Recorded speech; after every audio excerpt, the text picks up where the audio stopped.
your money, help save the economy. Save the street kids, save the AFL, save St Kilda. Ha! You might as well. Say rock and roll. Say rock and roll.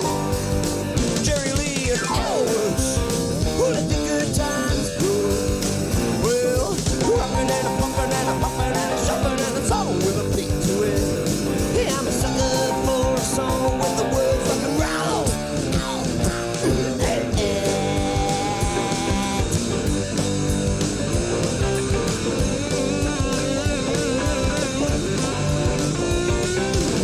Say the Psychos, say the Ramones, say the Cramps and Relevant Bones, say Back and Decker and say Vicks. Fuck no, fuck. Let's try to cut those words out. Anyway, hang on. I was going to play a song that hasn't swearing words at the start. What does it do? Drops the bomb. Should turn on this mic probably, and probably turn off that one. It might sound better, might not. I don't know which one I'm closer to. How you going? I can't see the chat. I thought it would be working here, but it isn't. Maybe there isn't anything in the chat. That's probably why. Cool.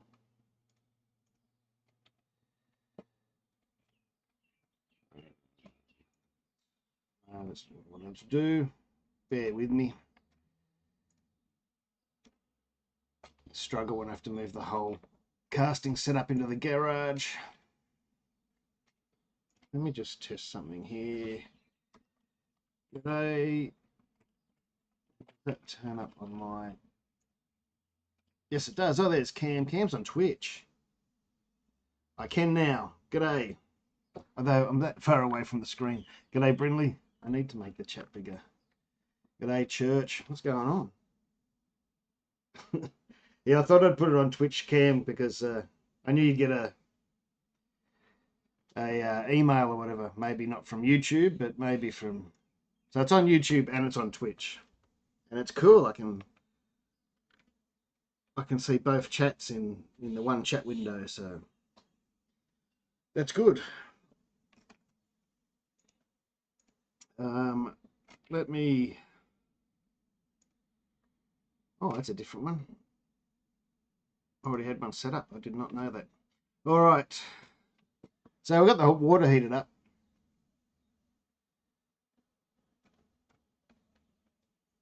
Are you drinking a Mountain Culture? What Mountain Culture are you drinking? They're good, but they're dangerous. G'day, Chad. Oh, I've got to do more Goop videos. I've been struggling with the kids home, but now they're at school, I can fit in a few Goop videos. Clipped wing, I don't know that one, but there's that many different ones. So what am I doing? I just sort of wait here a minute just to see if, sometimes it takes a while for people to come in. I might pop it in the Cellar Dweller group or whatever, if I can find it. I was going to go early today so I could catch more of the overseas crowd, and then I just went, it took me a long time to set up. I brewed yesterday. So, yeah, it was still a bit messy out here. What's this? I'll post the Twitch one and I'll post the... Excuse me, everyone. I'm just posting the cast into chats or into... You know what I mean. Posting the live thing around. And one more, I'll put one in the Homebrew Network.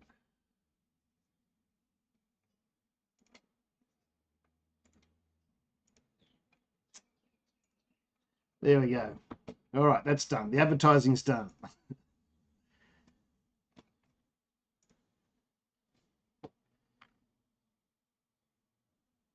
A Goop video is not like a... you got to keep it clean. Um, yeah, it'll go pretty quick, I think. The water's hot. I've already I'm really prepared. Well, nearly everything. The salts are weighed out. The hops are weighed out. The grains ground up, milled and weighed, and uh, everything's sort of ready to go. So, g'day Adam, g'day Luke, Chris. Oh no, I'm not doing the dolly today. The dolly is well and truly finished. I've just been a bit slack getting the video up. The competition winner has been announced already, probably a month ago. Mine was terrible. I mean, my beer was good, but by the time I got to Sydney, it was terrible. It took a week in the post. It's a long story. I'll tell about it in the video, but yeah, mine was. Most of the guys that won were all very, they're either in Katoomba area or Sydney. They're close. Because NIPAs, when you, bottle or keg them at home, they don't travel very well. And mine was a week in the mail. I sent it express post. I got to like a Wednesday morning. It was still over a week before the competition, but it was Wednesday morning, and my mate goes, "Oh, I'm sending his version." He lives around the corner. I said, "Oh, I should send mine." And then I heard I was a bit slack, and then I heard the Toll were going on strike on the Friday or whatever. So I went, "Oh God, I got to get it in the mail." So I've got it in the mail, express post on Wednesday, but it still didn't get there till the next Tuesday. So it took a week. Yes, this is live. I don't use Camden tablets, but I use the main ingredient in a Camden tablet, if that makes sense. Camden tablets are usually made out of sodium metabisulfite or potassium metabisulfite, I think it is, and I use that. I do have Camden tablets, but mine never. They didn't seem to ever dissolve very well. It is live, and it's a red IPA. This is actually for a brewery series video. And yeah, it's a red IPA from a New Zealand brewery, though, called Forgotten 43. And that and the IPA is called Shout and something or other. Hang on. Got the details here somewhere. Should have. I've been working. You would have seen if you watched the video about, probably a lot of people didn't watch it because it was about Grainfather software. But if you had seen that video, that was the recipe that was in that video. I was working on it. What are my recipes? I can't figure this out. It's called Pitch and Shout Red IPA from Forgotten 43 Brewery in New Zealand. Thanks, Adrian. I love you too, mate.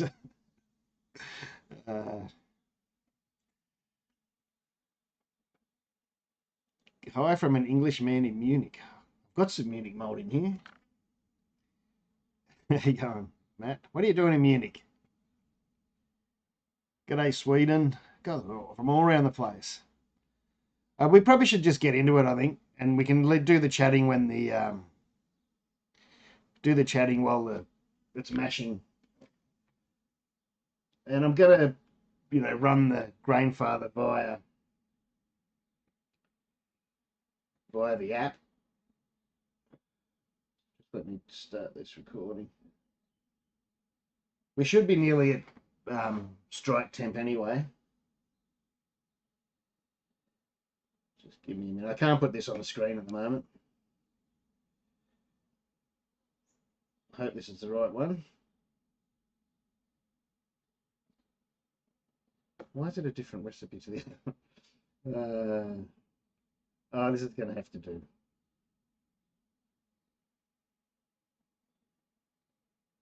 Something's going on here.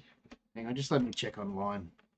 I've been working on it on the screen here, but this one, for some reason, is different. Brew Day. What is going on? Oh, there it is. I found it. I just had two open. Two different named ones, I mean. Mash and chat. G'day, Tim, how you going? South Korea. Oh, there's on YouTube. Cam, YouTube, and I didn't set that up to put it on screen. Because I'm recording it for a video, I probably don't want the chat on screen, so most of the chat's coming from YouTube, Cam.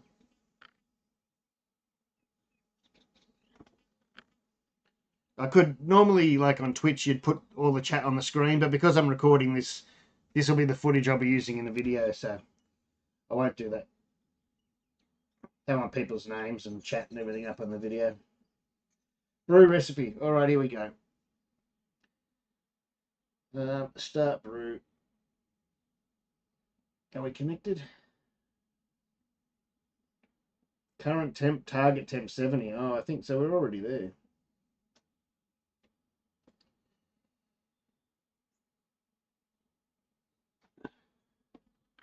Heat and pumps on.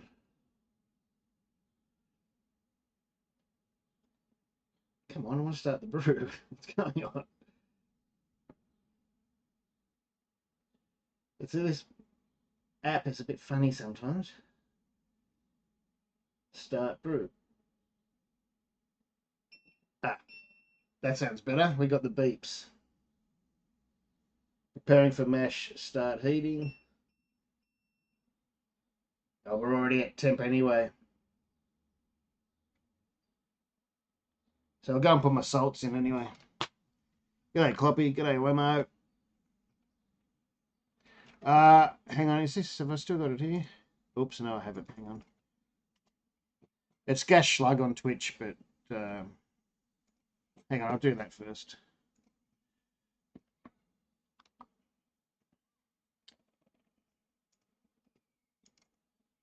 Copy.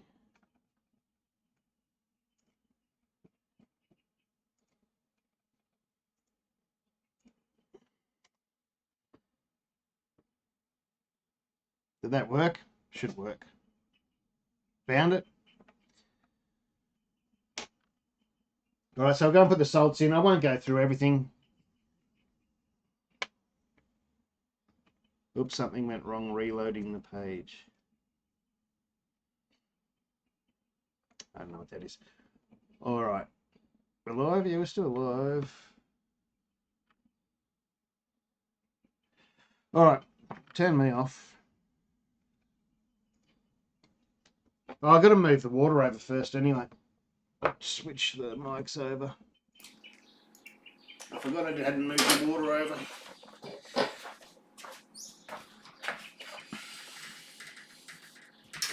Should have had another can, but that's enough. This is chock-a-block full of water, of course. And I've added my Camden or metabisulfite to get rid of the chlorines and stuff. And it's already hot. Oh.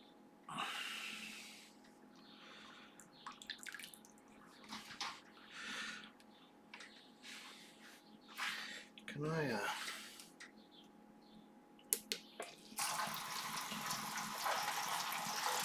I want about 23 litres left in here for the mash.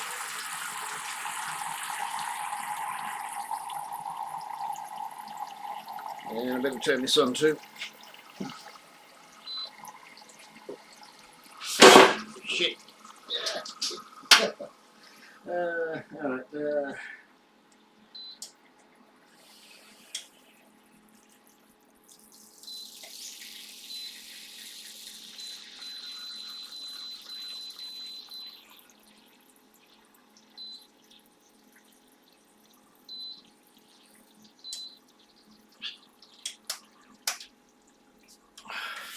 Alright, that's turned on.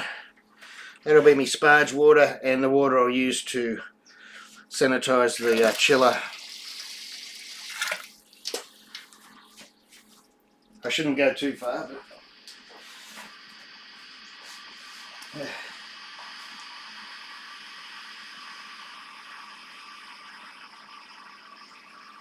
Oh, that sounds good. A bit jealous, I should be over there drinking it with you.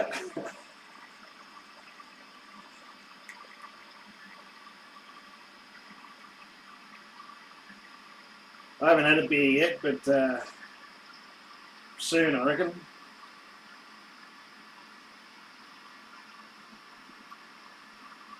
That's the foam sealer you can see over here. Just sanitise it.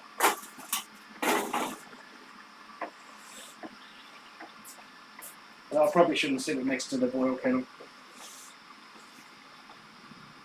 I'll just, when this water goes over, I'll have a beer once it starts mashing. Once it's mashed in.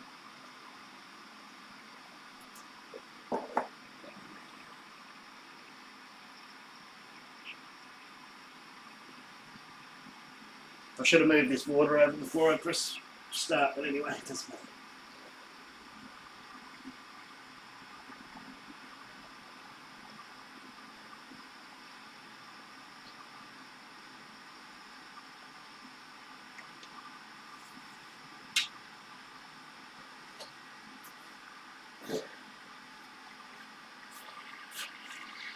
Now the way I've got it set up, it's really hard to see my sight glass. So I'm just going to have to, I don't know, wiggle around.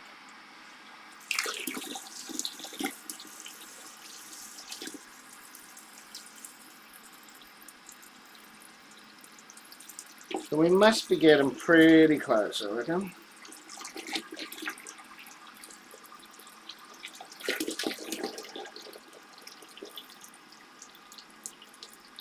I'll just turn the pump off and have a look.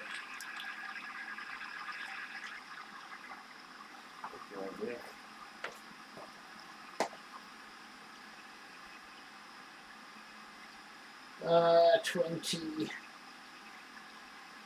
Well, there's still 29 litres in there. So I've probably got, it's at 6 to go.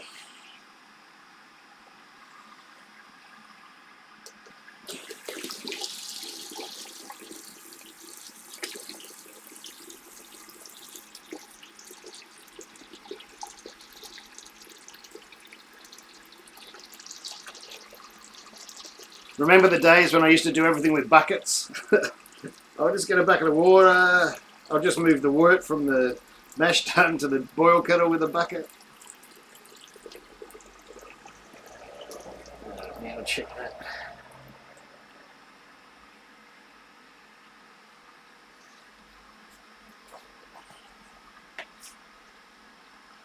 No, still got a few to go.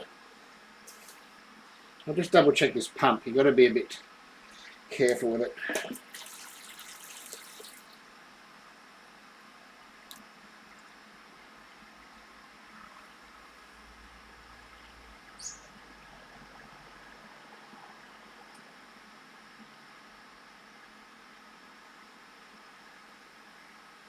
It's still saying 26. Another 4. Right, where are we on there? 1, 2, 3, 4. I might as well fill it up to 29.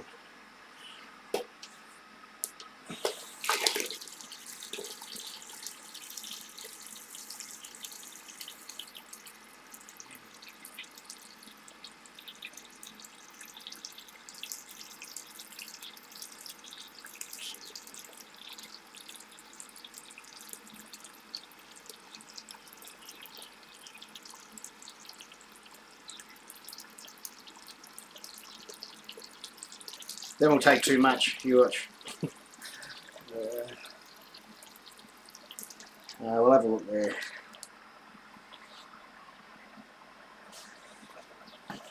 Doesn't look like there's enough in there.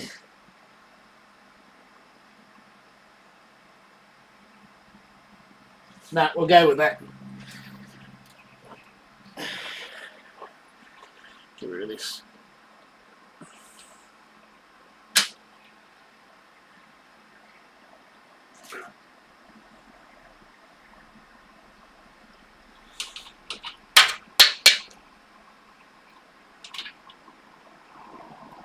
Wet it before you stick it in.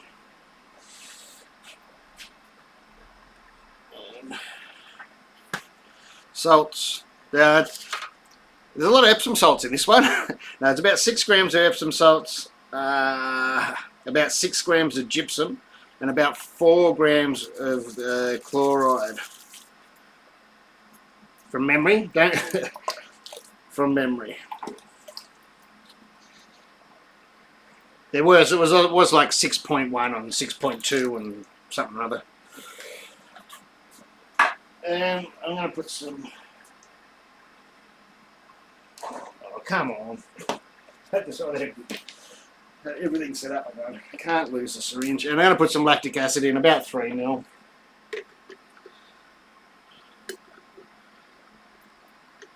Oops. Put it in the lactic acid.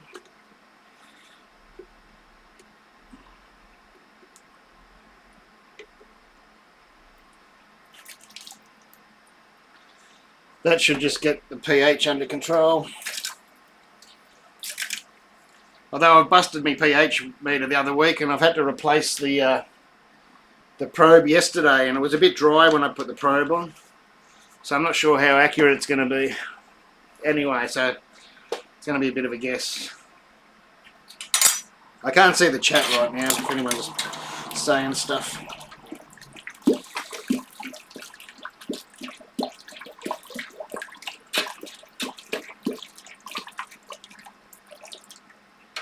I'll just get that pump going for a minute, just to spread that water around a bit.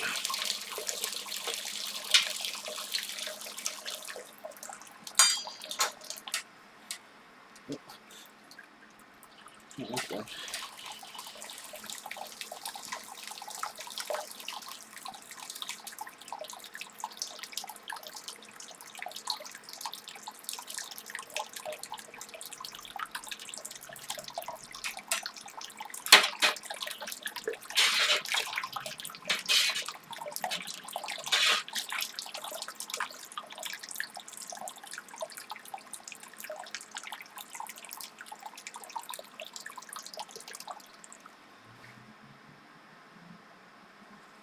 I haven't used rice hulls for ages. I don't know if I'll bother.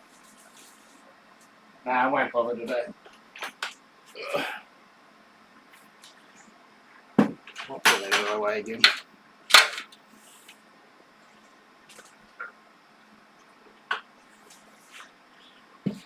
That's probably the most annoying thing. It's not very annoying, but when having to pull that thing out, the hose in and out or whatever.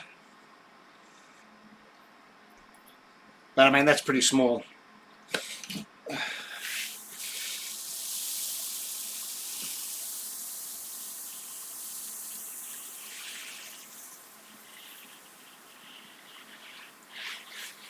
That seems like a lot of grain. It's about, from memory, it's about 5.8 kilo, I think. There's about 3.2 kilo of ale malt. There's about 2 kilo of Munich, 300 grams of Simpson's medium crystal, 300 grams of, actually it's not Simpson's, it's Gladfield. 300 grams, oh that's what I swapped mine out with Simpson's, I forgot about that. Oh, it doesn't matter. 300 grams of wheat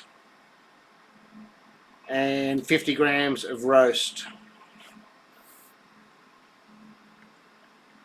Cheers, Jay. I can't read. I can see people's names. Josh, is it? And Fergal. And Jay.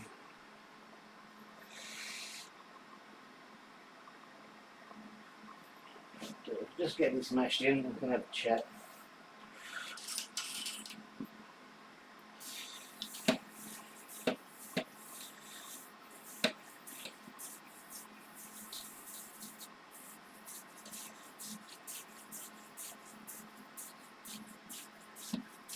I brewed yesterday. I brewed a porter yesterday, so I'm doubling up, or backing up.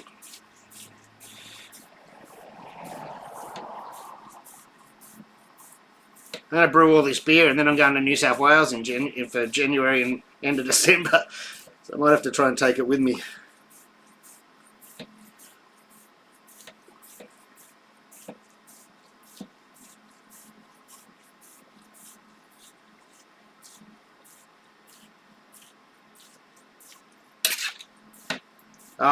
It's only 50 grams of roast, mate. It's nothing to, yeah, it's not gonna. It's only for colour, more or less. It'll give it a tiny little bit of flavour. It's actually how I used to do all my ambers and red ryes, with about 50 to 60 grams of It's a pretty similar recipe actually. 300 gram of dark crystal or medium crystal or whatever it is, and I'm getting a bit confused with the recipe yesterday. I think it was medium crystal in this one, and 50 to 60 grams of a roasted. And you hit your head for about, I like heading for about 26 or EBC. But this isn't my recipe. This is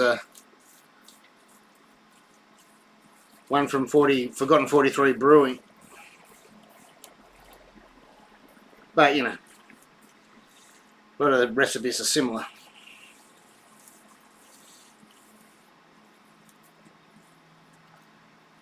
I don't know if Mike's here yet, but Mike said he got a lot of inspiration from some of my recipes because the guy, well, one of the guys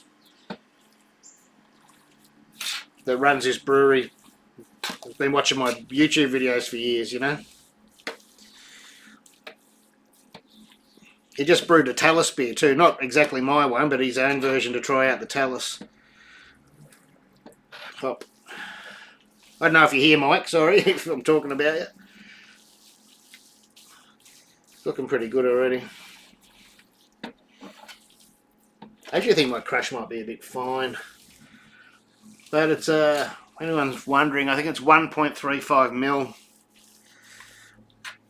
Gladfield say 1.45, but I just go that little bit smaller. A 0.1 of a mil smaller. So it's not much smaller, but that looks pretty good to me.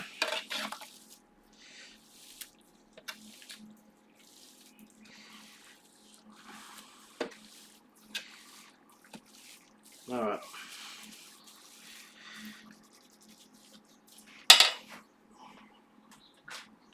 Is this one going to be the right height today? I think so. Yeah, that'll do. I've got two of these, a longer one and a shorter one. I think that one will be alright for this one. Alright, I just got to press play on the program thing. Strike temp reached, add grain, start mash.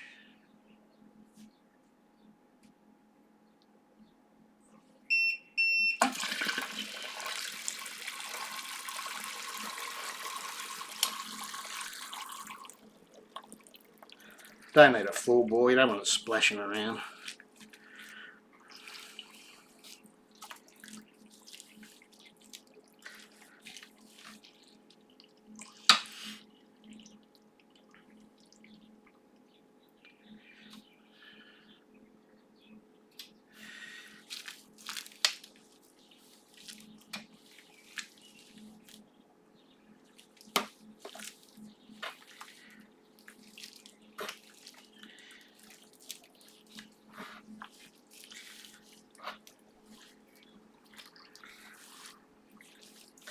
Alright, that'll do. Stop playing around with it.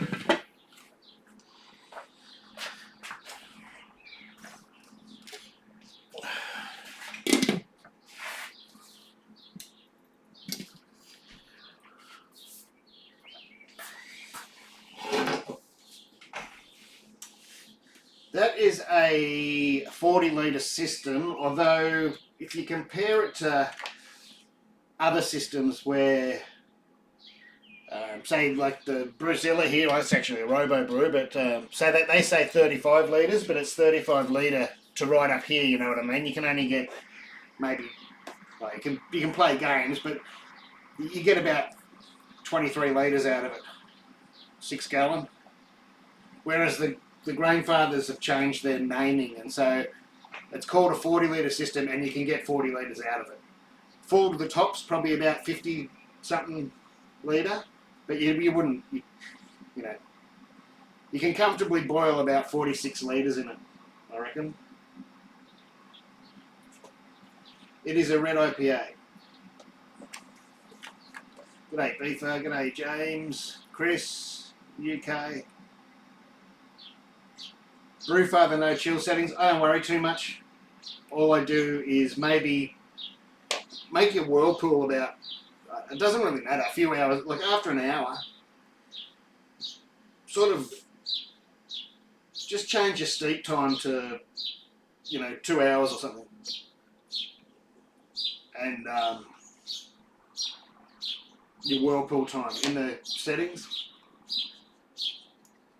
You'll find you don't have to worry too much, I can sort of show you an example of why. There's a new Grainfather, and you can play around with the Grainfather software, I'm pretty sure, without having to buy it or anything. So online, and what can we see there? I can't tell what's on screen. Hang on. Oh, nothing at the moment. Wrong one. No.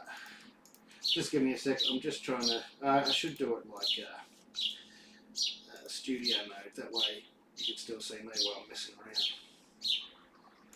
Screenshot. The capture properties.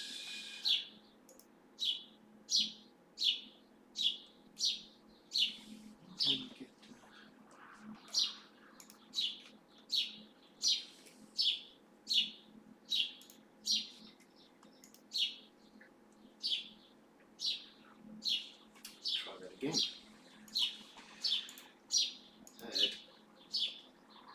Window capture. That's what I'm doing here. Capture. Maybe I'll try browser capture. Oh, these are display capture. Display capture. Ah, there we go. That will do it. Alright. Hang on a sec. I think this is going to work. If we do that. I'll do that. If you have a look at, say, the recipe I'm doing today, and I'm putting in 55 grams of Mosaic and 55 grams of Simcoe in the whirlpool, and they're going in at 95 though, for 15 minutes. But if you have a look at how they measure the hops, these are supposed to be more accurate for whirlpool hops. And why can't I say it? Why isn't it there? Maybe it's in there. View graph, there it is. Now, I don't know how clear that's coming up on your screen, but this here, line here, is the end of your boil. And they're my whirlpool hops I'm throwing in at the end. And those graph bits, those green bits, are the bitterness coming from your hops. And so as you can see, after the 15-minute hop stand, there's virtually none left in them anyway. And the wort's still quite hot there. Like even if this is, right, the bitterness of the hops dies off pretty quickly.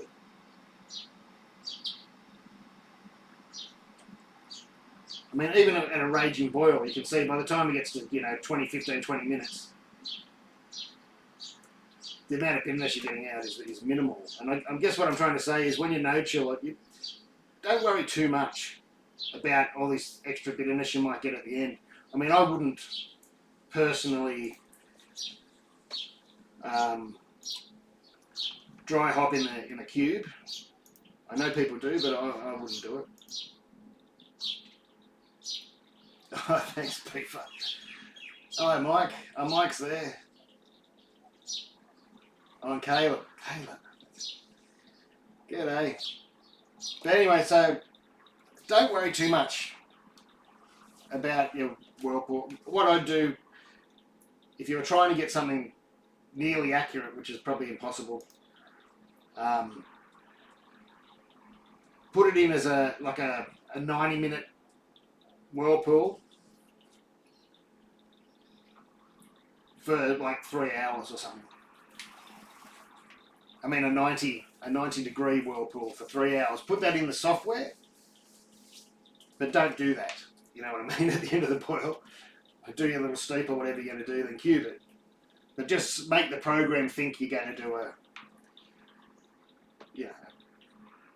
an hour. It doesn't really matter, because after an hour you're not getting any more out of them anyway. But an hour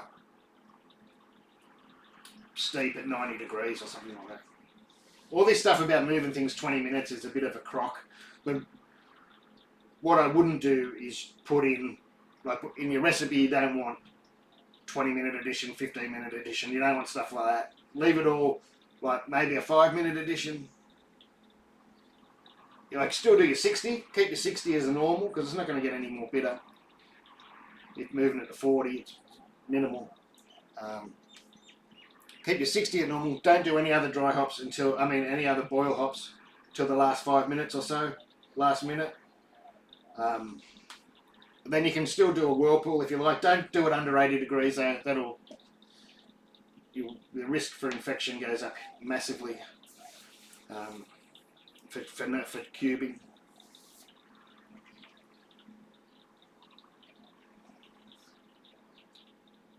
Look, grist ratio can really help for some styles, but I think once you get onto these single vessel systems, it kind of goes out the window because there's a lot of dead space. So you've got a ton more water down here, and you're recircling all the time, and it doesn't quite work that way. So I think in this I've got it set to about 2.7. But I just, when the program tells me what to do, I look at the amounts, and if it's something stupid, then I just make it up myself. You get to know your equipment. You know if you're putting 5 kilo of grain in, you're going to need 23 litres in the, well, probably not that much, but in the grain father 40. If I was putting 5 kilo of grain in the Brewzilla, I'd probably do about 20 litres. So it varies on what machine you're using. Are we in the mash yet? Just check. Yes, we've started the mash. We're 10 minutes into the mash already. Oh, it's nearly time to take a pH reading.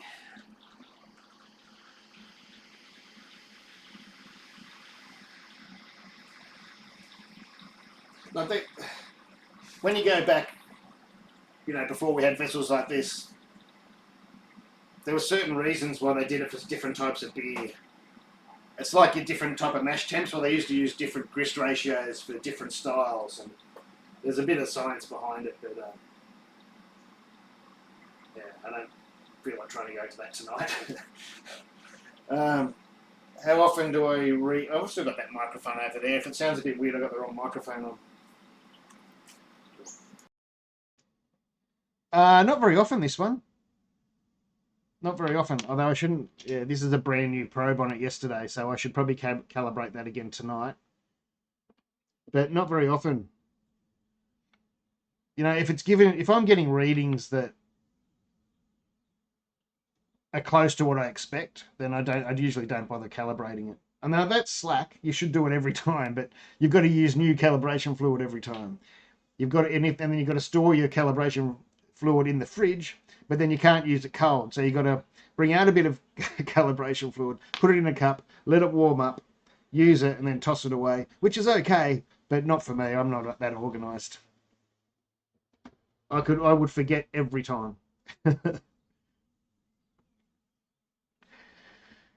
So if you're keen, you can do it every time. I've got one of these, and once it's going and up and running and it's calibrated right, there's been times I haven't calibrated in 6 months. But you got to look after it. You got to look after it. You got to get the proper probe solution to store it in. You got to rinse it.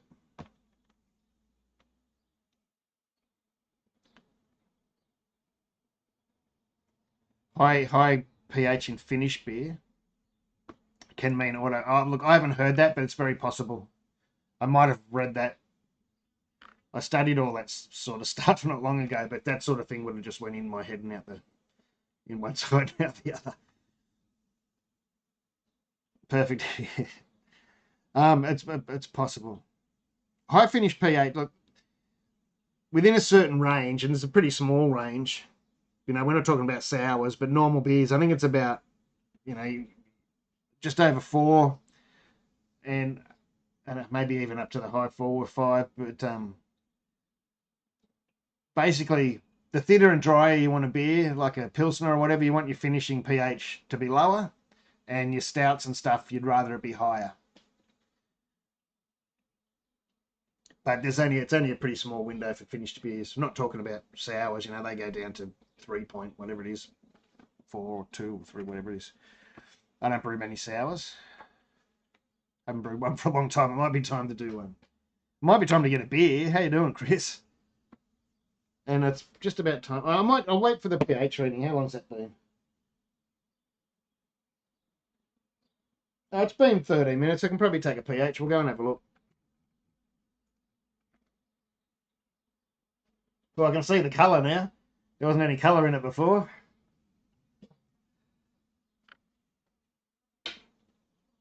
Oh, backed up a bit. It's going too fast.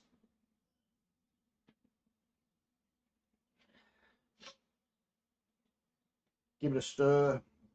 Actually, I'll take a sample first before I give it a stir.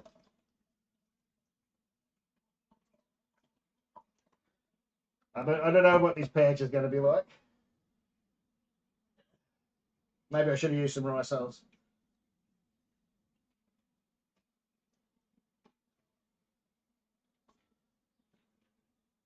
No, that's not too bad.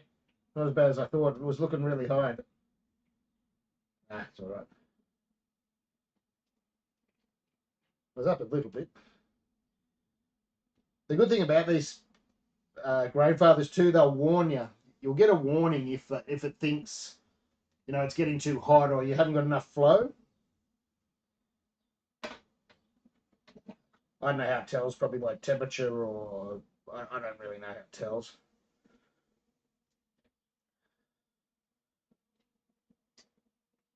That's what I get for not coming and checking it after 5 minutes of mashing in.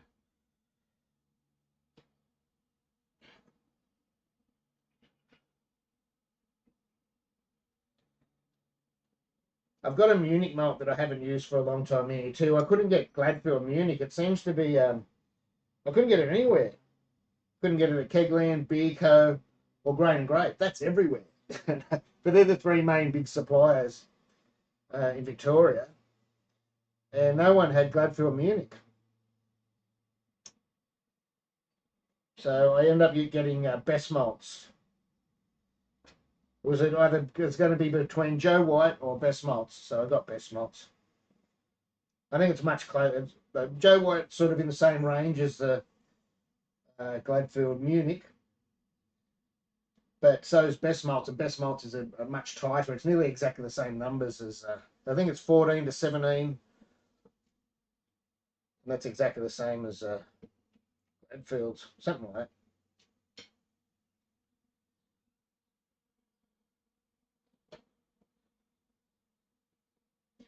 All right. Going and putting the sample in the freezer is a good excuse for me to go get a beer. Looking nice and red.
Back.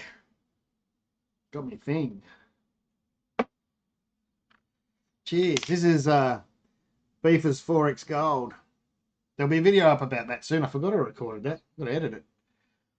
The next week is going to be editing. I've got the Mountain Culture one to edit. I've got this one to edit. I got the Porter one to edit, and I'll have the one we're brewing today to edit. I've got 4 videos to edit. That'll take me 2 weeks. Full 2 weeks, I reckon. To do 4 videos, I'm an idiot. I should have done some by now. Cheers.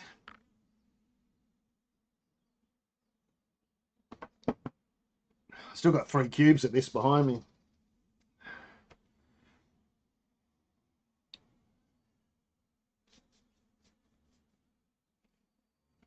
Actually, who was asking about the no chill? I'll flick like a demo recipe over one of mine over geez, I don't know which one. Is the person asking about the no chills? I didn't think about that. I should just show you what I do. G'day, did I say g'day, Stas? G'day, Stas. Recipes. Oh, hang on. Hey Siri, set a timer for 15 minutes. 15 minutes, counting down. Did I just set off everybody's Siri? Probably. Well, I hope it doesn't. I hope it's not twin monkeys. I hope it's not setting off your partner's bloody alarm in 15 minutes or whatever.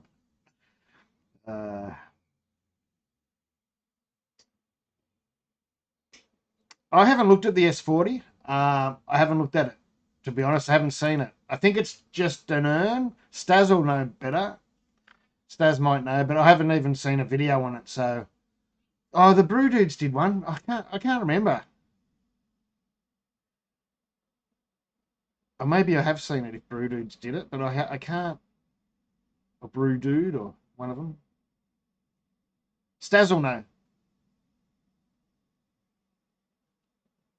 Put him on the spot. He's probably cooking dinner. Dash, stop getting me to answer questions. What was I doing? I was looking for a no-chill recipe. One of mine.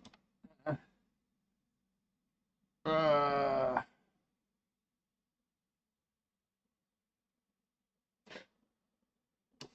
haven't seemed to have many on Brewfather. I thought I would have.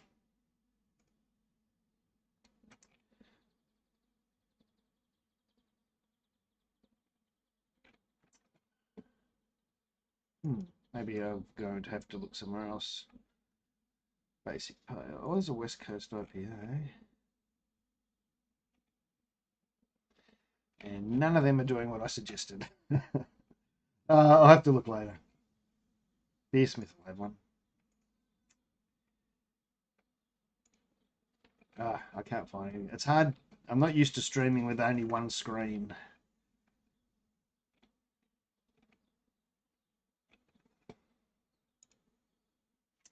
Where's that?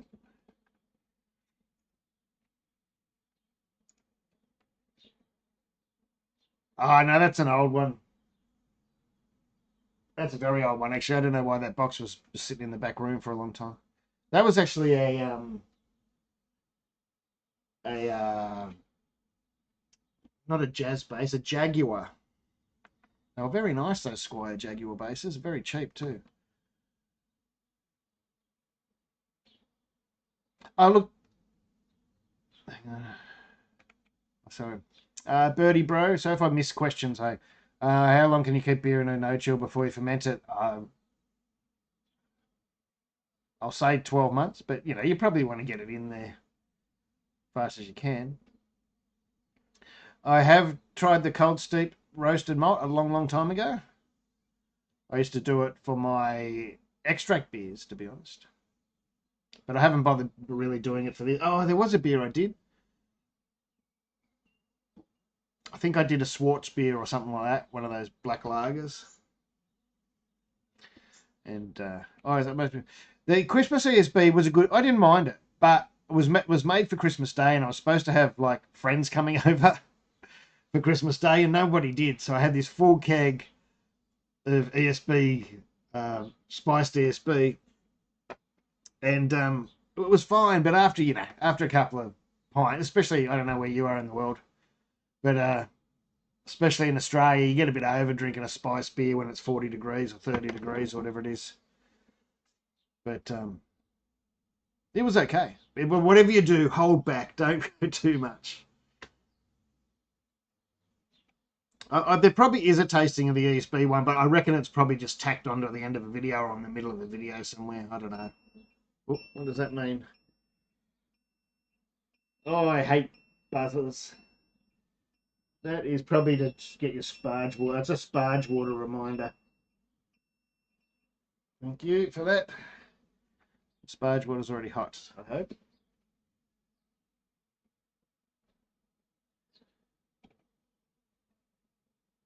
No chillers, I don't know. Oh, no chillers, it's so good. It's so people don't realise. And they might stuff it up the first few times, but it's so good. You can do a whole brew day. You don't need to touch the sanitizer, really.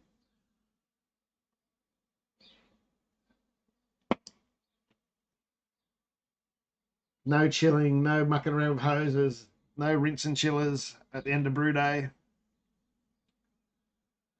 Oh, it's one of the newer ones. Actually, it's not that new. It's new for me. It's a few years old. It's a 500 watt. It's only little. I didn't want another big one again. Getting too bloody old to be carrying amps around.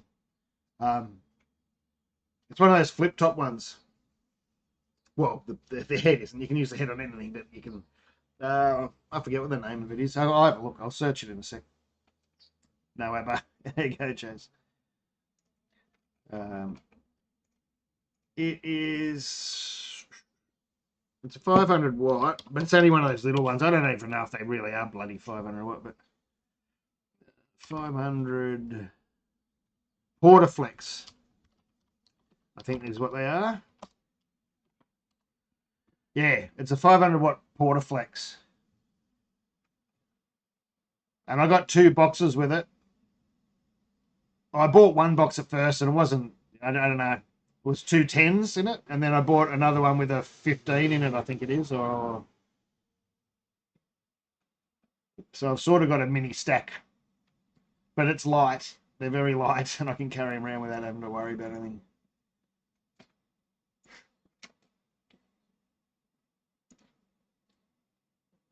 Yeah, Portaflex, yeah, it's, hang on.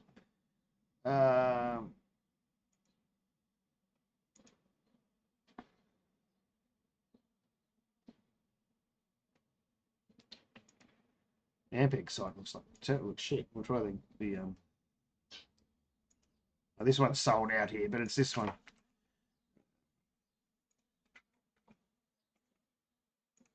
Oh, it's raining here. Oh, sort of. Just overcast, really.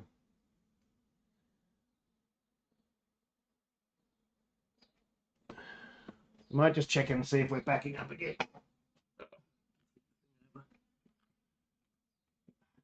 Can't see. Sometimes I can't see with them, sometimes I can see. So I might be backing up again. And the mic. Gets tricky.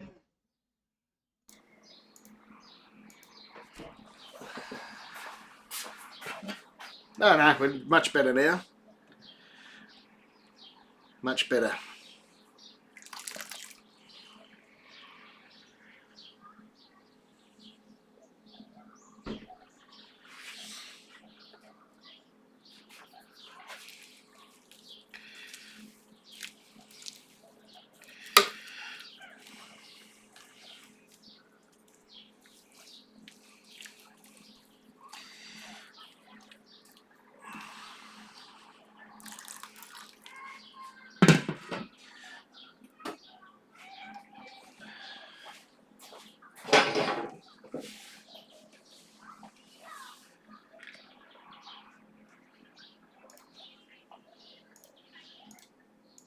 I seem to be smashing the numbers all the time. Even this time I'm using the same ingredients that they use for a 23 litre batch, but I'm making a 25 litre batch because I think I'll just get it. I think I'll get the numbers.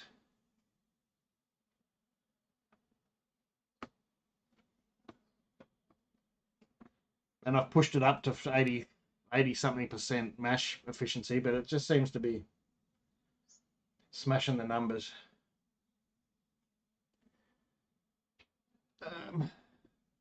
Chilly morning in the UK. It's a bit cold here, but it's not too. It's probably about 18 or something. Oh, Cheshire. There you go. Do you pour the treble at the bottom of the cube? Look, sometimes I do, sometimes I don't. I try not to get it to the cube in the first place, is the main thing. If I'm doing like a lager that I want really bright and clean, then I'll leave it behind. Sometimes I'll even use a the siphon and try and leave the crap behind. I sort of put the cube on the side overnight, and all the crud sort of settles down there, and then you slowly pick it up. So it's sort of you try and get all the crud in one of those feet. You know how it's got the 2 feet at the bottom, and then try and not pick that up when you transfer it over. But if it's, depending on the beer, if it's just a pale ale here or something that I'm not too fussed about, I'll just pour it all in.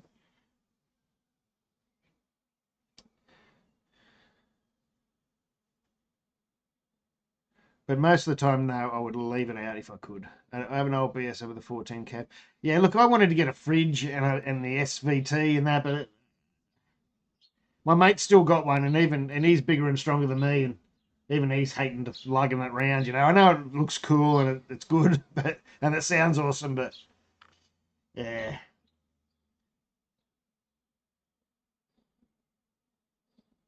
I've also got a dark glass preamp that I sometimes use too. Can't remember what it's called, but it's got the micro tubes in it.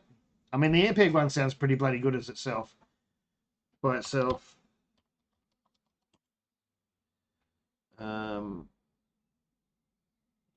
Which one it is?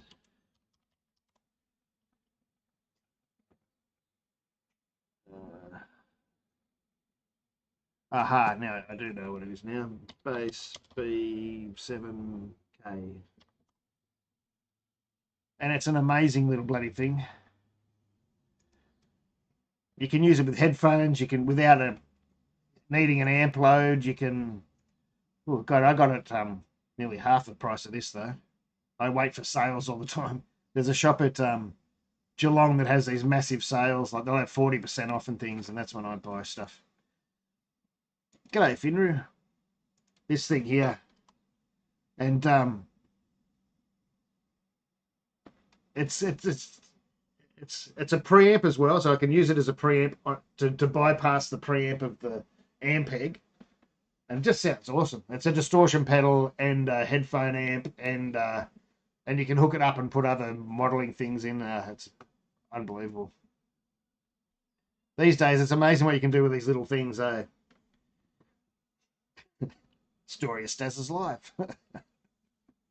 You copped that one, Staz. I didn't know who else to pick. G'day, Sway. G'day, Drunk Delilah. Dude Brews, there he is. He must have heard me.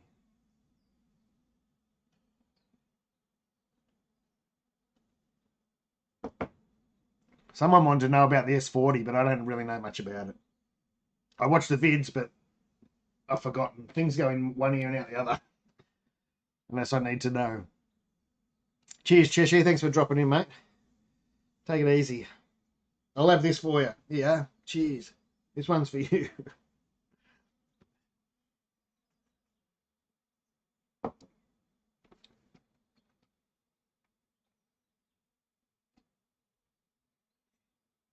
So I'm getting lost. Oh, look, it depends. Look, you can brew in a bucket, right? I always say you can brew in a bucket, insulate it. You can brew in a shoe, insulate it, and throw some hot water in and throw some grain in, and you'll brew, right? No worries at all. And it just depends what you want. Some people love the 3V. 3Vs aren't easy. They're horrible things most of the time. They're terrible to clean. I don't care what people say. Then they'll have their HLT, their Herms coil in their HLT, which is a nightmare. And they do all this stuff that's awful, but they love it, They do it because they love it.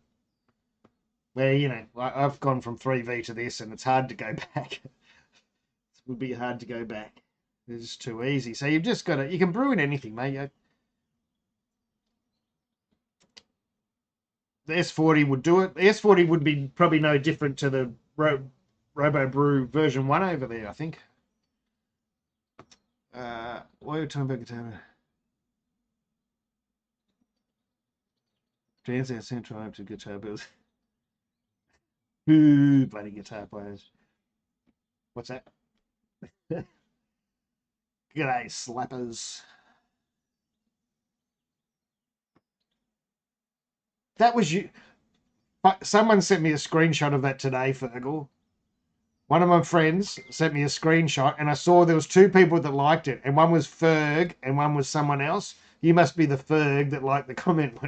Someone sent me a screenshot of it, and they said, if they don't send you one, and their blood, you know, they're taking their time, send them this screenshot. So I got that today. Oh, happy Thanksgiving. Happy Thanksgiving. I'm still never remember what it's about, but happy Thanksgiving. Hang on, this timer's got to be up soon. That pH sample has got to be. Oh, 1 second. There we go. Right, hang on, I'll just go and get the sample.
All right. Oh, I haven't got any water to rinse me probe. Oh, I should do the calibration. No. Only because I changed the probe on the pH meter yesterday. I should calibrate it again. Where's the water? Or at least check it. Oh, that's water there. That's filtered water. That'll do. And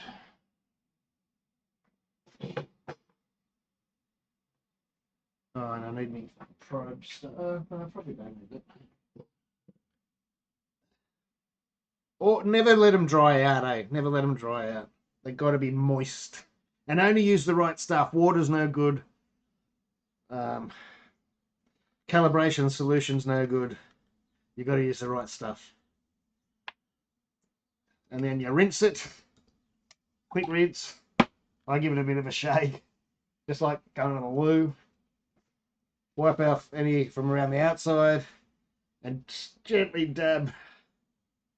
You don't sort of, you probably don't really even want to touch it, but you want to get all the water off it to get an accurate reading. Don't turn it on when it's dry. Try not to. Whack it in. This is a 4 solution I made up yesterday. Let me just see if we're still close.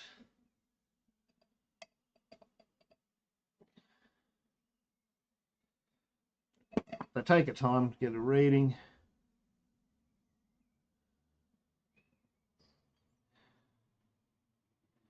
Is the grandfather good enough to stop? Oh, look, they both do the same thing. I mean, I'm liking the size of the grandfather. Like,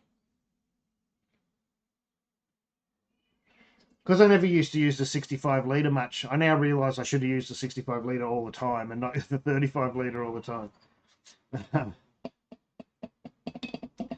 So, Oh, g'day, Ram. No, I keep missing messages from the Philippines. Num Num Brewery.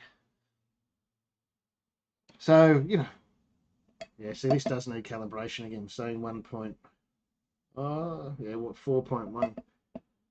I see the replacement probe when I put it on yesterday was dried out, which is bad. I might never recover from it. So I did all this yesterday and I took a reading and it was reading a bit high on my beer, but now it's reading 1.5 higher than what it should be here. So hopefully my beer wasn't too bad yesterday. And it was just this. See, this probe could be stuffed because it was dried.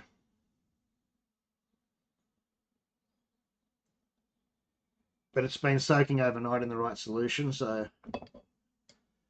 it could be better now.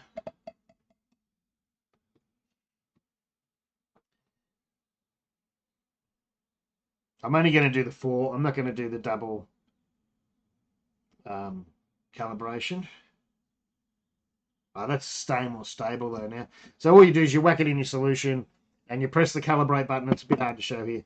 And the pH meters, they know which calibration you're in. Well, hopefully they do, because they should be close enough. So this was reading 4 point something, so it knows I've got it in the 4 calibration fluid. And so then it sets it to 4. That makes sense. I don't know if that makes sense. Then you rinse it again.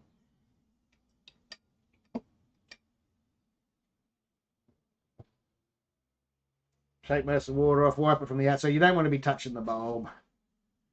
Little as possible anyway. Try and get all the water off.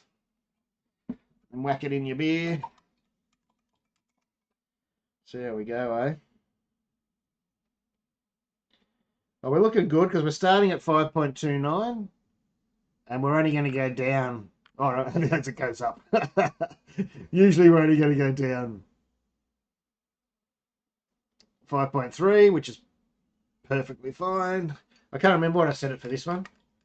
Is it 5.3 or 5.2? I don't remember, but it looks like we're settling in at about 5.3. I can't remember. I've been doing that many recipes lately, like the Brew Day video yesterday and today, and I've been studying recipes and sorting them out and working them out. But I tell you what, the Grainfather software, oh my God, it's giving me problems.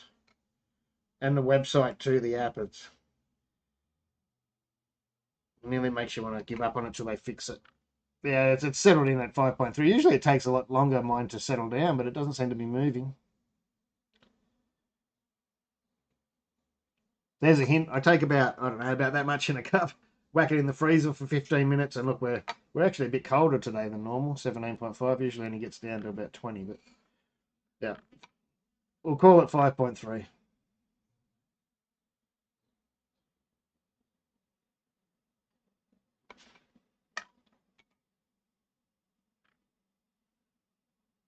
These have an auto a calibration thing though, as long as you're close.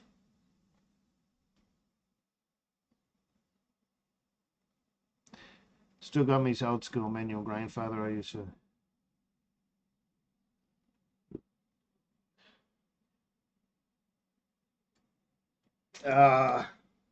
Not really. I actually find barley wines, I know it might be funny, but they're pretty easy. You got to get a good yeast, pick a good yeast, and just throw a crap load of grain in it. I know that might annoy some people, but there's not much to them. There really isn't much to them. They're so big, and you need a good healthy ferment, and then store them for a while.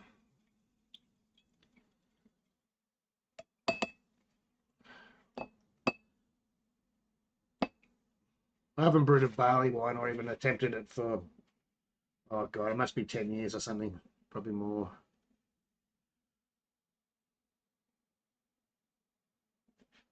It's all about it's just those big multi flavors and the yeast. Would you ever do a brewery? That comes up every time. I actually don't think much of that beer, to be honest. I don't think much of it, but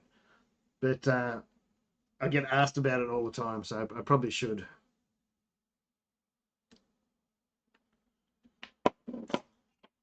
I think I've said every stream I'm not gonna reserve my judgment until I go to the brewery because I keep buying them. I think that last live stream I was drinking one here on the stream,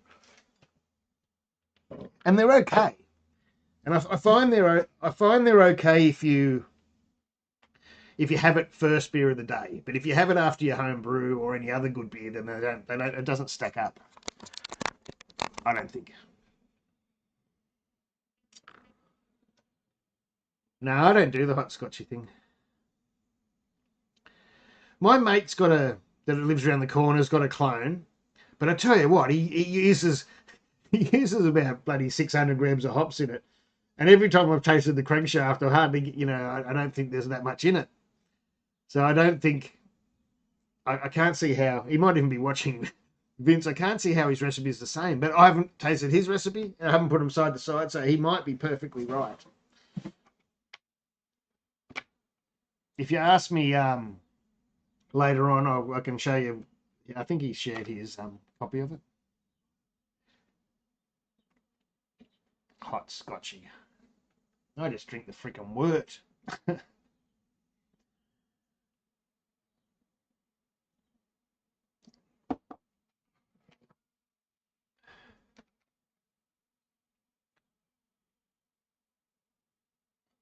I only use the filter. I'd use it more often if it wasn't so slow, but I only really use it for if I'm trying to brew like a Helles or something like that. Because our water's so clean here, there's hardly anything in it. So our tap water's really good. This tap water today, I treat it for chlorine and chloramine, and I add salts, but most beers you don't have to take anything out of our water. It'd only be like a Helles or something like that. I mean, if I had access to RO water all the time, easy access, and it didn't take me, a day to filter enough for a beer, then I'd use it all the time. But I don't have any RO water suppliers here, and I usually just don't have the time to filter. If I lived somewhere, like this is a rental, I'd set up it so I could walk away and leave it filtering. But I get so paranoid here, I usually set up the filter outside, and because I'm paranoid a hose is going to bust off or something. And oh, good on you, Beef. I'll see you tomorrow night. Awesome. I might just go and have a look and see how we're going over there, eh? I haven't had many Bojacks, no.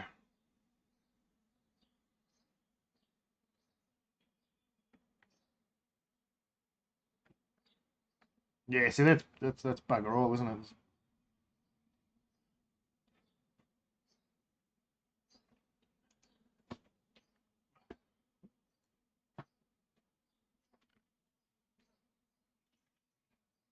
Looking nice and clear. Clear it up. Colours getting deeper all the time.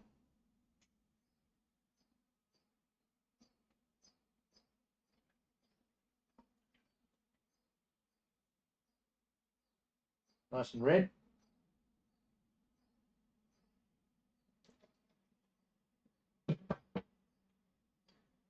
We've only got 14 minutes left of the mash.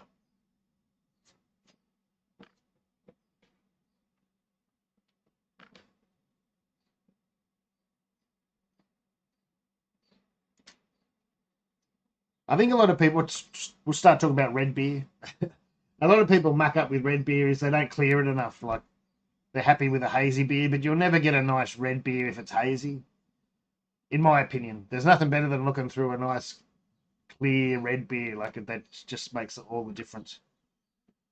I mean, most beers you don't want hazy anyway, but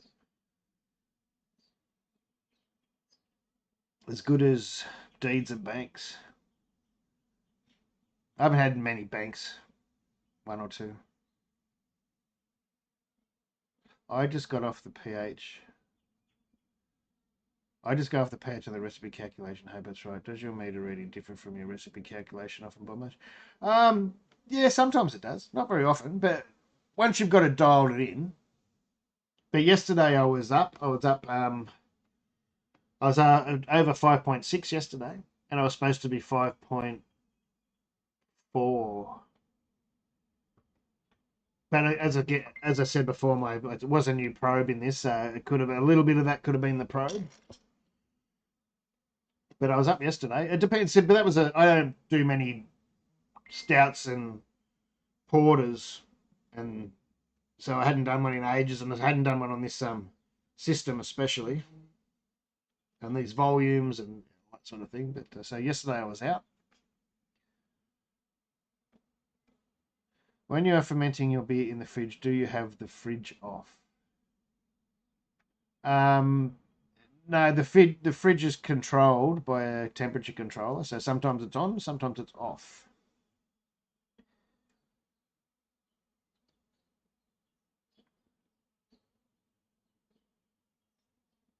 I've got the wrap here. The wrap's got the porter in it, but this is a purpose built. I don't know if I can turn that. No.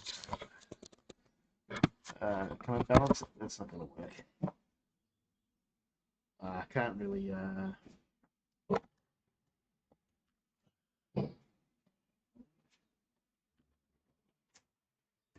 I can't see it. There's a porter down there. Going off its nana. Going off its nana. That's a technical term we use in Australia.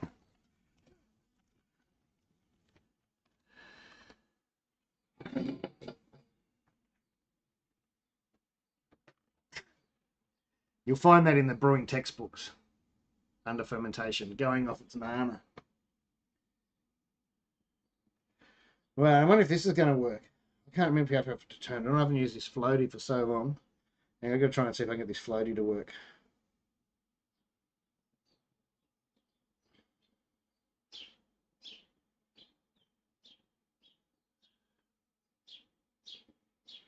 I think you've got to turn it on.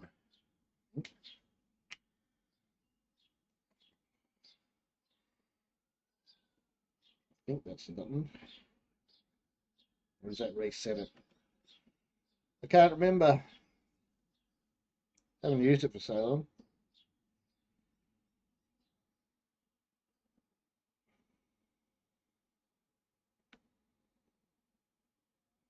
I have to Google how to turn a floaty on. I don't want to press that button for too long, just in case it does set it. Oh, it's also possible.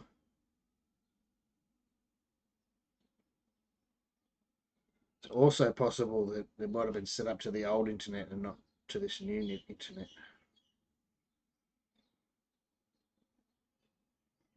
I can't remember how they work. I can't remember if I can go from phone to floaty or it has to go through the internet. I've only used it once, twice. But it was a long time ago.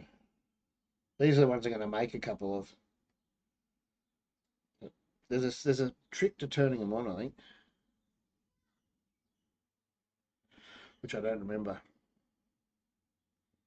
Something simple like.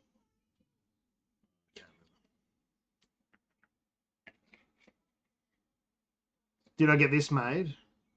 No, I've got some to make, but this was one that was sent to me from a guy in France. Sent it to me.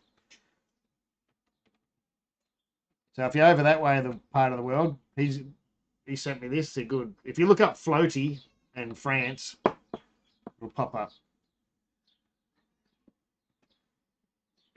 I just can't remember how you turn them on.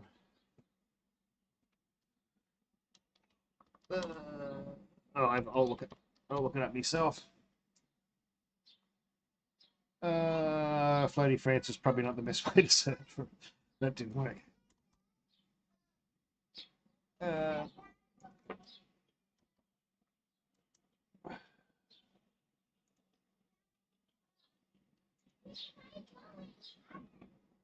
Yeah, this is the guy.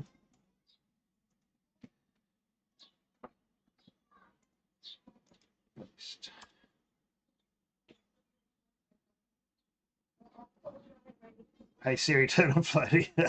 I had trouble with the ice spindle design and calibrating them. I just went and it broke by the time I got it to work. Where the floaty, I just turned it on and threw it in and it worked. Press the button that says on. I need my other glasses, my close-up glasses. Oh. Oh no, I just told Siri to do something. Or you told... Oh, Siri's working on something.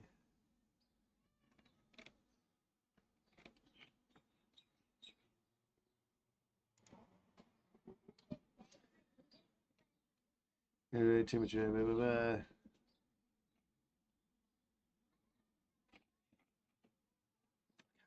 Must be that button. Got to be that button.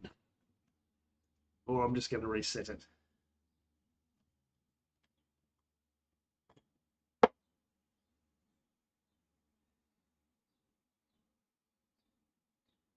I had a feeling, and see there's a post there that you sort of pressed. You earthed out that post or something that made it turn on.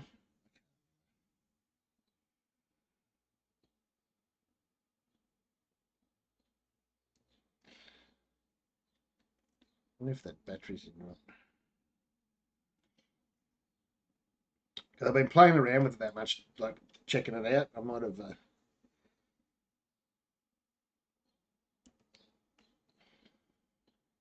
I didn't have the right size battery, so I had to break the end off the battery, the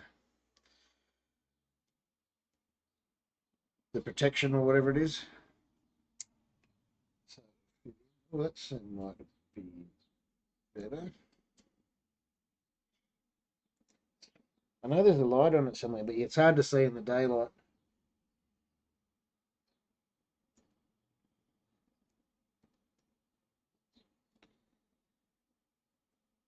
I need better glasses. I can't see what I'm doing.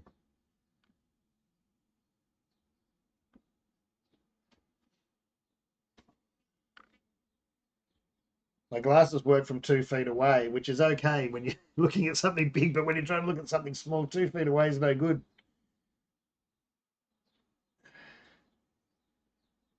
I can't read the writing. No good.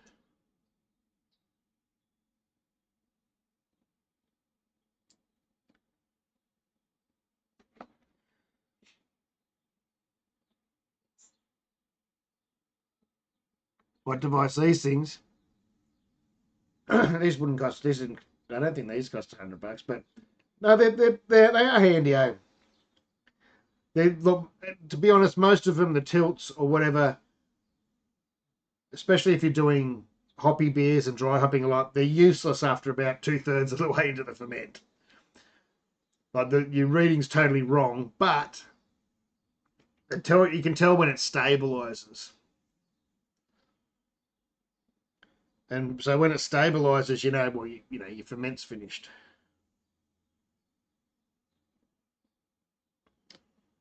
Settings.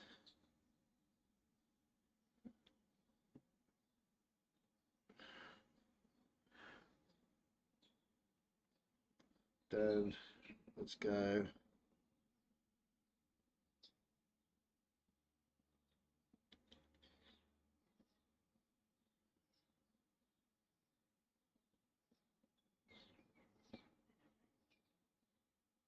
Maybe it is working.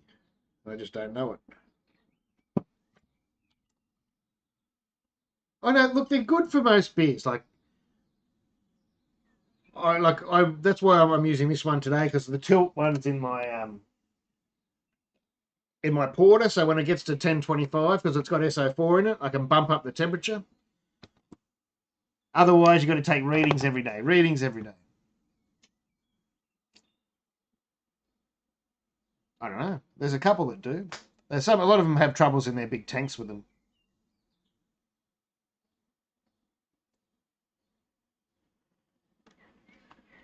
Yeah, I need a magnifying glass.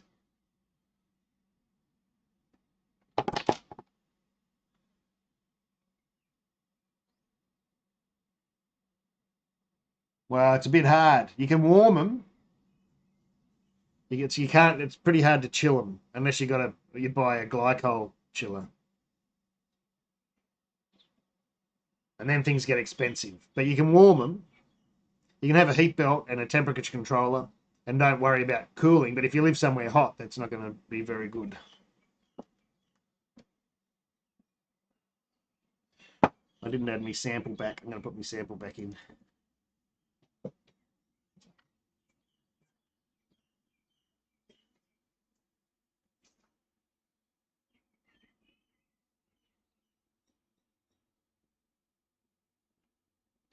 Good.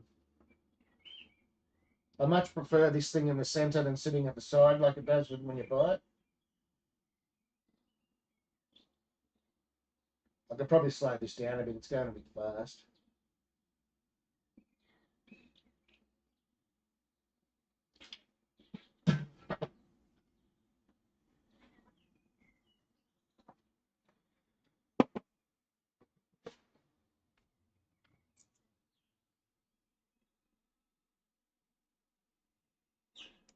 It's true though. You need fermentation temperature control. It'll be a life changer. Your beer will just get so much better. That is the G40, yes.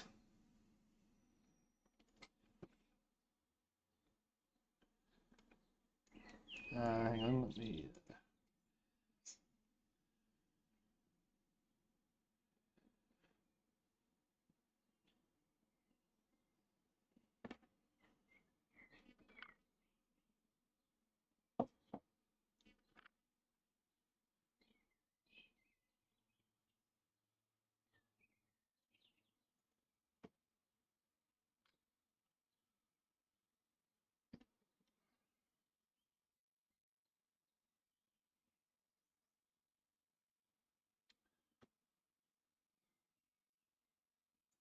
No, I didn't upgrade, but it's a way better system. It's a way better system than the G30.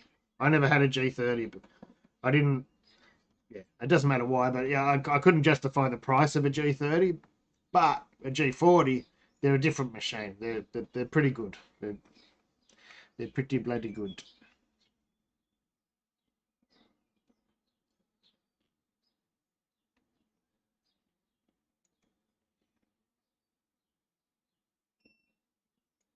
What does that beat mean? We going into mash out? Yeah, we're going into mash out already. Oh, you're ready? Yeah, we are. We're heating up for mash out.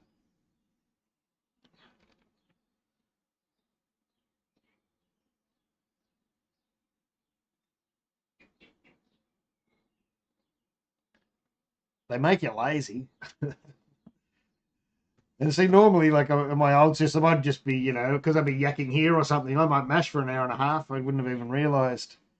But with the timer and it's all automatic, it gets to the hour and then goes boonk. Next step. Cheers, Josh. Thanks, mate.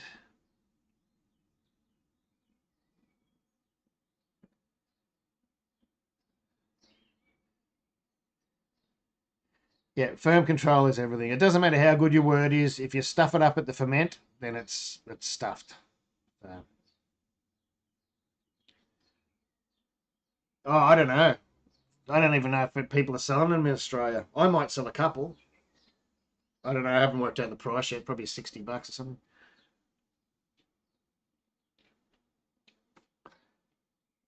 I haven't worked out the price.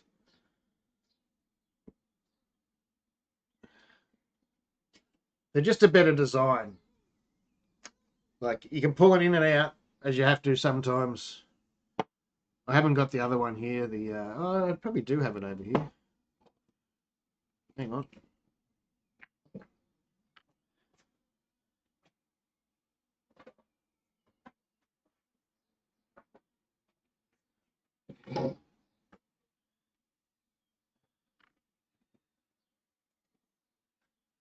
That's an ice spindle. They look the same, but they're not. There's a reason you haven't seen this in a video. Pain in the ass. Excuse my language. And it's broken. They're much bulkier and there's things on other sides. And the way it squeezes into the tube is you've got to sand down the sides of this to make it fit properly. But if you sand it too much, then it's loose and it's buggered, or you got to put a bit of sticky tape or something on it. And this one's sliding in now, but if once you put a battery in it, it was really tight. I'd calibrate it all up, and I'd hook it up to the computer, and it'd work. And as soon as I chucked it in the fermenter, it'd stop working. It just wouldn't work. So I'd pull it out, have to pull it all out again, and then by the fourth or fifth time I've had to pull this out, or the bits broke off the end. Just badly designed, really poorly designed. And the calibration's a nightmare. So the floaty is you when you're grabbing and pulling in and out, you're not even touching the board or anything. And it's these sort of squashy things, I'm not going to squash them, that hold it in place in the tube, just like that. Really simple, much better design, just a much better design. And the first time I went to use it is the tilt with battery ran out, and I went, I really wanted to. I was doing a video and I said I really want to measure it, and I had this sitting here and I hadn't used it before. And I found one of my batteries that I found that was half charged, and I threw it in there, and I just threw it in, and it just worked. It worked, and I went, holy moly! Like, I tried for months to get this to work. Because a guy, oh god, I should remember his name. He runs the ice spindle group on Facebook. Brendan Go or something like that. His name is. Sent it to me for free, but it was just fell apart. I never even got to use it. I have got parts here to repair it, but I've sort of haven't been bothered to repair it. So I've got to thank him for that too. But where this one, I've turned it on, threw it in, and it just worked. And that's so, besides having a better design, I just found it worked. The ice spindle, trying to calibrate this was a nightmare. It was a nightmare. I mean, if you've got all the time in the world and you're relaxed and you haven't got kids and you've got hours to sit there and wiggle it and sand a bit off and put it in and take a reading, you're fine. And a lot of people love that tinkering. I don't mind tinkering to a certain extent, but then after a while, it's like, it's enough. So I just think the floaty's a much better design. And it makes sense. It came after. So someone's thought about it. This is obviously a throw again. I remember when the first idea came out, and I reckon this is probably made the same way. They were made from a Wii controller. You know, the Nintendo Wiis. People were getting the controllers and taking the guts out and making them. And that's probably why it's got that big square red board or something like that. That's like the Wii controller board. I don't know, but that's where they started making them. And then, of course, they stopped breaking Wii controllers and started making their own.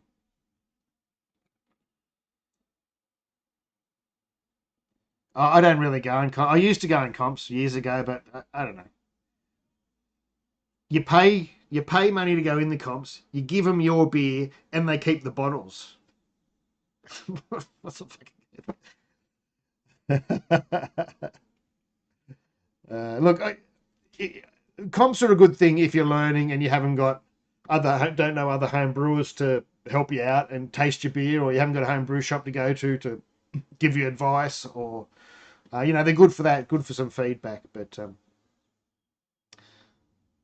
other than that, you soon get sick of sending them money and sending them beer, paying them to drink your beer, and you might get a certificate on the wall or something if you're lucky.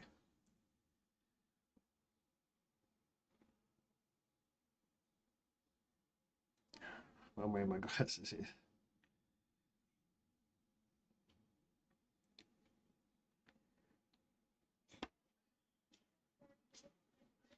It is ridiculous. I mean, it's understandable if you need there's some people that just crave that sort of crap. I'm not, and crave competition and that. I'm just not like that. I couldn't give a toss. Much faster, Stas. Much faster on the 15 amp, and it boils. I did my first single batch on the 15 amp was yesterday, and I nearly thought I forgot to change the setting.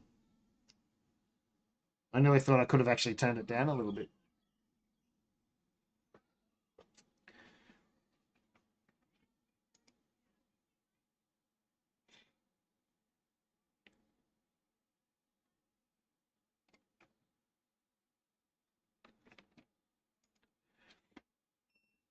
Oh, what does that mean? I think that means we've hit mash temp. So the 10 minutes are started for mash out.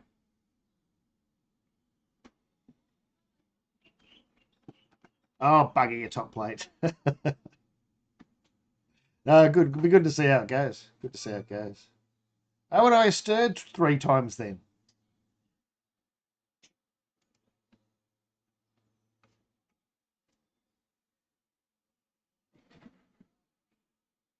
My gluten somehow scorches the bottom and doesn't boil hard enough.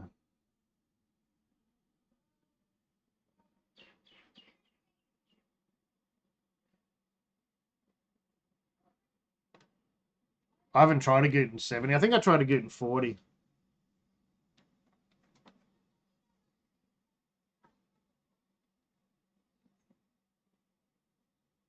I don't know. What size was yours lemonade if you're here? I can't remember.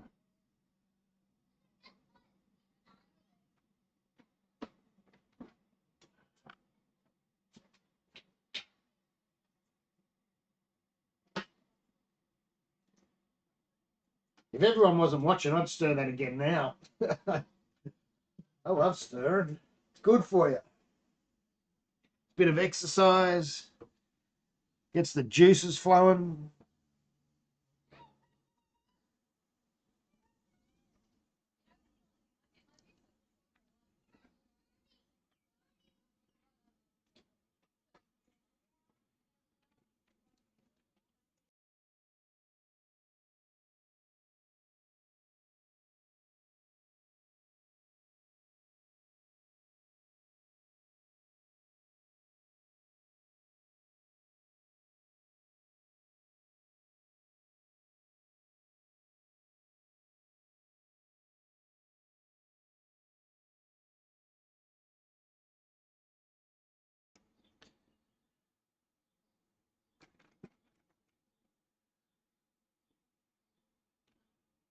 I might be able to send you one, Stas. We'll see what happens.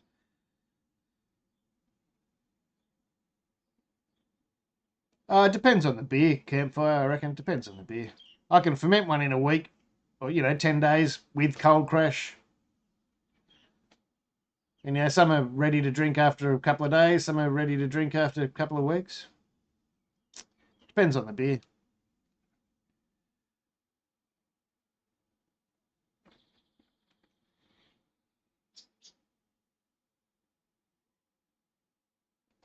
Now, I'm going to try and think if I remembered everything. The fermenters is ready to go. The sparge water should be hot. Yes. Keep thinking I'm forgetting something, but I think I'm all right.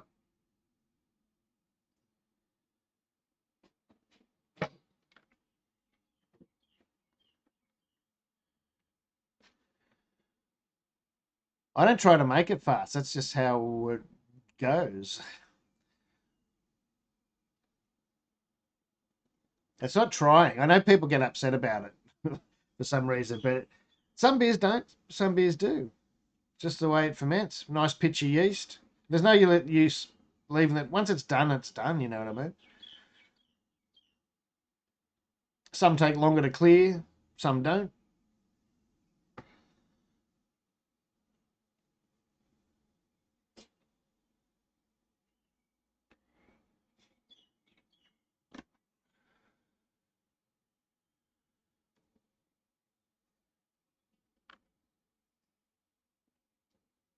I mean, I have no doubt that this beer here behind me will probably be finished fermenting in 3 or 4 days. But I'll leave it, another 3 or 4 days after the ferment's finished to, I don't know, feel good about itself. And then I keg it.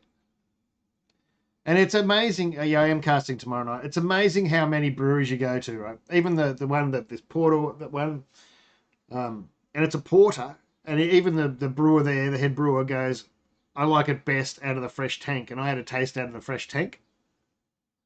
He goes, it's the best way to drink it. So, no, I hardly ever use Quake.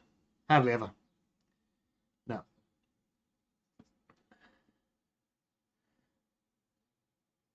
The one I'm talking about now, it's got SO4 in it. SO4 will chug through it at 19 degrees. This one's Bry 97. This will go pretty fast too.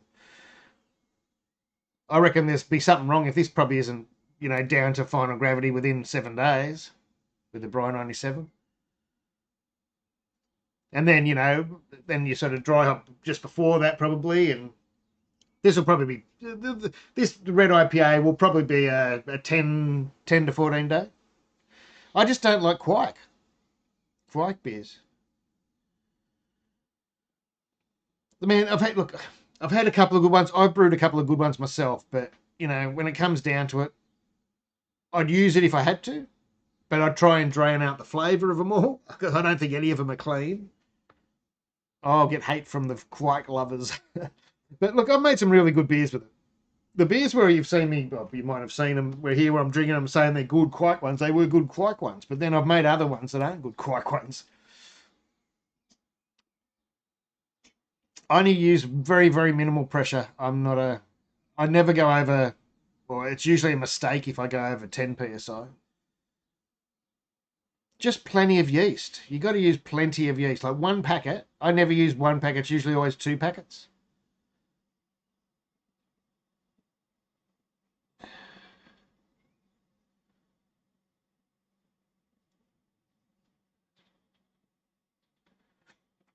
This IPA beer, I'll probably put on 5 psi, something like that, just to keep the oxygen out more than anything, and keep it. And I don't have to go high or anything. And I'll probably ferment it at 18. I think they do it at 18.5, and that'll be fine for me. 18.5, 19 is probably the highest I go with most of those sort of ale yeasts. And then, about 4 days in, probably, I'll bump it up to maybe 20, 21. Finish her off. Look, see, some people love the quike. Look, and Voss isn't a bad one, but pressure ferment, no hydration, SO4. Yeah. That's pumping away. I haven't had a look for a few hours. I'll see how we go. And only pitched the yeast less than 24 hours ago. Yeah, it would be less than 24 hours. About 22 hours ago, I think I pitched yeast. 23 hours ago, something like that. Hang on. And that's not it. That's beef as 4x gold. Hang on, wrong batch. I'm looking for Sir Thomas.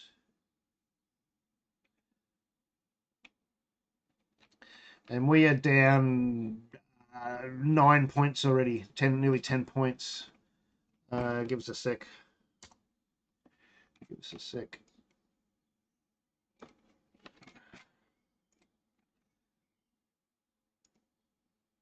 And put that down. There it is there. That was pitched last night at about, what time does that say? Oh, that says 10:11, but 10:17, but it was about 2 hours before that. Probably about 8 o'clock. I pitched the yeast, and it was 10:55, and we're already down to 10:46, and it's probably lower because the tilt's already floating in Krausen if I go and give it a shake. But we're at about 19 degrees. That'll pump through that. That's only just getting started. I wouldn't be surprised by tomorrow morning we're at the 10:25, and I'll have to raise the temperature so we don't stall.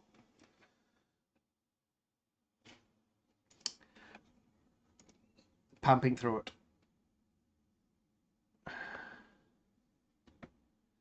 No, I've never had any worry. I know people used to. I take it easy, Stas. I know people used to have overheating problems on concrete. No, I never had any of those problems ever. I usually use a bit of wood, but the reason they're up there is so the camera is, I can sort of just fit underneath the camera. I can walk underneath it at that height. If they were on the ground, I'd have to put the camera where I couldn't walk underneath it. It's just an easy thing for me. Oops, there's the end of. I had a noise. Noise is going to go off. It's a bit hard to see. So there's the camera and the light, and there's the Brewzilla. Oops, I shouldn't have had the car on the screen then. It just gives me enough height. Sorry. That I can walk underneath it. Oh, I'm sort of used to it. It makes things easier. Hang on, I gotta go and shut that thing up.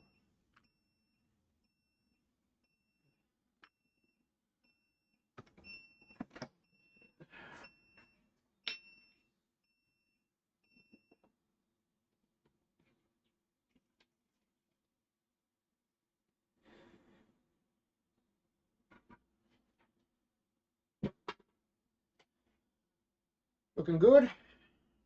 Just double check my sparge amounts and all that sort of rubbish.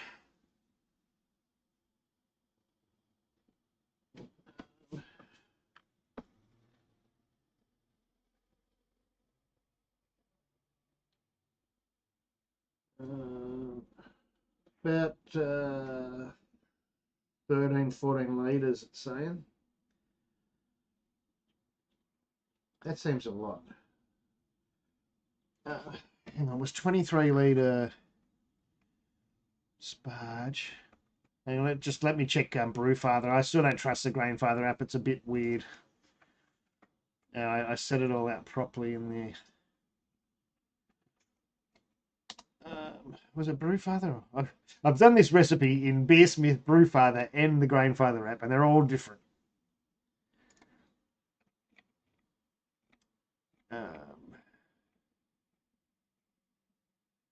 There's 23. It's nearly 14 litres.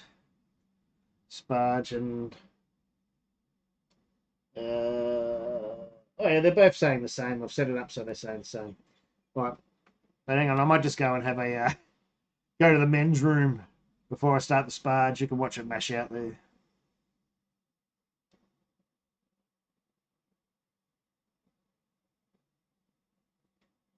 I don't know what a claw hammer brew type basket is, but you mean like a steel bag. Hang on, I'll be back in a second.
Right, what were we doing? 14 litres, 13 point something litres. Whenever you get to this step, always, do I leave the mic on? Yes. Always pull out pull out your hose before you turn off the stop pumping.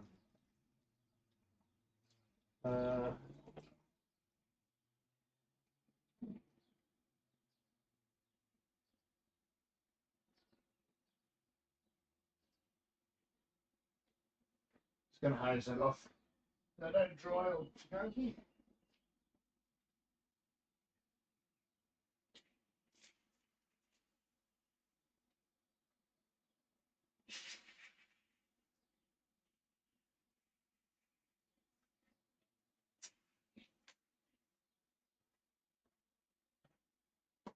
Cleaning as you go is the go. All right. What do I got to do now? Pull it out. Always do that too when you start pumping. Get in there. Is that going to hit the camera? I don't think so. I've got my glove on me. Yeah, everything ready to go. The only thing that's not right is my beard. I can't move much, so I need my beard in here. Not that you can see it. Cheers. All right. Course coming. Going on today.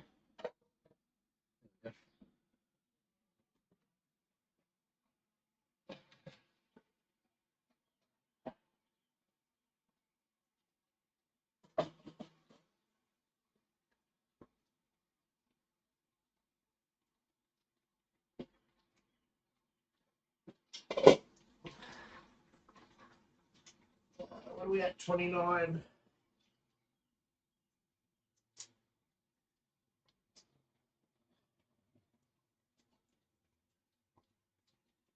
Minus 14 is about 15, isn't it?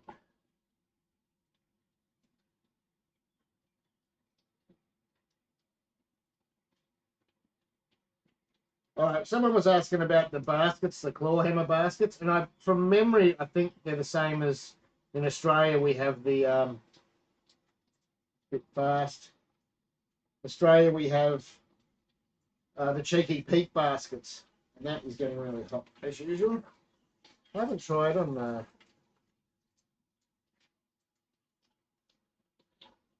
the Brazil. Sometimes I could squeeze the hose through the side here. No, I probably shouldn't be lazy. I should just keep going. And what they are is like a mesh basket. The whole basket's mesh, even the edges and everything. Sides, I mean. They'll work. Of course they'll work. They're like same as brew in the bag, except steel, of course. Except, but kind of like we worried about this because there's holes at the side.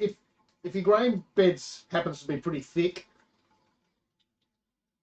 your sparge water's just going to run out the sides. So it's just something to keep an eye on. That's why I don't like them. And that they can be messy, you know.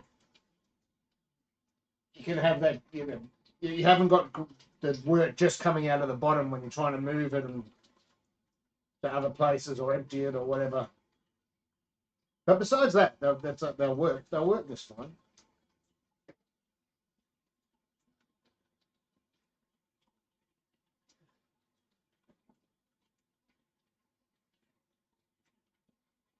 What did I say? 29. As far as I know, about 15 litres. Heating pipe, that is getting bloody hot.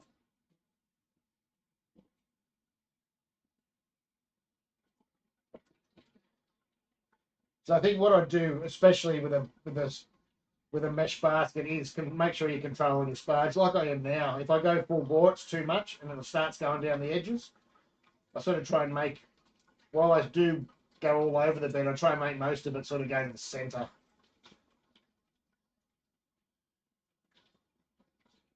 Because if you try and do the old school, like you would in a normal mash tun, you know, 1 inch of water above your grain, most of it's just going to go out the sides. It's not going to go through the grain at all. So you might be doing full volume mashes, and then you don't get the sparge at all anyway, so you're leaving a lot of stuff behind. That's actually going too fast now. I haven't got my glove on properly. I've broken my fingers.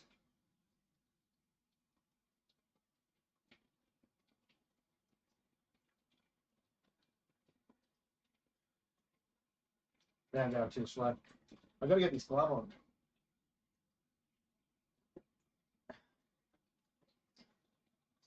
There. I've got my nose dirty.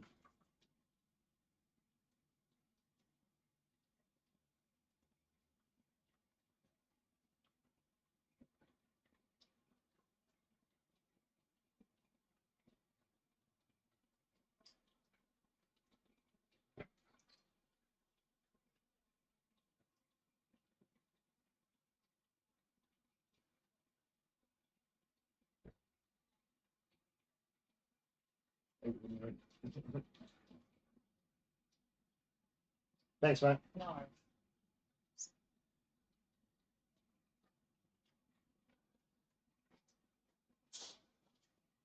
Thank you. Cheers, mate.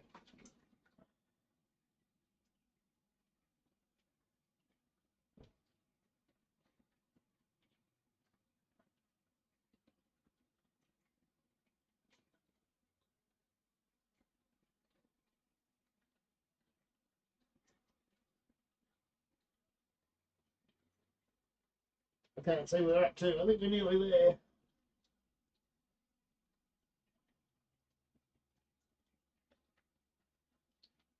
Oh, might have oversparred just a little bit.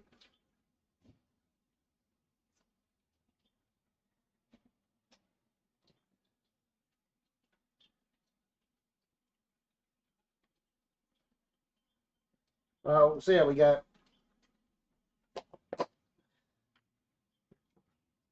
I knew you'd like it. I got it just for you. Got love hearts on it. Got love hearts on it.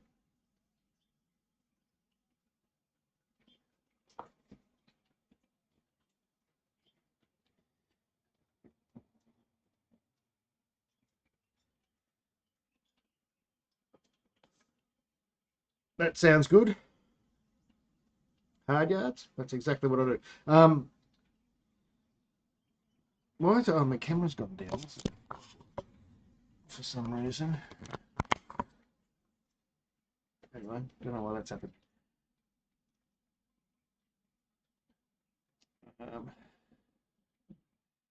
These ones, I'm using a different mill at the moment, and I'm not pre-wetting it. And it's not so, like if I use the, it depends how much of a hurry I'm in. But if I'm using the skinny 35-litre vessels where they're tall and thin, then yeah, the pre-wetting really helps with your crush, and you can keep your husk better and that. But in these wider vessels like the G40 and the Brewzilla 65, I haven't found the need to. I use one of the Maltzillas, and I just crush it at 1.35. And because of the grain bed's not thick, I don't have any issues. But if I was still using I nearly did this batch in the Brewzilla 35, I would have done it for that. It just makes the sparging and everything much easier.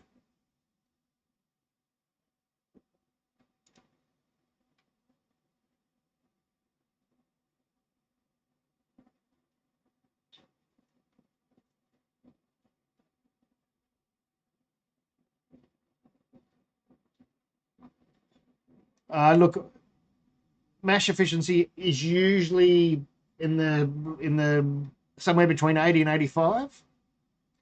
Although lately in this, I don't know what's going on in this grainfather thing. It seems to be more than that. I don't know if it's because I'm using this other mill and I'm not wet conditioning, so it's crushing the grain more or anything. But I'm not having flow issues. Well, it looked like I did at the start, but as you saw, after that I didn't have any worries. I don't know. There's something smashing it out of the water at the moment. I think there's something. Maybe the grainfather calculator is not as calculates it different. I know it sounds strange, but I seem to be smashing the efficiency out of the park. Well, we'll see after this, eh? We'll see. See how this one goes. The pH was good, so we shouldn't have to worry about that. So we should have got good conversion.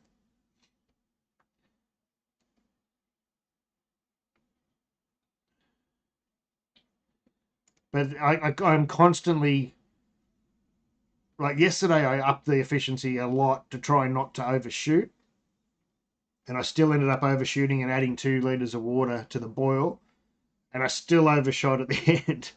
So there's something going on at the moment. I'm getting efficiency, really big efficiencies. Efficiencies? Why is this gone stupid? Oh, I forgot I was trying to get that floaty to work. It's probably turned itself off now.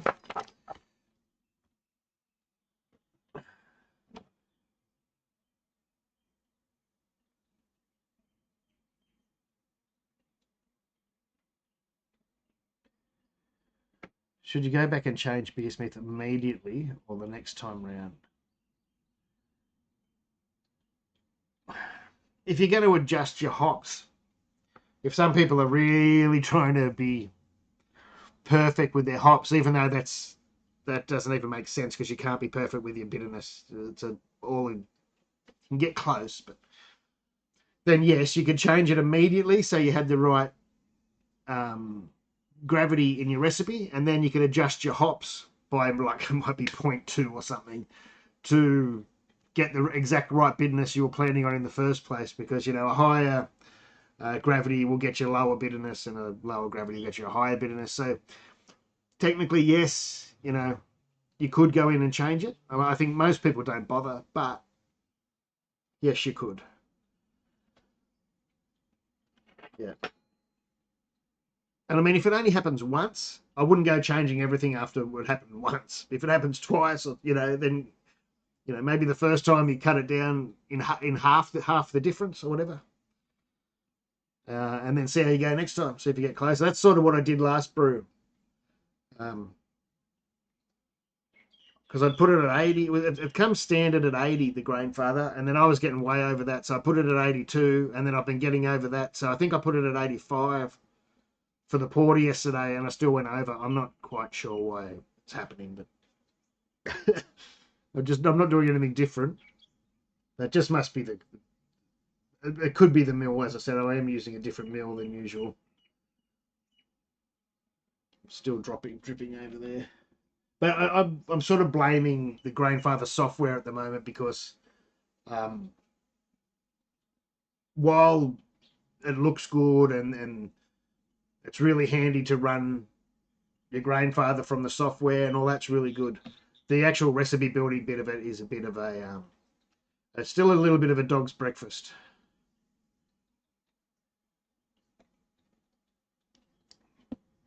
Oh, that's actually a nice beer. This is that's the Jetty Road, the second version of the Jetty Road IPA, where I'd run out of some of the hops, so I threw some Simcoe in as well.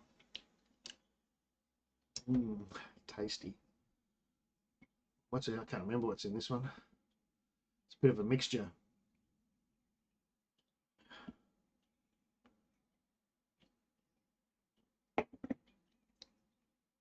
Still dripping, I can hear it.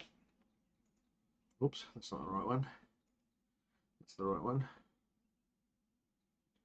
Anyway, while that's happening, what I'll do is I've got all this leftover water, but I'll use that for cleaning and stuff.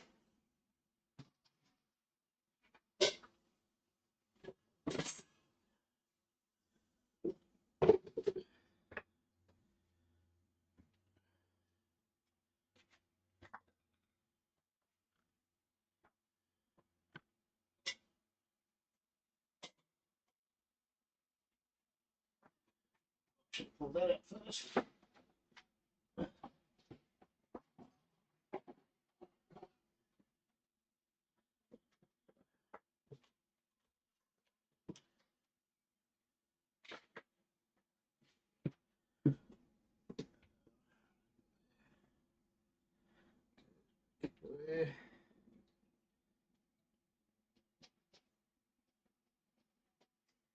clean yesterday.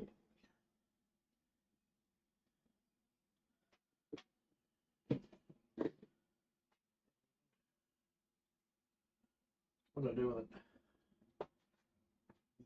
Yesterday. There it is.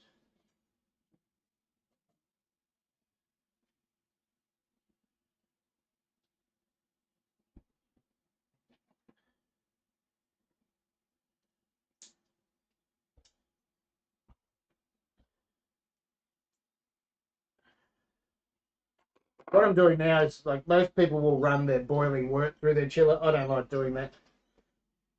One, it's not good for your pump, and I'd rather use this water here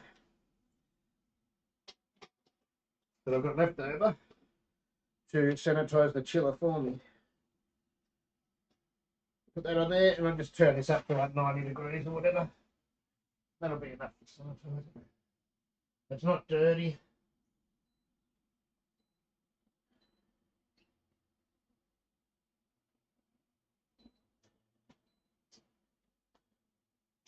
Make sure everything's in. Turn the pump on.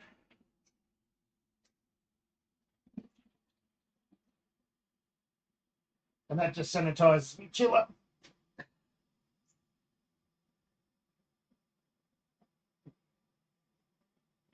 It's also handy because in the garage, we get plagues of earwigs and things and bugs. Even though you try your hardest and you put it up on a shelf or something, or you get a cockroach in the end or something.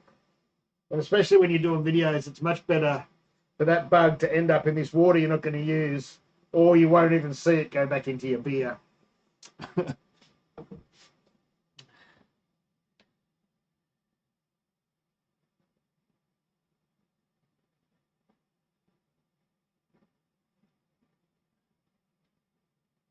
No worries, Campfire. It's maybe, I don't know, send me a message or something. We can chat somewhere or something. And my spent games go on the garden. Have you tried the new temp controller from Kegland? I don't know. They never tell me stuff, eh? They're cutting me out. We should protest. Everyone should send them a message. Say, what are you doing?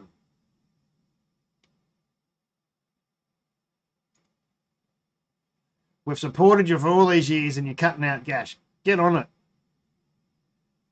Are you sure it's different? Is that the Mark II temperature controller? It doesn't look much different to the other. I don't know, but it looks solid because they're like STC based. And as long as they've used a good quality STC, they'll last you much longer than a Inkbird probably will. If they've used quality components.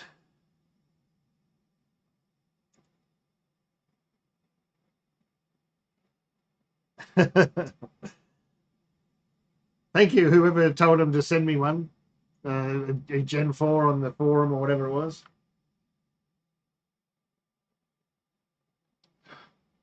That's tasty.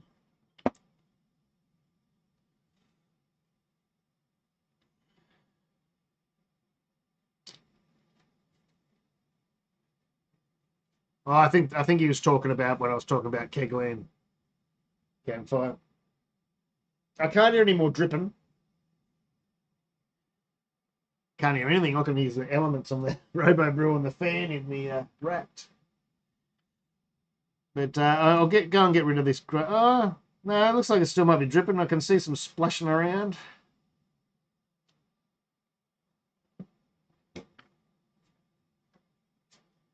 Can't see.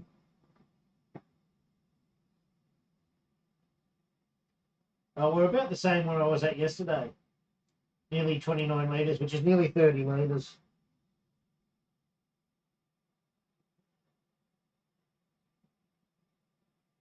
Because the readings are out a little bit. And I didn't realise, but until that talk we did with Grainfather, that you can loosen off the sight glass and spin it round. Apparently it's got gallons readings on the other side or on the whatever.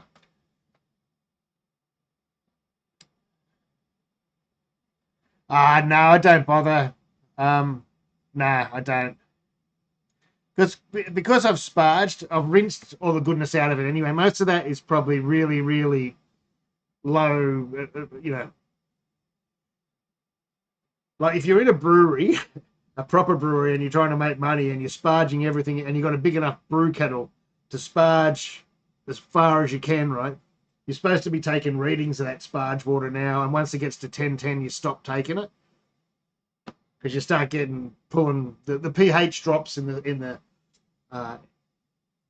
mash in the grain, and you start pulling out astringency and all this sort of stuff.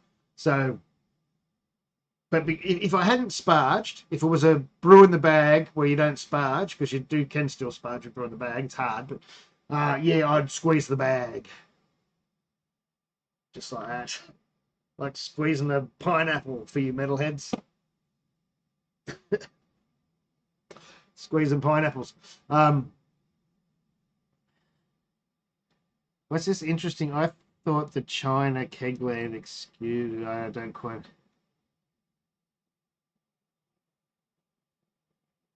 Oh, you mean the? I don't buy from AliExpress from kegland, only for if I want to return something,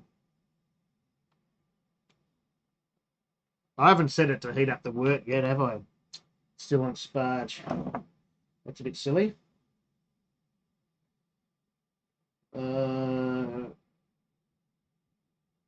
Proceed. Finish sparge. Oh, we're heating. All right, so I should probably take the thing off the top.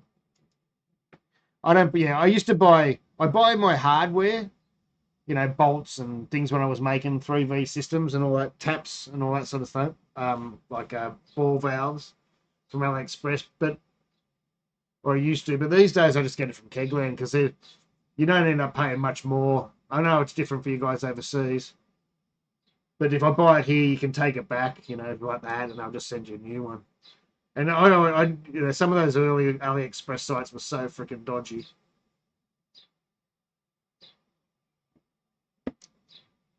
But I just because we're in Australia and we've got Kegland here, it's much easier than if something's wrong or they send you the wrong thing or it's broke.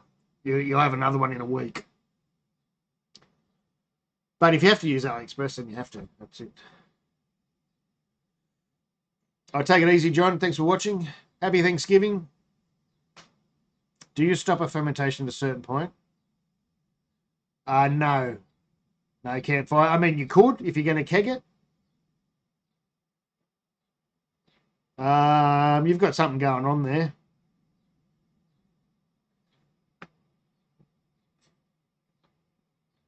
You've got some. They shouldn't all be hitting 7 to 8.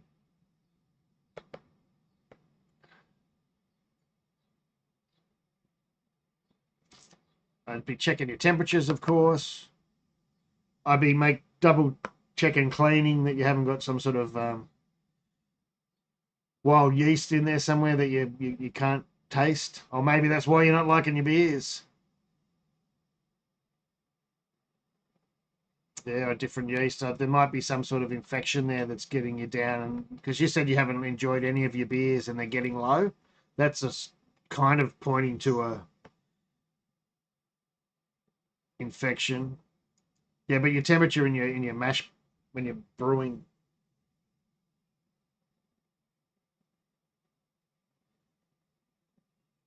The one I mashed yesterday was 69 degrees when I mashed it up. 69, I think it was. I think you had 69.8. But because I'm on a varied system, I don't quite know yet. I put it at 69. Yeah, 69. Hopefully that finishes at 10:16. It's supposed to, this one next door to me. But it's SO4, so it's likely to finish at 18 anyway, 20. But no, I'm going to ride it. I'm going to push the temps. Oh, that's no good.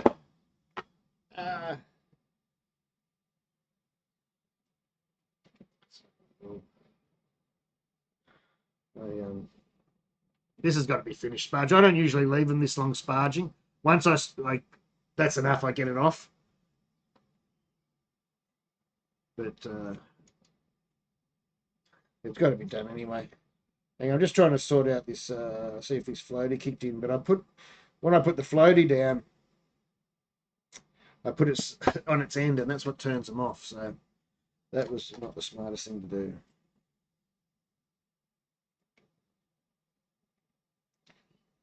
Not at all.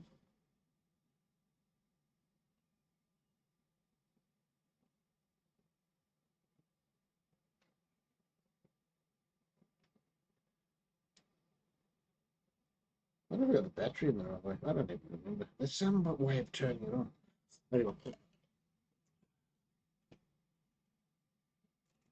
I want something interesting.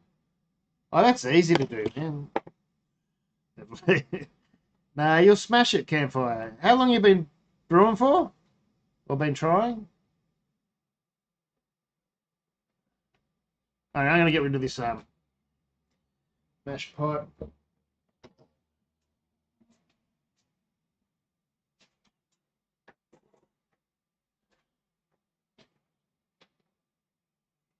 No, that one's empty. It's emptier than I ever get them.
Now, there's a reason I went and did that.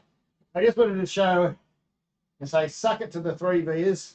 Don't worry, I used to have a 3V. Everybody knows it. That is, besides the 2 bits of grain left on top. My mash pipe is clean already.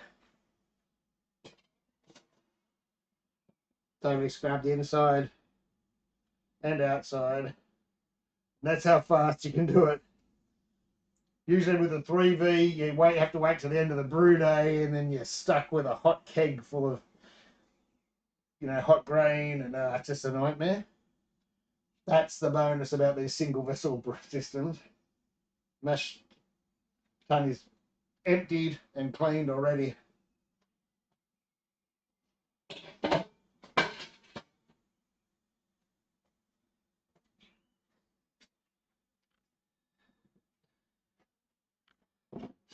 All right, are we on the boil yet? Seems to be. Yeah, heating up. Oh yeah, we're heating up. We're at 93 already.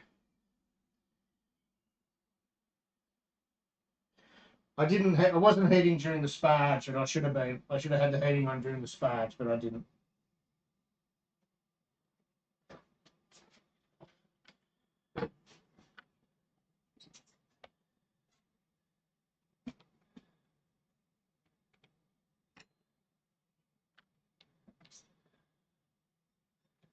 Hang on a sec. I'll just go back a bit.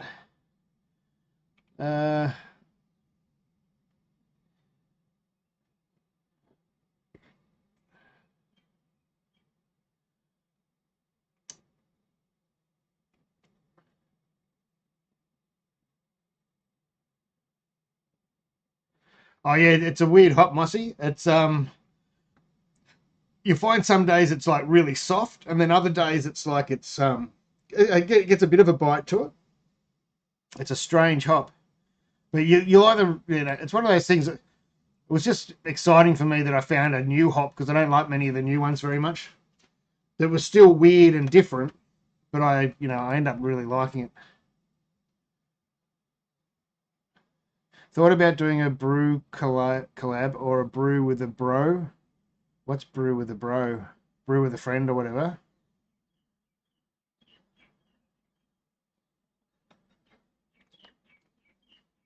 Oh, look, I was going to have people over here brewing, but COVID sort of stuffed it. I mean, I suppose we can get back in action now. But yeah, I used to in the old days. We used to had a few people around brewing and stuff. Some of my older videos, you'll see that. But yeah, I'm happy to do that again. Started making original for 6 months. How you doing, mate? How you doing, Wolf? Hope you're doing all right, mate.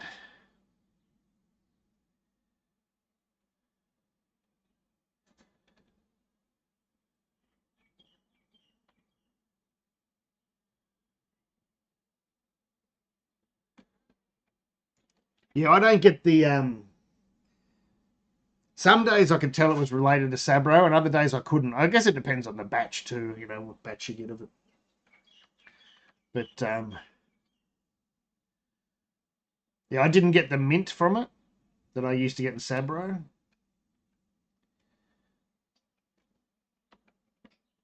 But yeah, I did a pale ale. I think one of the first brews I did on the test batch, the live brew day maybe, or one of them anyway, is a was a Citra Talus beer, and it was really nice. I actually think the Talus overtook the Citra, so next time I think I might drop the Talus down a bit or up the Citra a bit, because I did it 50-50. And I still think that the Talus was coming over the top of the Citra, which was although I think the batch of Citra I got wasn't very good. We won't talk about that publicly, but I've had a few guys say the same thing, so take it easy, Birdie Bro. And sorry, mate, I missed a few of your questions. Every time I scroll back, I see, oh, Birdie Bro said something. Oh, it was a while ago now, but I've been busy, maybe an hour ago. But good to see you, mate. Thanks for dropping in. I need a beer. Did I bring a beer out before? No. Oh, I did. I bought this little one. Bought half a beer. All right, let's get back over here because you'll see.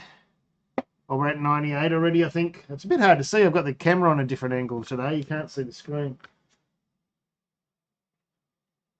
But it's usually really fast. It was only, as I said, Stas isn't here, is he? Stas is gone. Stas is gone.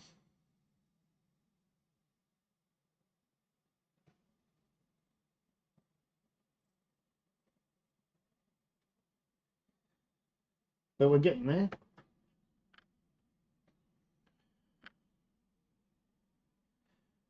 I might go and get another glass of that one. That was good. Hang on. Make sure it doesn't boil over. Turn it off if it starts to boil over.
That's force of habit. That's a firm cap. I don't even need it. But I think it helps in my... I'm pretty sure it carries over a little bit. I could be wrong. Maybe it's all in the head to my fermenters.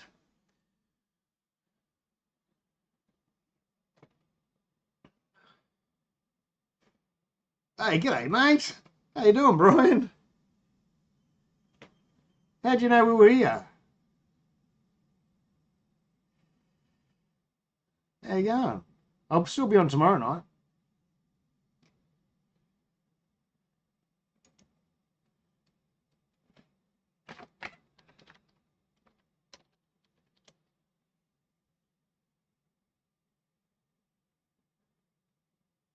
People might know. People will know Brian from my stream, my live streams on Friday night.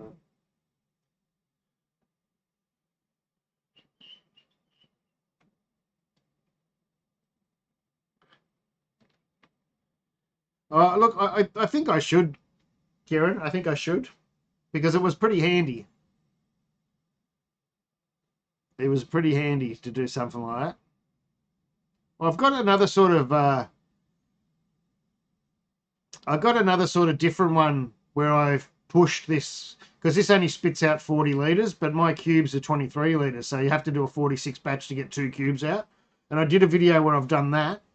I haven't made it public yet, but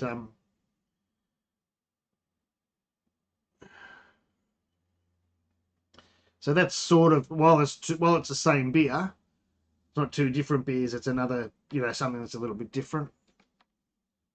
Have you had any experience with sensory? Yes, I have. I have. When I did my first brewing course about 10 years ago, we went through the sensory kit, and oh my God, there's some of those flavors you'll never ever forget. And I think that's the idea of it. They're terrible. Oh, they're awful. I don't think I ever want to do it again, to be honest. But oh yes, this is a brewery series video, so this will be a full video. This will be a grain to glass in the end.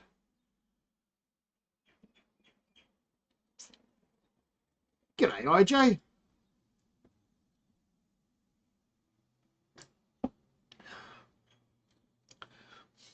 Look, you want to do it with a brew club or something, because they're not.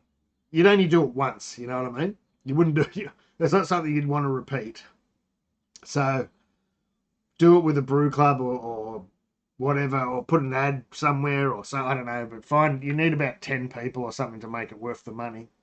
I wouldn't be buying one just for yourself at home unless you got money to burn, because I think they're around $200 or $300, aren't they? From memory.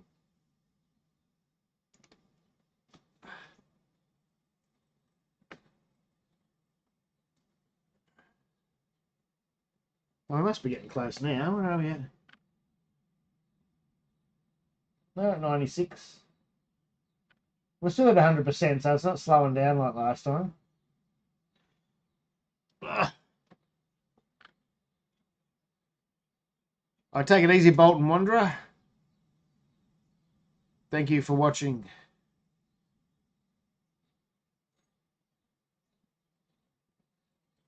Look, you'll learn something from using one. They're definitely worth having a bash.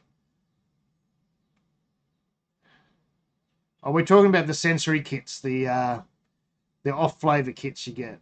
From last time I looked, they were $200 or $300, but I haven't looked for a few years now.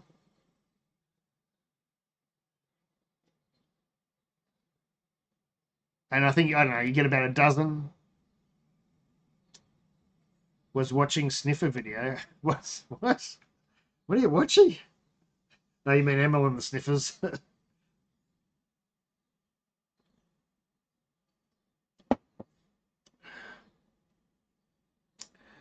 You didn't like it?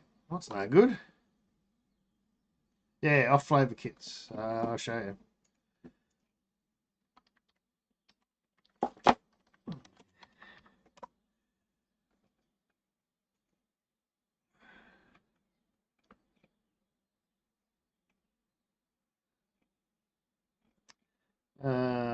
Essential off flavor kit.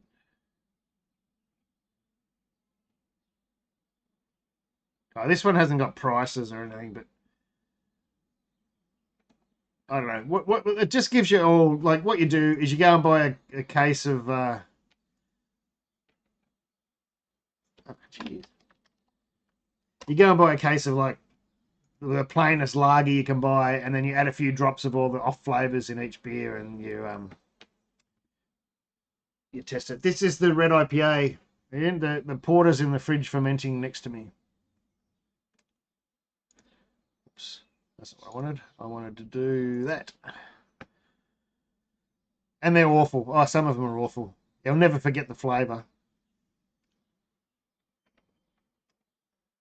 Ian's got the Bob's XBA on tap at the moment. I think he's struggling a little bit with the hop flavours.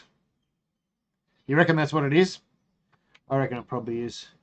They're very different hop flavours than what you're probably used to if you brew them beers like I do.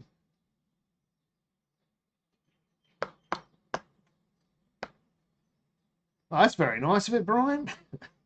Yeah, it'll settle down too. It'll settle down.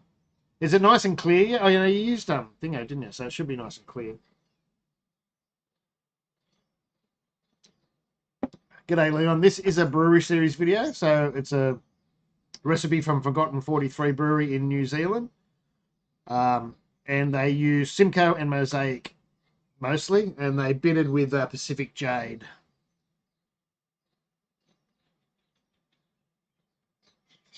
Got married yesterday.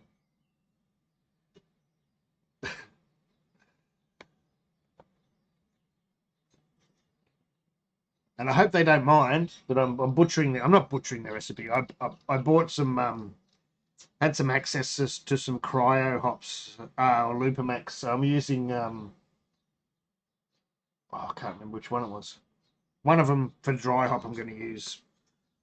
It's Simcoe and Mosaic in the dry hop, but I'm going to use the cryo hops as one of them. I can't remember if it was Simcoe or Mosaic, but that's not much of a change. Oh, here we go. We're coming to the boil now. It is 7:26 p.m. Thursday. How's it doing? Not doing too good today. I've had 2 beers. No, it's actually doing all right. But, it's just the proteins and, protein salad. Sounds like a night at Lemo's. Trying not to drink too much beer and... Oh, what do I say that? Trying not to drink too much beer during the week and just eat meat and salad. You know what it is? Mostly meat. Can I do the same? I take it easy, Broom. Good to see you. Oh, where I say it. See,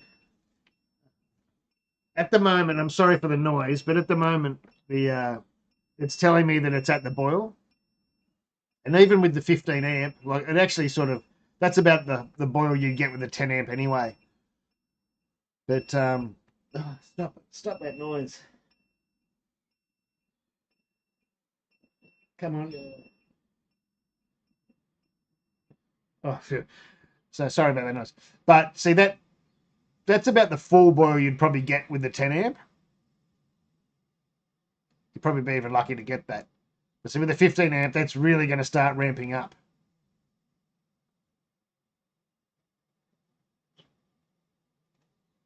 And it's well enough. Like, yeah, that's heaps of a boil for it. But if I let it go for a minute or two. Yeah, I do smoking of meat all the time. No, I do. Actually, I have recorded videos on all sorts of things like chili sauces and all this stuff I've done. And I ferment chilies and I do all that sort of stuff. And I never ever upload any of them. I think I'll just stick to beer. Nobody wants to see me doing shit like that. But yes, no, I do. I've got a smoker out the back. I'm going to call that the boil anyway. And get all my hops down. Have I got all my hops are all weighed out already?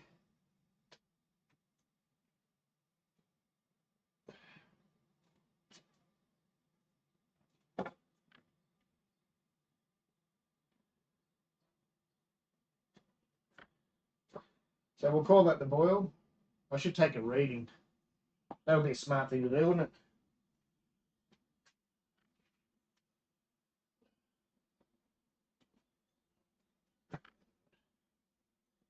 I always wait to the boil to take a reading because I know then the wort's mixed up. Actually, I might take a bit more. Not that much. I'm having troubles even taking a reading today. My glasses are fogged up. I can't see what I'm doing. There we go.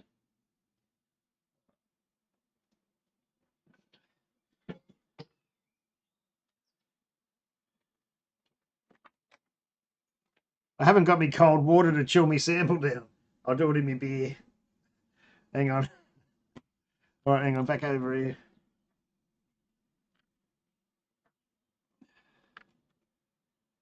I don't need to turn the other microphone on, do I?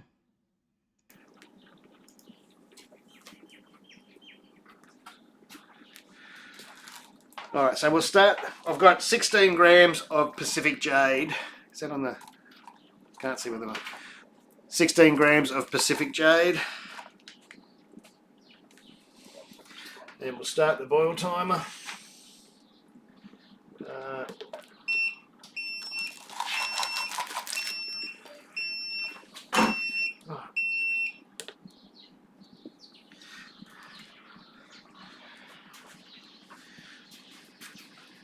I really wish they could have made that buzzer like a speaker instead of a piezo buzzer.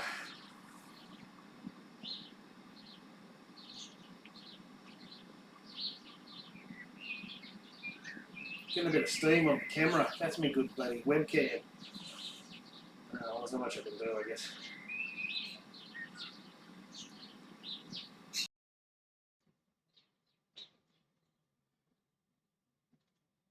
Luckily, it's all... it makes you very lazy brewing like this. It's all on timers. Now I just got to wait. There's not another addition till... Oh, actually, I'll probably put in some Werflock and some yeast nutrient at about 10 minutes, and then there's a 5-minute addition of hop, and then a whirlpool. Oh, let's take that reading. Let's take the reading instead of looking at steam. I think... Oh, that tastes good. I need to cool down a bit more.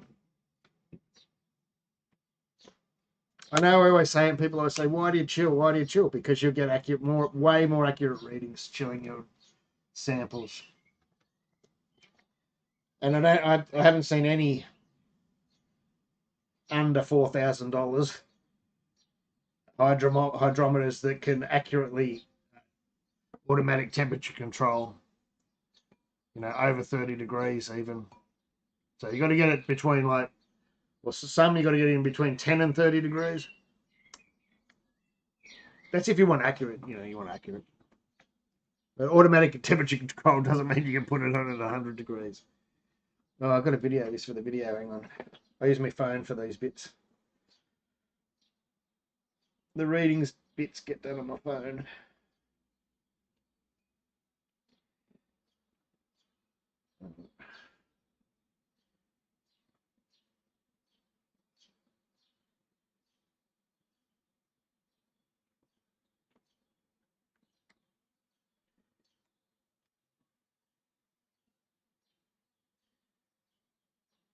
We're up again.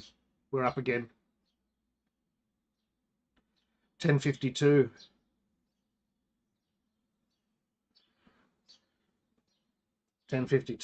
That's way high. Well, it's about the same as yesterday. We want a final gravity of about 1054, and we're already at 1052. Do I water it down? Maybe I'll water it down. I've got all this hot water here. See, that's handy. The handy thing about me having the HLT there, that's at the moment sanitizing my chiller, is that there's about 10 litres left in it. And I can whack that into the boil now. Or reduce boil time. Yes, you're right. I could reduce boil time.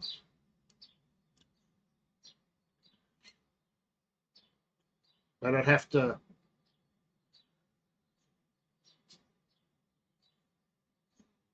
Now I'm going to add... I could easily add bloody 2 litres to that. Yesterday I used a calculator and so I can put it in the video for what I did for porter. But today, since everyone's here and I don't want to do that, I'm just going to put in like 2 litres in. Yeah, 2 litres should do it. So that's overshooting again. That's the ingredients for a 23-litre batch, and I'm making a 25-litre batch. And I'm still over. Where'd my jug go? Oh, there's my jug. Usually sits there. So I'll just get 2 litres of this water here, which has already been treated for, can you see me, Abby? Already been treated for chlorine and all that.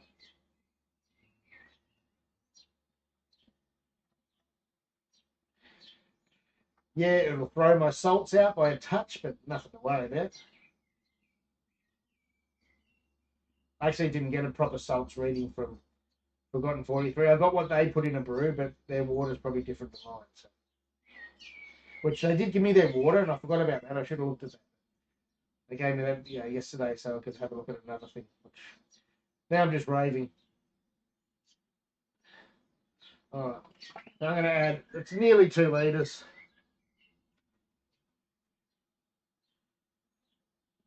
And that'll get it much closer to what we should have been. That'll come back to the boil in no time with that 15 amp thing.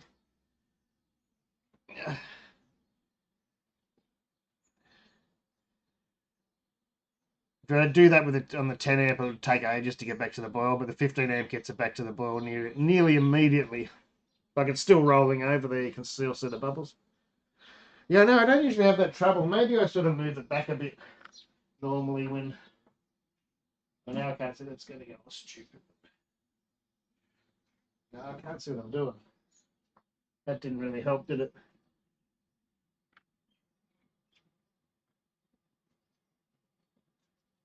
There's no wind in here at the moment. That's the problem.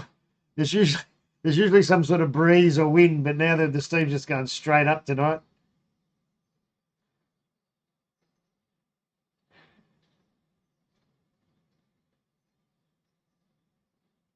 Yeah, sure, Brian. I see there's a bit of wind and we're right. It blows it out of the way, but not tonight.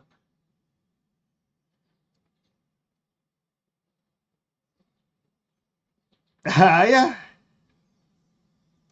I had it on. I actually had it at Bridge Road on Nitro. They had it there one time. Last time I went there, and I was a little bit disappointed because I like it on bubbles, but it was really, really nice on Nitro too. It was really nice.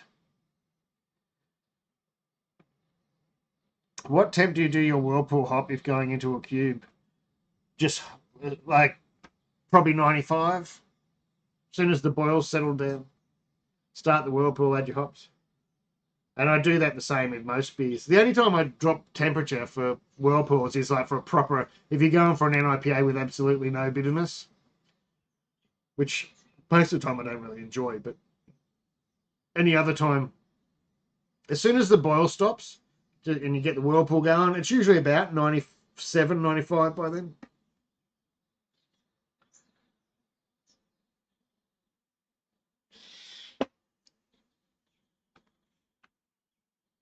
Like that beer changes every day. This is one of those beers. I had it about 3 days ago. I thought, oh, feels like I've oxidized it. The hops are feeling all yuck. Then I had one yesterday. I went, oh, that's good. And then today it's sensational. Just depends on your taste buds. Eh? Cheers, Jace. Look, I don't mind one beer on Nitro, but I just like the bubbles. I guess it's, I don't know if it's just habit. If you whirlpool at 80, do you wait or do you? Well, you can do either. You can chill it to 80, or you can wait till it gets to 80. But I wouldn't. You're really taking a risk cubing when you've done that, because it's usually down to 75 or 70 by the time you've finished your whirlpool, and then you put it in the cube, and you've got a huge risk of infection. Have you ever listened to the Cool Room podcast? I've never even heard of it. Sorry, Kieran. Never heard of it. I don't do many podcasts. I'm not a podcast person. I try and I lose. Once they start advertising, my mind wanders, and then I clicked back onto the podcast. It's halfway through it, so I started again, and then I never ever get finishing. It's really disappointing. I wish I liked podcasts, but if you tell me they're good, I'll have a listen. Bugger, I'm going to have to go to sleep. Go to my other work tomorrow. Watch the rest of it. Take it easy, Mike. Thanks for dropping in. That's Mike, Hard Yards Brewers.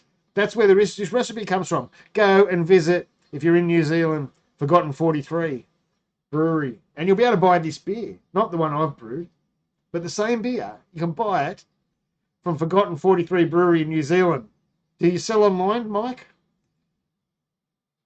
I don't know if you sell online. But if they do, get on to Forgotten 43. This will all be in the video, but is Whirlpool necessary? No, Whirlpool is not necessary. I mean, we've done it forever in the brewery world where you could, but it wasn't about hop stands and things or dropping temperature. It was about centering, because you had a pot and you had all the junk at the end of the boil in the bottom of the pot, and you wanted to center it. So you'd do a Whirlpool, and it pushes all the junk to the center, and then when you empty the pot from your tap on the side, you don't get all the junk. And that's what a Whirlpool is all about. Except if you try and tell a brewer that's been brewing for about 5 years that, they laugh at you. Oh no, it's about hops. Oh, you got to drop it to 80. Oh, you got to. But Whirlpools were never about that. They were never about that. They were about making a tube cone. But anyway, that's the old days. Things have changed. But there's nothing wrong with the steep. In some days before, when I was sort of even too lazy to Whirlpool these modern beers, I'd throw the hops in either right at the end of the boil, so the wort's still moving, or like 20 seconds before the end of the boil. Break all those hops up and then just let it steep. And then when you drain the vessel from the bottom, the wort all goes through, gets dragged through those hops anyway. There's not much difference.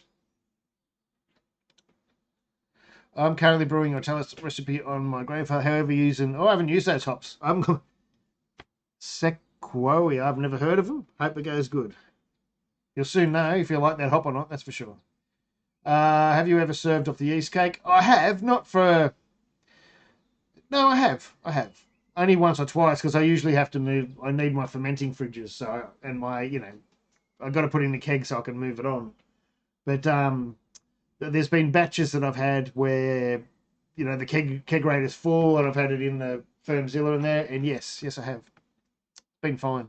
I haven't left it for any long length of time, but you shouldn't have much worries in our batch sizes. If everything's fine and everything's good with your brew, even if you had it in there for a couple of months drinking off it, you shouldn't have any problems at all. You'll get on to people that will say, oh, you'll cause this and that, but you have to be very unlucky. So glad you said that. If only better and worse on different days. Yes, exactly. That's what I reckon. You are not shipping your copy over there. Oh, I don't know. He went to send me his version of the beer, and it was going to cost me $200. So we said, don't worry about it. So I don't know. Maybe I will. Maybe I won't. My son said beer is now making him itchy. Try using soap instead. What's he? What's he doing with the beer? G'day from Wales. Well, no, I was going to go earlier and then I was going to go later, and it's sort of an inconvenient time for me too, because it's dinner time. Well, it's nearly 8 o'clock now, but it's sort of spanned from when I should have been cooking dinner for the kids and the wife and stuff. But some days I do them in the daytime, other times. Do either of the G40 models have clean in place function? The G40 does. This one has clean in place. Yes, you can set that up pretty easy. If you stick around, at the end I might clean it. It doesn't take long. Have you tried to control? No, I haven't. I wasn't sure you could, but I think I saw... oh, my monitor's about to... I think it seems like you can, but I haven't tried.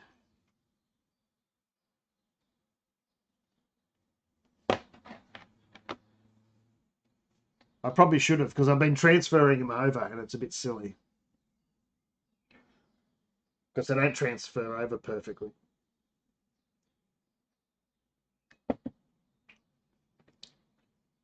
If you have a look, it's a bit hard to see. I was going to point to my screen. If you have a look down there,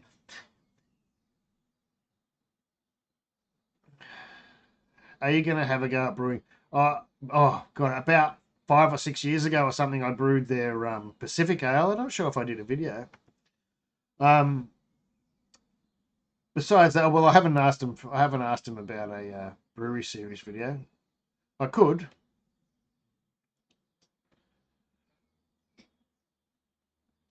But if you have a look down, see that... I keep pointing to the screen. See that here? It depends where you get them from. Some citra hops are good. See this thing here? I put a, what do you call it? A tri-clamp on there so I can fit any sort of tap or anything when I'm cleaning at the end. And I don't have to move it. Like last night I brewed here and I haven't moved. I didn't take it outside.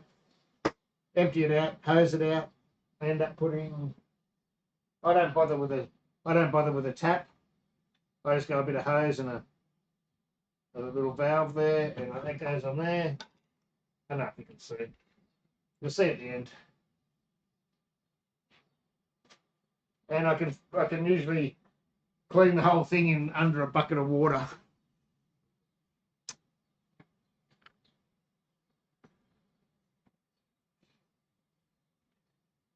Yeah, and look, the Brewfather profiles seem to have all that Grainfather information in there. So I think you can you? I've never tried.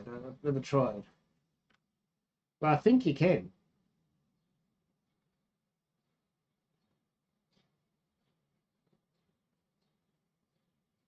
I need to measure out some, probably don't have to measure, but measure out some Werflock and stuff. Yeast nutrient and Werflock.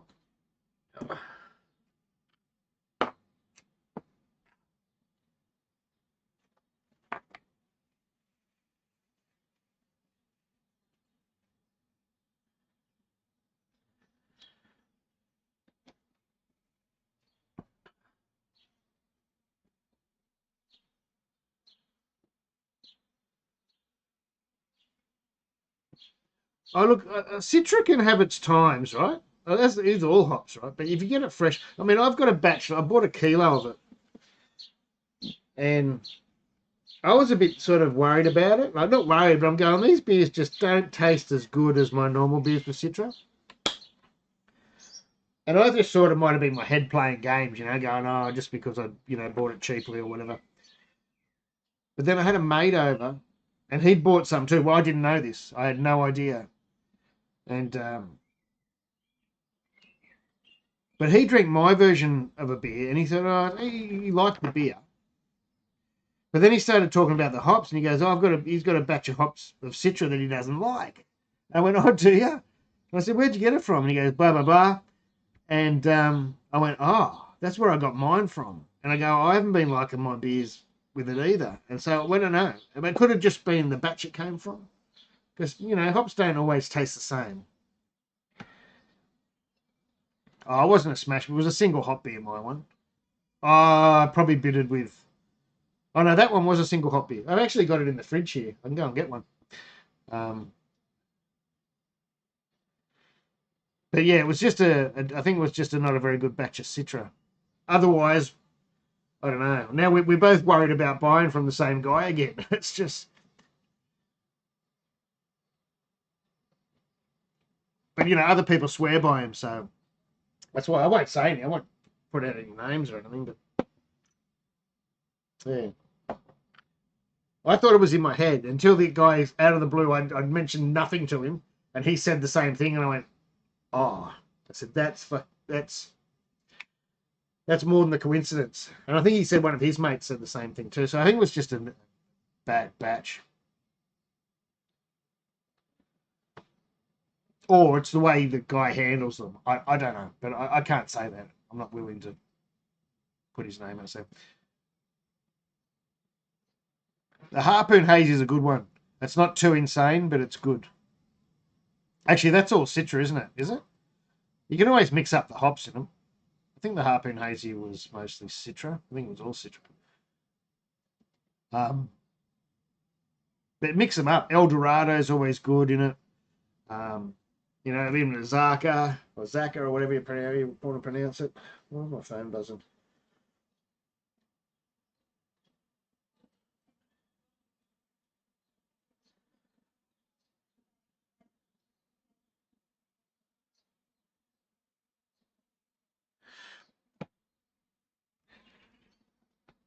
Yeah, Sabro if you like Sabro.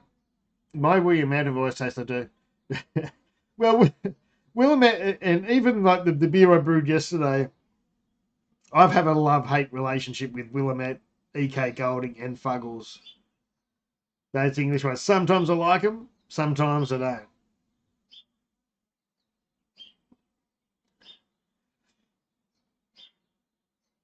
Although Willamette's a bit different, but yeah. See, some people love Sabro, some people hate it. Eclipse. See, Eclipse is another divisive one. Some people love Eclipse, some people don't like Eclipse. Oh, thank you very much, Kiwi. Hippo character stands idle whilst his new and most powerful body attachments do their thing, with the word op in the background. Thank you very much, Kiwi.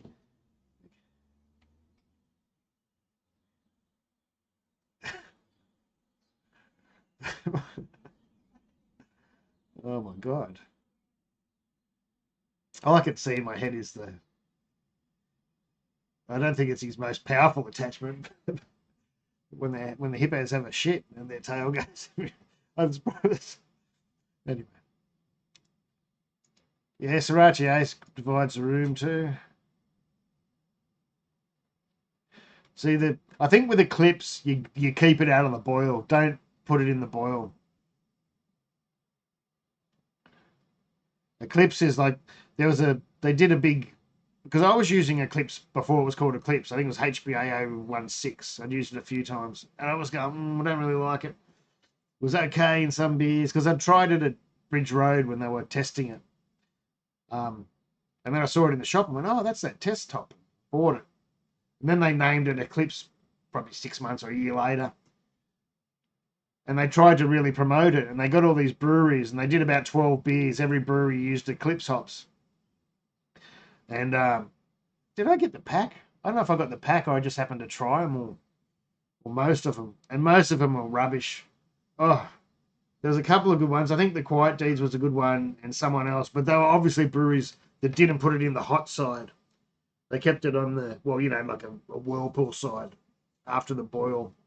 Because if you put it in the hot side, it can get really like a mandarin, but off a mandarin. You know, when a mandarin goes off in the fruit bowl and you get that, it still smells like citrus, but it's like off citrus. Yeah, keep it in the whirlpool, but just not the boil. Don't be chucking heaps in the boil. I haven't played with Zappa. Oh no, well, funny. There was a little bit of Zappa in one of the beers I did with HPA, and there was another one that was new that I was mucking around with them. I'd run out of hops when I did that big series of NIPAs. I did about 6 in a row. I'd sort of run out of hops at the end, and I had this Zappa, and I had HPA, the Eclipse hops, and I had one of the other new ones. But that's the only beer I've done. But saying that, I do have the recipe for. I don't know if you've had it. Fixation did a Zappa beer, and it's nearly all, I think it's all Zappa hops. And it's a massive beer. And I can't remember what they called it. It was obviously based on Frank Zappa. They used that name somewhere. And I've got the recipe.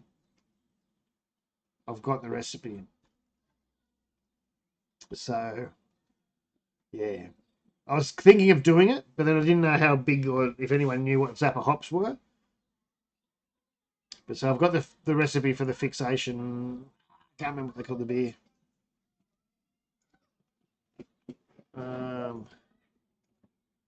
So people keep sending me messages on Facebook and things, and on this single screen I can't look at everything. Fixation, brewing, Zappa,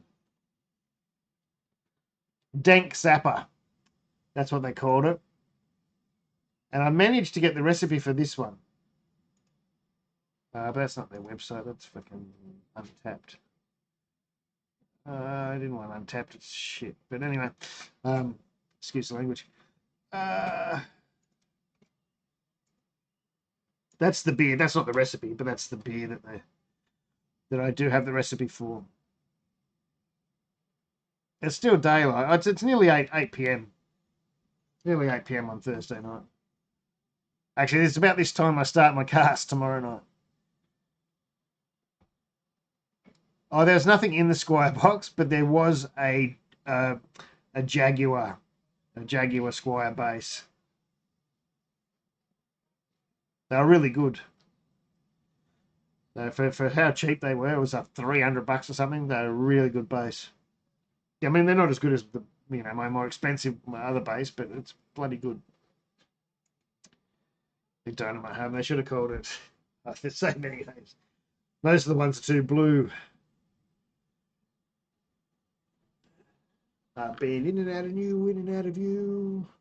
I need a beer. I'll be back in a sec.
How long have we got left?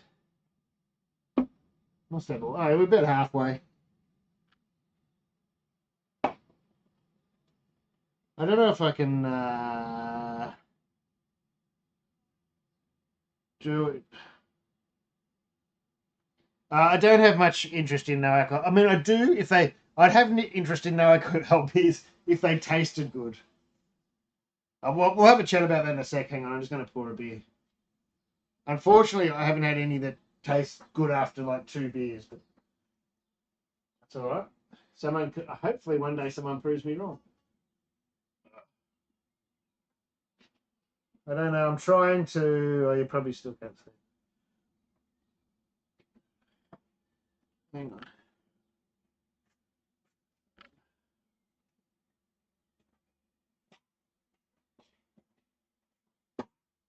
Stop looking at me cut off trackies. These tracksuit pants shorts. Look at this. Not. Probably not. I can't do anything about it. But this is one of the beers I brewed. I think it was probably the first live brew day beer. The grandfather?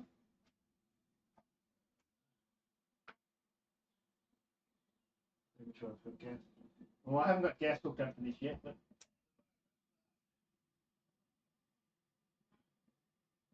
I can't find it. Where'd I put that glass? Not the one I want to beer. Oh, this one.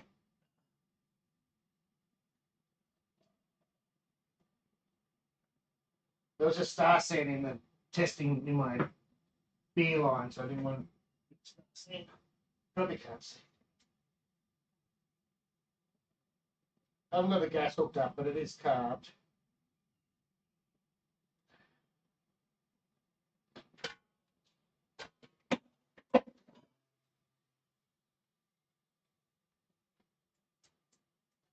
Spilling beer everywhere. Knocking things over. Up in the steam again.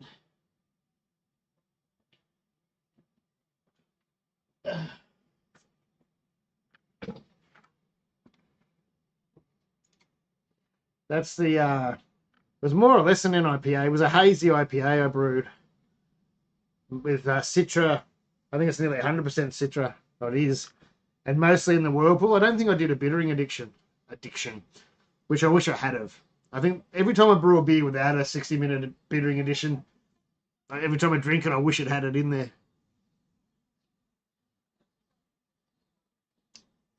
But besides the Citra hop that we bought being lackluster, it's still quite a nice beer. All right, hang on. Let's get back to the... I'm going to fix it up a bit. And the chatting. But I get you. I hear about the NO beer. Totally. I understand why. I understand, I totally get it. But the fact is, everyone I've tried, and it doesn't matter. I've got some from Hop Nation in there. Although apparently their second one, I got their first one in there. Their new one, their XBA is supposed to be better. I always go somewhere and I have the first one, and I go, oh, I could drink that. That'll be good for during the week. And then I get it home with a 6-pack, and you have one, and that goes down all right. And then you get the second one out. By the time you even start the second one, you're just over it. Well, that's just me. And and every one of them's been the same. It's just, I don't know. Hoppy beers just don't cope with low alcohol. And the ones that they boil off, they taste terrible. It totally changes the hops. The ones they pasteurize, and it's just a... And you've got to be careful. I suppose it's probably not so bad at home, but they're really bad for infections, even after they're fermented, because there's no alcohol in them to keep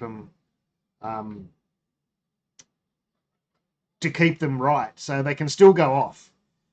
And there was a study done. I was only a study, and I've probably showed people before. And I think, I did have a window open. Must have been on. They shouldn't be tap beers on venues because. I'm not picking sides, but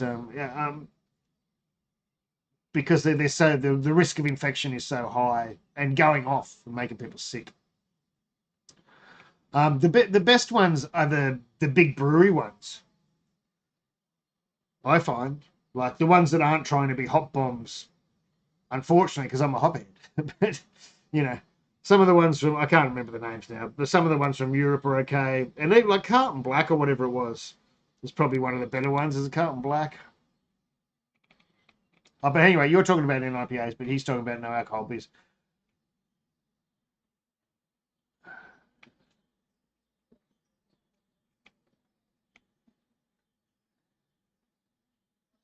That was actually Brian. That was Dave's. Remember Dave? Yeah, we don't know Dave. He had two. They were up in his kitchen. Oh no, that was in his lounge room. The one behind me was up in his lounge room at Dave that died's house. And the other one that I've got over there was in his kitchen. God, we used to smoke bongs in there for 10 years, 20 years with it up behind us. Had to wash them. They were brown, but they're clean now. The other one fell down. The other one's an Aussie one. That was the other day. Put it back up. Oh, I can't see it. It's there somewhere.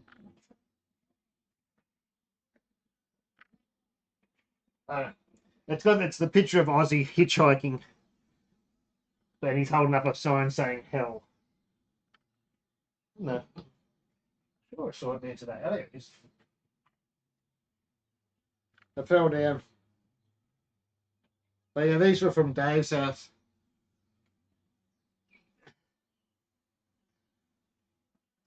Old mate Dave. NIPAs. You're saying you don't like NIPAs. You probably will never like an IPA. Sorry, I missed that one, Mossy. I'm probably about 10 minutes behind. 3 recipes ever again.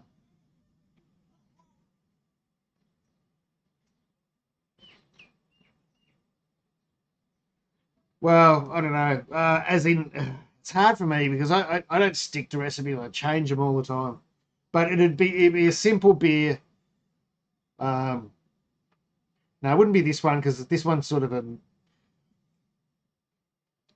I'd brew something very similar to the Stomping Ground IPA the recipe, because I've always brewed beers like that anyway.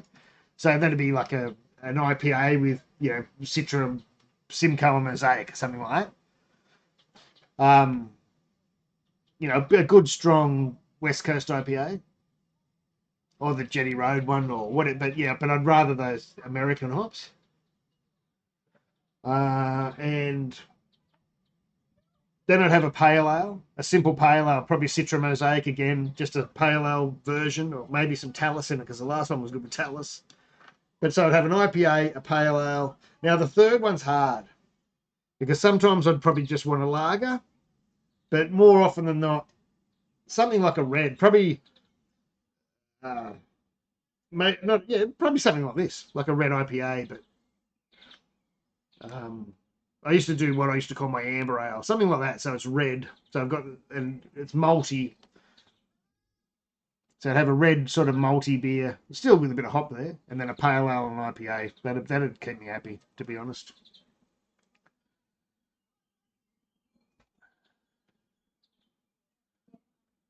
Oh, someone just said about hop stubber. Yeah, then that was what we're going back to. Lowman have a best practice vid for low alcohol beers using London and Windsor yeast, high mash temperatures of plus these yeast won't convert maltose. No, you spelled that right. Adding lactose helps mouthfeel. Well, I wouldn't act. What I've seen lately, instead of using lactose, you can use you buy maltodextrin. So you're not getting that. I mean, if you want lactose in it, some beers will benefit from lactose, but if you don't want that sweet lactose milky thing, use the is it maltodextrin that doesn't. You can buy that doesn't ferment. And somebody, what beer was that?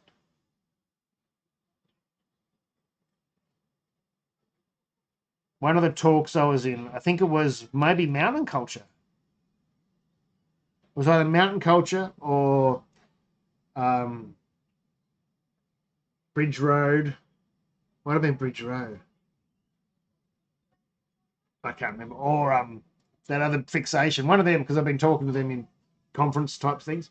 One of them used malto. They swapped out. They started with lactose in the beer, but they swapped it out for maltodextrin, and that made my eyes prick up my ears prick up because lactose you don't want in all beers, but maltodextrin you probably wouldn't even know it was there, except for the flavour wise.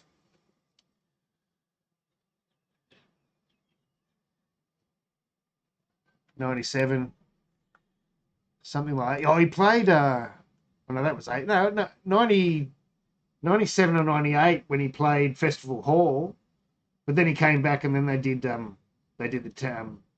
Entertainment Centre a bit after that.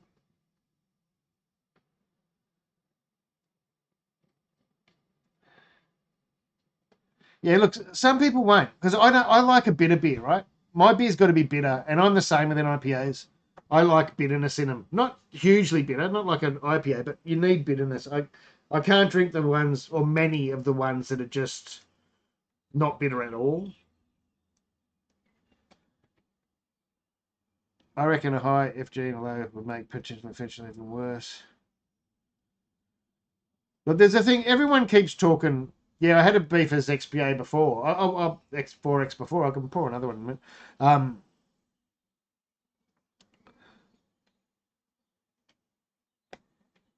Yeah, the first time he came out, well, besides Sabbath in the 70s, the first time Ozzy came out, he was promoting, it was like a live best, it was a best of album, not live, it was a best of album. I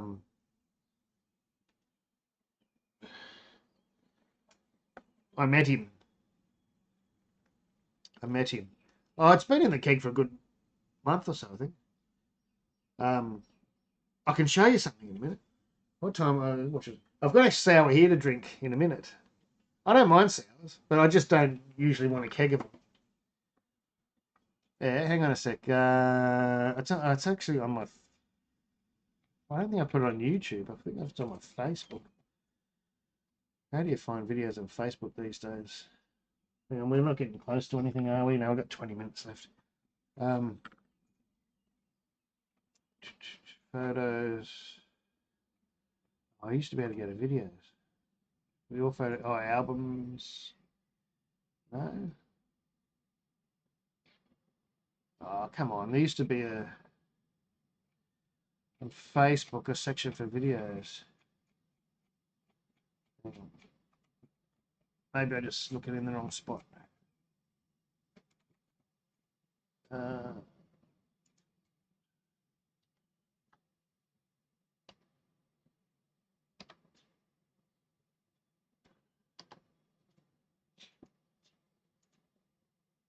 Videos. See all.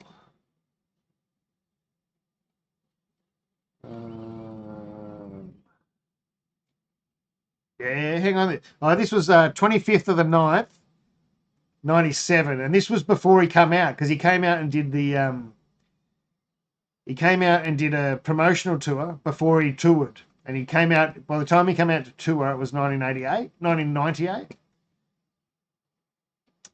And hang on a sec. It might be hard to see. It's all dodgy on my old dodgy video camera. Screenshot. Hang on. Can you see that? I can't see the chat.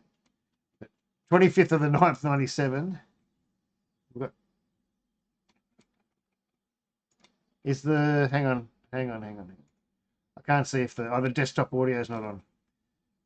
That guy's actually dead now. That was at the start of that video. But hang on, I've turned the sound on. Hang on.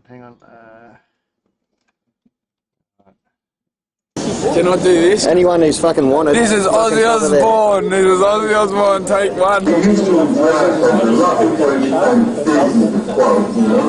playing music, I'll get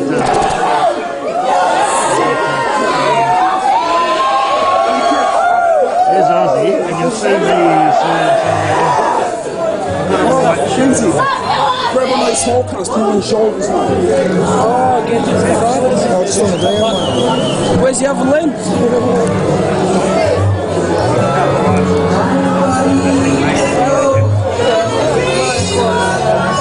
This for a sec, dude. You can just get a few. Oh, no, nothing. You've got a broken shoulder at the moment.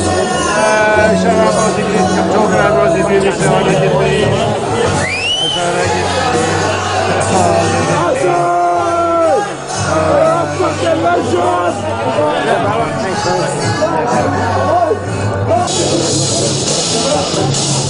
Move your big black shirt. Hang on, I'm just going to mute that until it gets to me. Because there's a few of my mates there that that's why we left it for long. Sorry for your eyes. Give me a headache.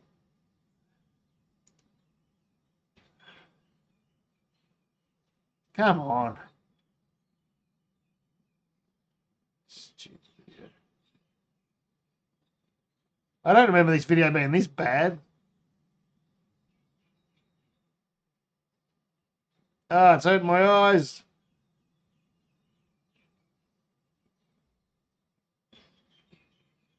It'll fix up in a minute. Come on. That's the security guard to the bloke in the black shirt that keeps getting in the way. And on the video, you hear me mate going, "Get out of the way! Get out of the way!" This is doing my head in.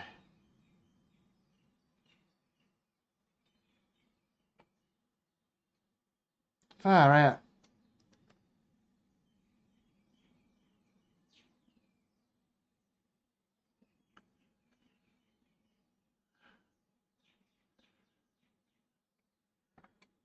Stop with the camera. There's me. Hang on. This is me. You'll briefly see me. I got me long hair and me white t-shirt on.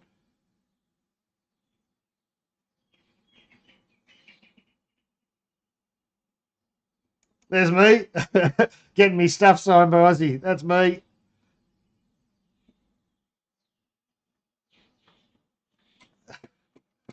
Oh, that's me mate Jax. Put his hand on his shoulder, and that's Nev666 for the people that go to my live stream. The guy in the flannelette, and he tapped Aussie on the shoulder, and he got in trouble for it. Sorry about that. But that was me.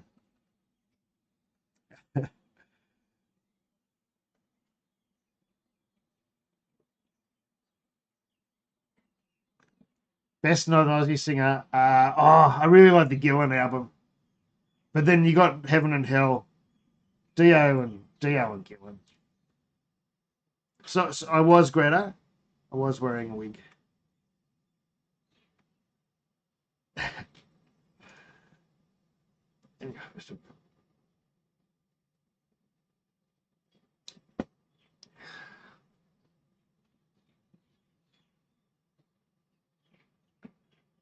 I just wish I've got all this other footage where I'm holding the camera and it's all nice and smooth and as soon as I gave the camera over to me mate, it's like.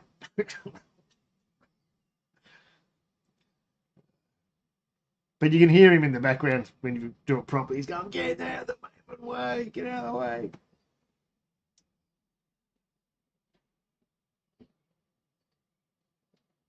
I'm a bit of an Aussie fan, if anyone hasn't figured that out.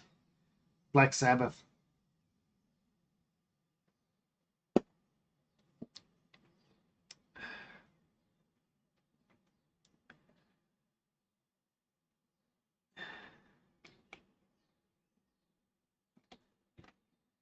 All right, I got to get I was going to do it before, the Werflock and stuff. Because I've got granulated Werflock, I mean, I don't usually weigh it. I usually just throw it in. But yesterday, for some reason, I weighed it. I don't know why. Actually, and I haven't got my scales here. Oh, that's why I had to weigh it yesterday, because I was using Brutan. And you really you only need like a 1 gram, 1.5 gram of Brutan in a brew. And I wasn't sure how much that was. Where's the scissors gone?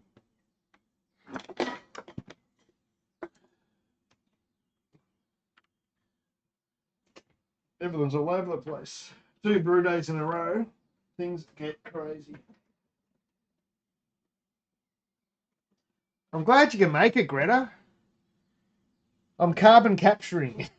I'm actually pedaling. I'm pedaling at the moment to make the electricity for the boil. You can't see it. That's why I've only got my head on screen. But I'm pumping away like there's no tomorrow, just like I would if you were here, Greta. Just like I would. What do I do with the scissors? Oh, they're not. I lost them.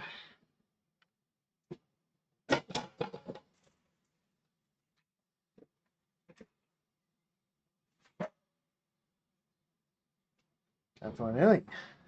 I thought I was good. I've cleaned up. I still can't find anything. Who lied to me and said you'll be able to find things when you clean up? It's the opposite.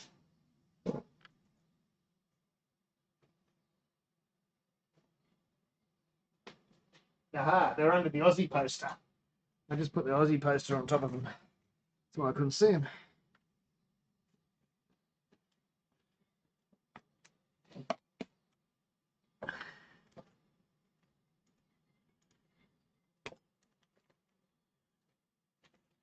Well, on the packet, it says you only need about 0.75 grams for 20 to 25 litres, which is really not much at all. That's not even a gram. Yeah, well, that's not even a gram.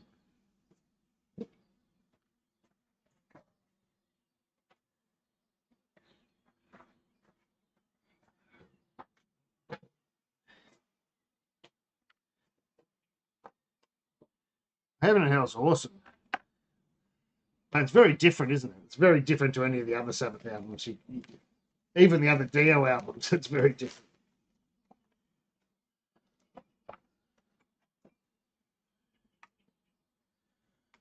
I found these Kegland scales a bit shit. You've got to put something a bit heavy on them. Oh, is that the other? Oh, that's the 10-minute editions.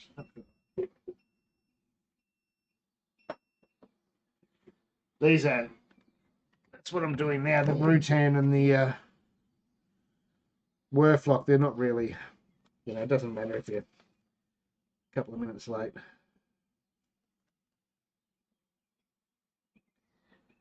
It just doesn't.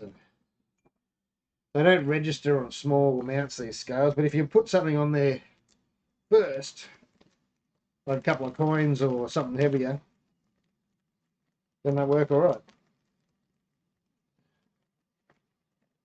I think it is still live. Yes, it is, Peter. Hello, Peter. Bloody hell. Pete's here. What's going on?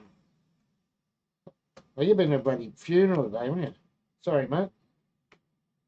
Sorry about that. Was that today or yesterday? It was yesterday. Bit of yeast nutrient, won't go astray.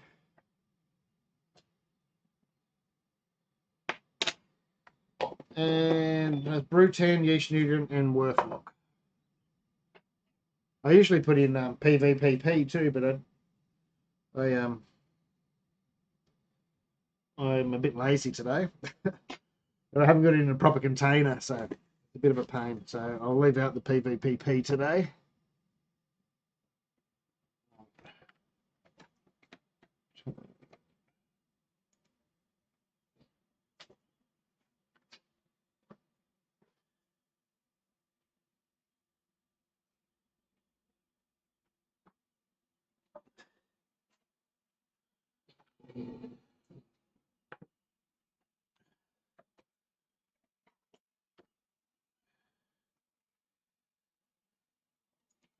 This is.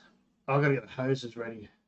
Everything ready. This is Forgotten 43, or Mike, if you know Mike from my casts, or Hard Yards Brewer from YouTube. It's here. It's their red. So it's a brewery series red IPA from a New Zealand brewery.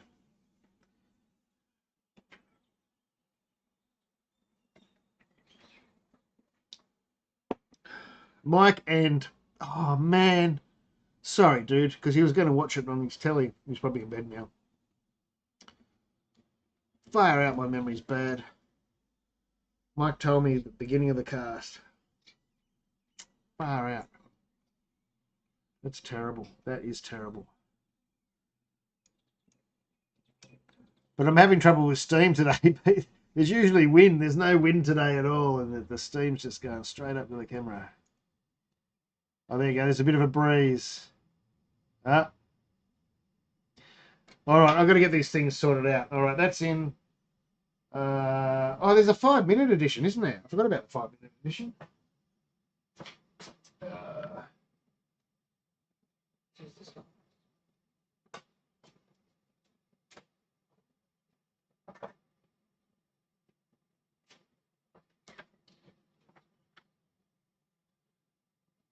Nice, Pete. That must be like my ordinary beer. Remember? My amber ale started as a red rye. I just ran out of rye, and then that's why it turned into an amber ale. The one that you kept saying, you brewed too much. The yeast nutrient was, it's actually called Amproven Yeast Nutrient.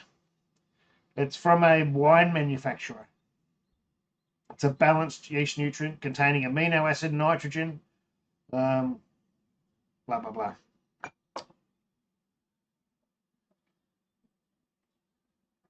That's exactly right. That amber ale started as a red rye, who was it? Dayton's red rye clone? That's what it started as. Well, there's still a minute. All right, I can turn off this hot water. That's well and truly sanitised this chiller. More than enough.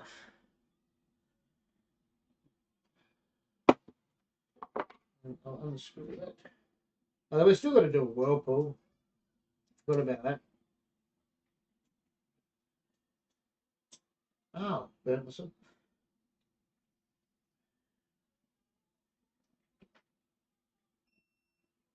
Oh, that's what I was waiting for.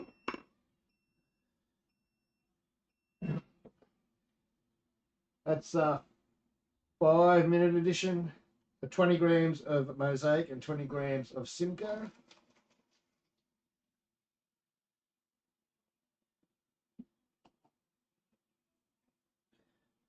Meanwhile, I'll continue to burn myself over here, like trying to empty most of the water out of this chiller. Oh, it's hot.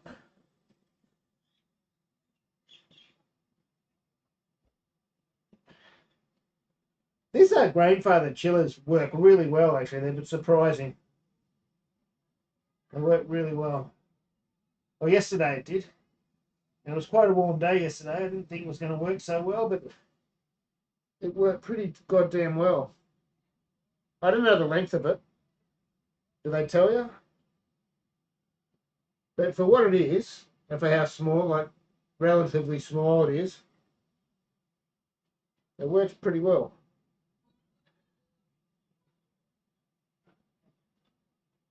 Sounds like there's a party going on something.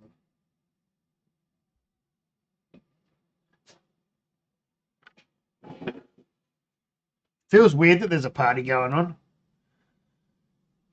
Feels like, someone should ring the police. Someone should ring the police. Someone's having a party. Someone's having fun. This is Victoria. You can't have fun. You're locked in your house. That's what it feels like. Still feels like that. Stop having fun.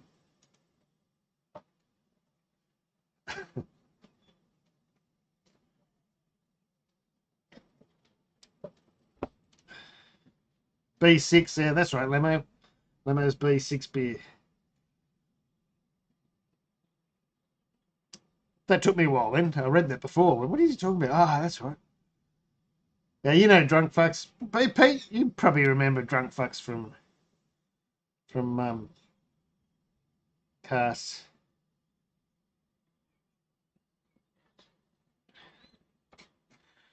Have you ever thought of doing a... Oh, probably not a bad idea, I guess. I don't know. It's sort of the thing. Like it's one of those things. Do you bother hacking a first walk kit? It's going to cost you. I mean, by the time you buy the ingredients to hack a cheaper one, you're probably going to pay the same price anyway. It sort of ends up being a. I hear you though. If there was only like 3 fresh, 4 or 5 different fresh walk kits. But there's a lot of variety these days. I haven't tried all in or anything. I only ever brewed the grain and grape ones that are everywhere, whatever they're called. But it's not a bad idea for a video. No, I don't need my. I always. Yeah, no, I don't. There's Brian Dickinson on is a regular for years to my Friday night cast. Like, I don't know how many years, a long time, and he's there every Friday night. But that's his nickname, like his username. And I always say every Friday night, because especially since I've been going to Twitch, I go, I've got to stop saying that. I've got to say calling drunk instead of drunk fucks. But that's his name, so.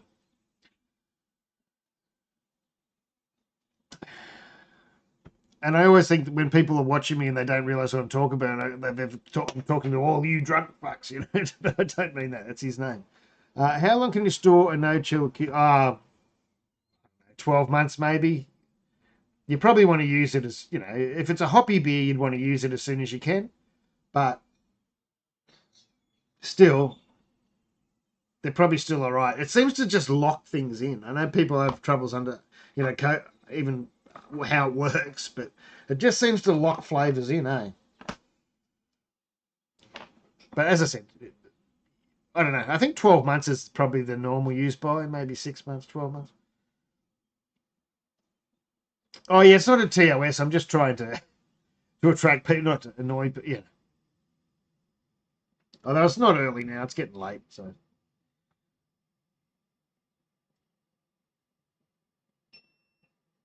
Oh. What are we up to now? Boil finished. Add the hop stand hops. Well, I'm not going to add them yet.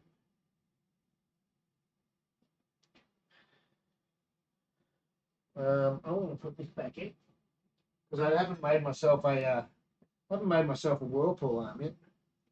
Which way should I whirlpool? Which direction?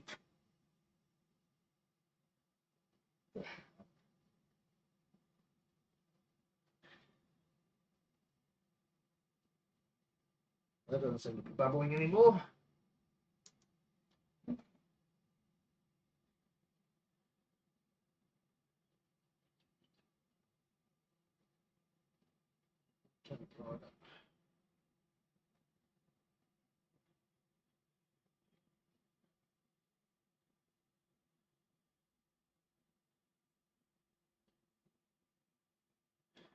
Oh, should change the camera, shouldn't I?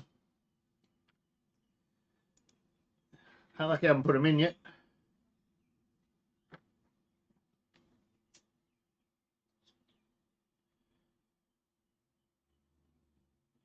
There we go.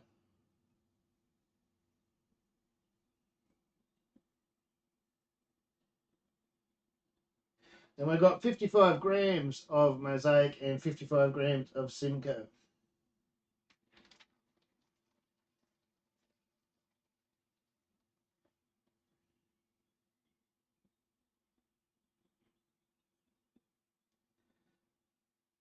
Now, there wasn't a set time for this whirlpool. I wasn't given a time. It was probably supposed to chill down to 95. It's going to be fine. It's going to be fine. So what I'll do, I'll probably go for about 5 minutes. Then let it set off for 5 minutes. Then we'll chill it.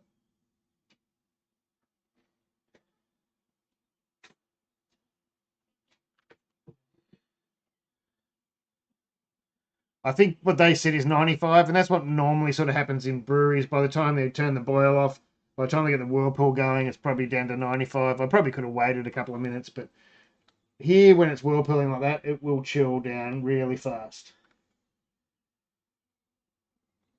It's at 97.5 already. So yeah, I went in a touch early, but that's going to be fine. It's going to be fine. And so in the brewery, they'd probably go 20 minutes, half an hour, and then start chilling. And those hops are still sitting in that wort while they're chilling. Like, I'm guessing here, but most of the breweries, I don't know about their brewery because I've never been there. One day. Yes, I am at the moment. Yes. It does have some oomph. It's very much like the normal 25, the smaller home brew pump you use, not the, well, I should just say the regular home brew pump you use. One I've got around here somewhere. Now, I just check that time. Is that a timer? Hey Siri, set a timer for 5 minutes.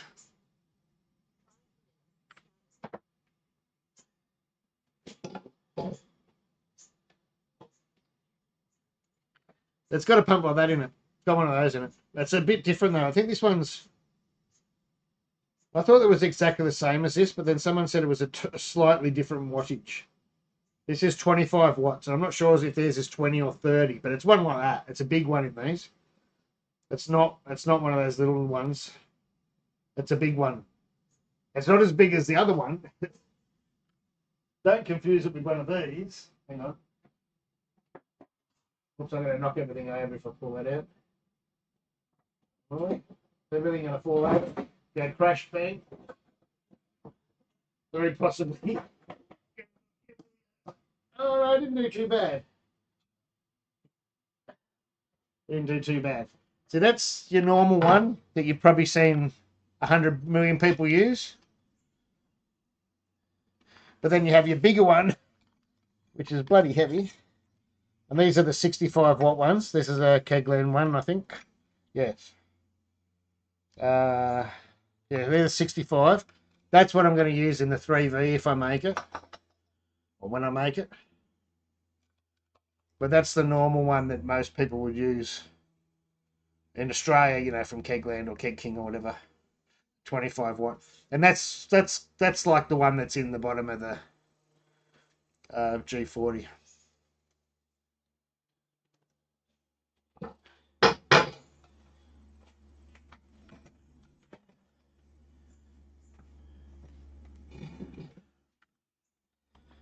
Oh, my Robo Brews get going. I'm not worried about I've got a pad just for. I bought to edit videos on the road. I was going to start doing videos at breweries, and then COVID happened. So I bought it. I'm still paying it off because I've got it on that 2 or 3 years interest free, and haven't been able to take it anywhere. So yeah.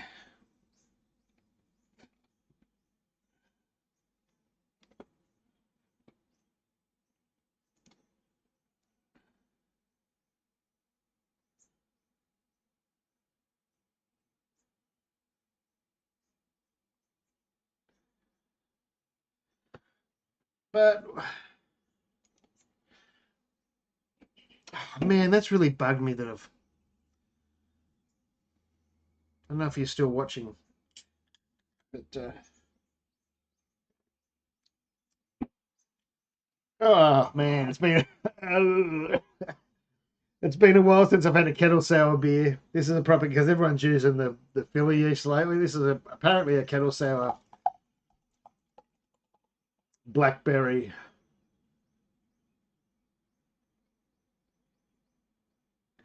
But I'm going to go with the 4X. Someone asked me about Beaver's 4X. I've got it on tap in there. I'll get one in a minute. XBA. Nice.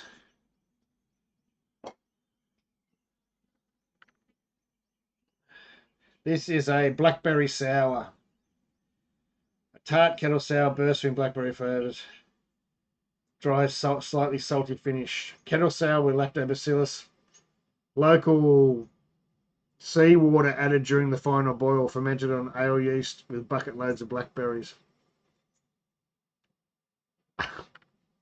Yeah, it's the barrel farm from Blackberry from Blackman's. Not focusing, is it not focus?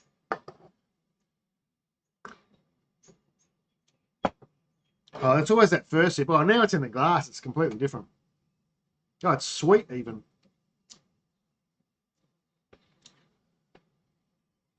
I know.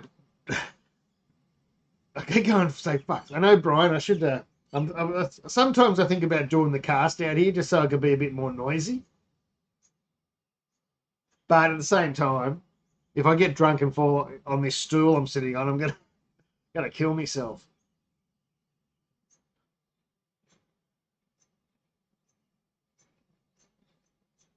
Although I do have another seat out here. You have my old cast seat, my old casting seat. Remember this one, John?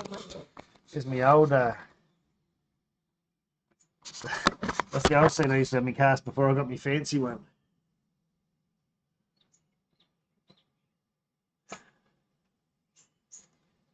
Oops. Oops, there's the timer. The red rocket. So I was going to call this a 15-minute whirlpool. But I put the hops in a little bit early. Some protein thing. Was that a hop? Hard to tell. But it's sort of starting to clear even. That's protein. That's not hot. You probably can't see with all the bloody steam. So no, but what I'm going to do is I will stop the pump. And if I wasn't doing a video, I'd put the lid on. And I'll just let it settle for, 5 or 10 minutes. Just to stop whirlpooling and to some of that gunk to settle out. Before I transfer it. And chill it. But in the meantime, I've got stuff to do. Alright, I can get rid of this. Which way are we going to go?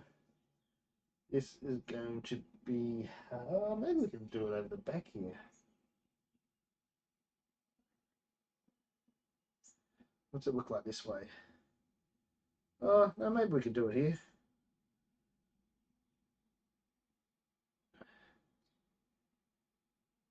And get rid of this now, because that's just got a cleaning water. Well, what's left of the sparge water and what I was using to sanitize the chiller. Get out of the way. Except, of course, the power lead had wrapped around my jug, which you would never ever get to do again in a million years. Don't need that anymore.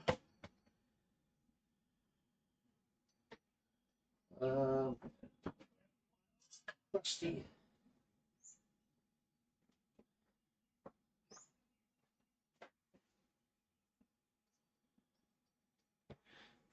I've been talking too much and haven't got my floaty working.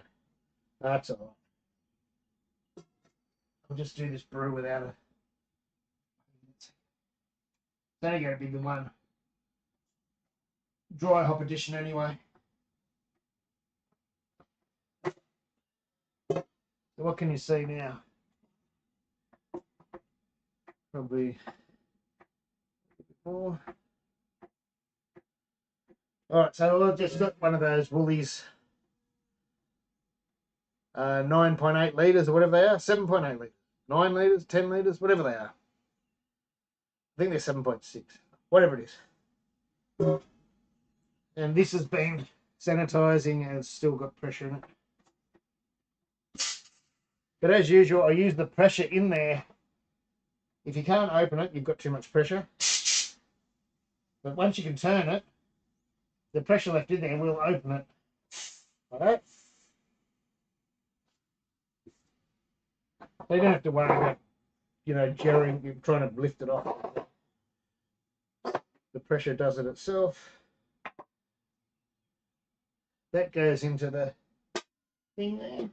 And usually I'd throw the tilt or the floaty in there, but I haven't been able to get that started tonight. So although I haven't used it in about 6 months, so that's probably why. And I'll just put that upside down in there for a second.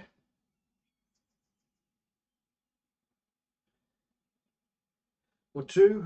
I usually get a bit of foil because I'm fussy.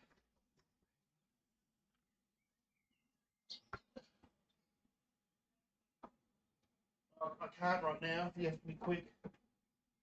Good night.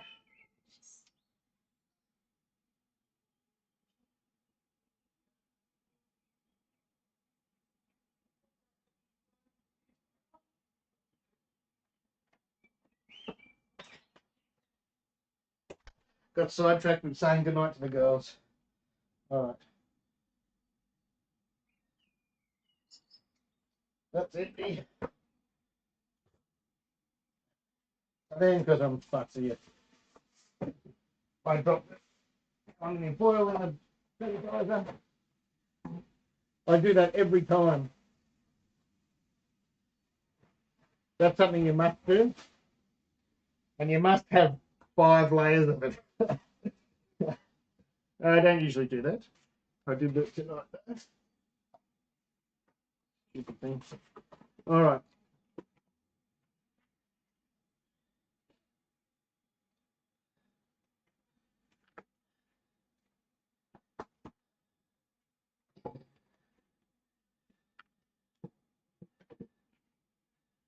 No, you can't really sort of see it in there in these things. I know what you're saying. I'll get a reading soon, but I mean, this is going to be probably might even be too full for the hydro. The hydro will be hitting the top of the fermenter.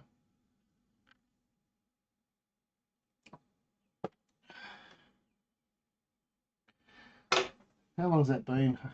I've been keeping track. Is there actually a timer going? Oh, there was a start timer on here, and I didn't start it. That's all right. I'll just give another 5 minutes. Where are we? 8:45. Give it 5 minutes, and I'll start the chill. Well, that looks like a tasty beer. That's the beer the cup I used to clear the lines out. I wonder if I can get a better. Probably can't.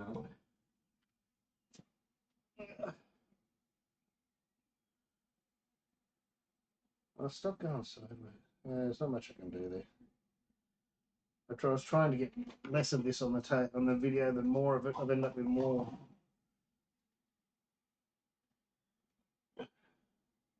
Doesn't matter.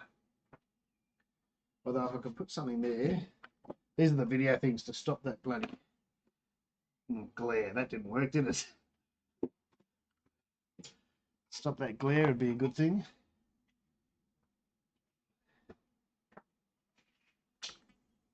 There we go. See, that's better. It's the small things like that, you see. They're the little things you learn from being an expert YouTuber. Oh, and I've left me mash paddle on the ground. What's your Twitch handle? Sorry, it's Gash Slug. It's Gash Slug.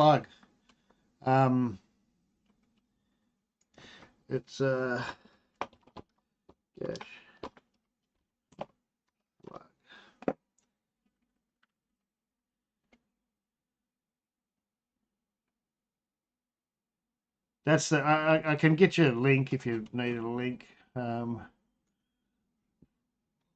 keep opening it and copying the link and then shutting it because I keep, keep doing that.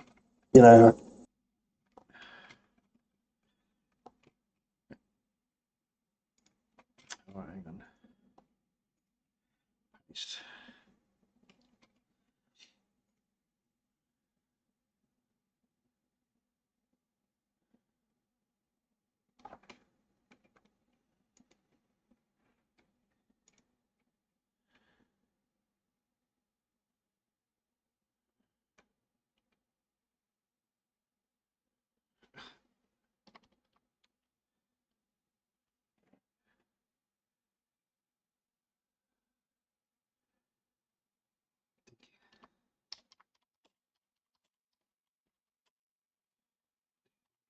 Ooh.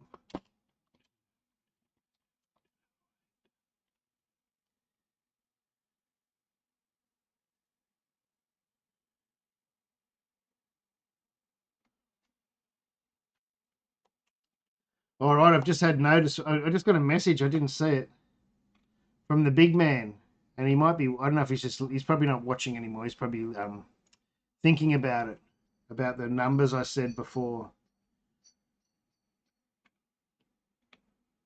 And he said my gravity might have been right before I watered it down because he said he started at 10:58 and finished at 10:12, but no, on the recipe he had 10:54 to 10:08. So.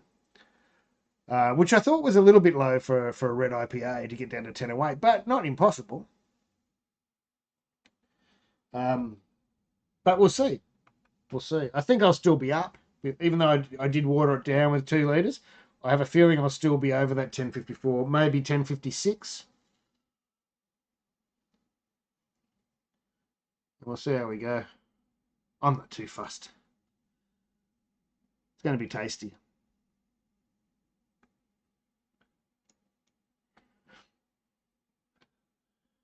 Cheers. It's actually not bad, this. That first sip nearly knocked my head off.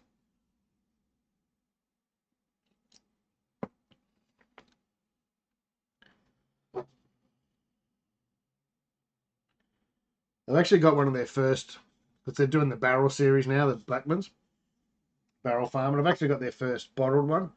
I've also got a bottle of the Bridge Road and Wildflower one. Should do a comparison. Yeah, 4X next after this, for sure. Jeez, Brian. Gotta stop saying. Everyone thinks I'm talking about them. Ah, yeah, drunk. Yeah, the other Aussie poster, Brian, you can see the sticky tape up. It usually goes next to that Black Sabbath one. But for some reason, that's gaffer tape. There's like 8 gaffer tapes. I wash these things, and they're silk. They're not like, but they fall down all the time. Oh, gaffer tape, duct tape, you'd probably call it. I can't reach it. No, I gotta get the shit out of the way. Talking about 4X bitter, I've got 3 cubes of Beefer's 4X bitter there, slightly modified with Citra and Amarillo.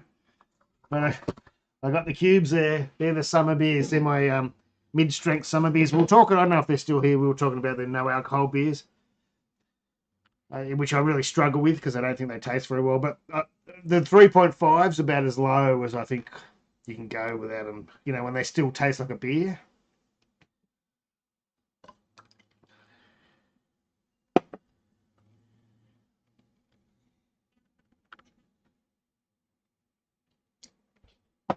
All right, is that enough chilling? I mean, not chilling. That's enough. Can we still see now? Turn that light off. Yeah, you can still see that. All right. So let's get this out of the way. Pump is off, isn't it? Yes.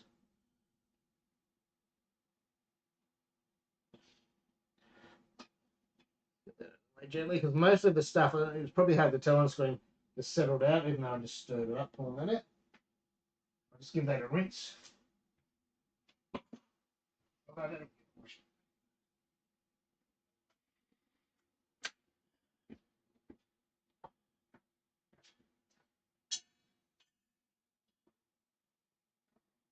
And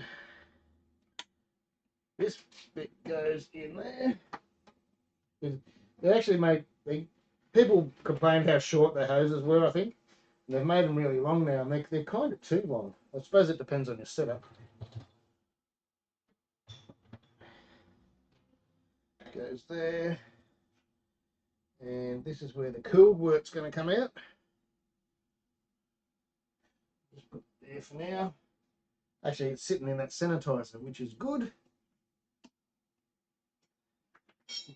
My out hose is already hooked up.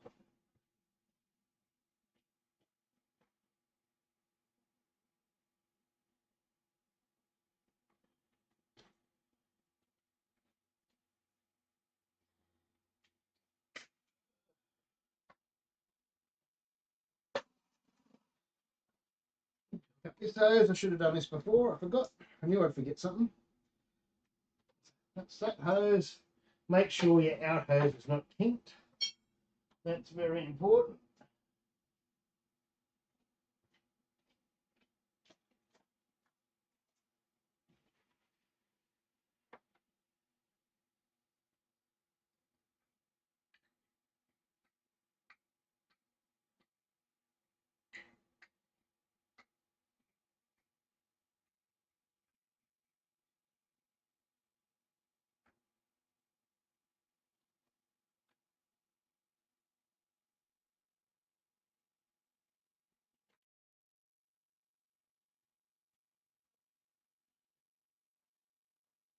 All right, hose is on.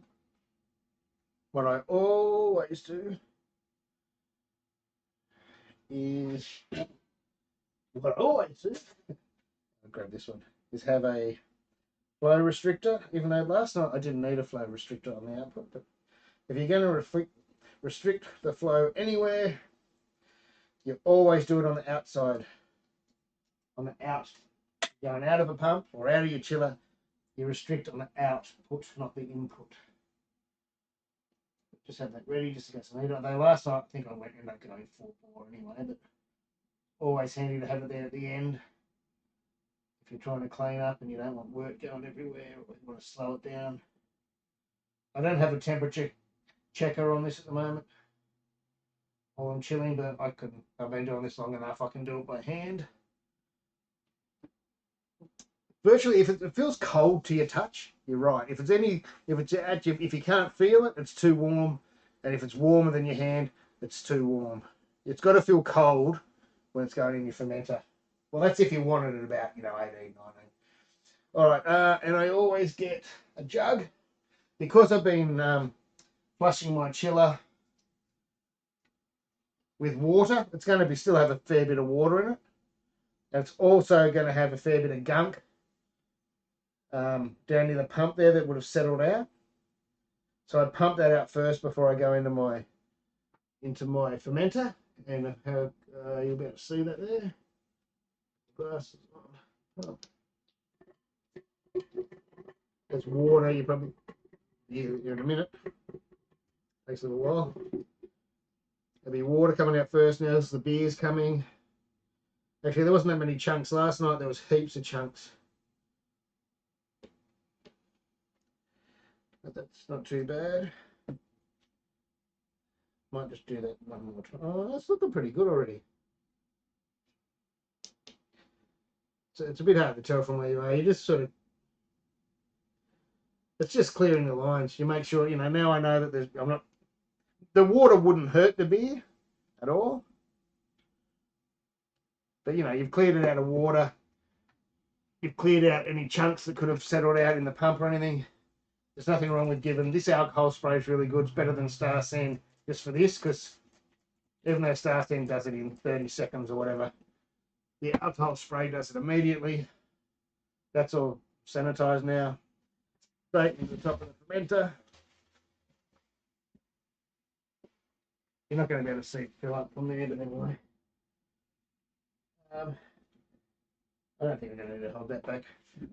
Hose is running. Put the pump on. And just double check where that's coming out and hitting the side of your fermenter. You just put your hand there. But if you feel that even starting to get warm, you turn the pump off straight away. I'm going to try and turn around so you can see it, but I'll probably end up making a mess. So I'll just leave it.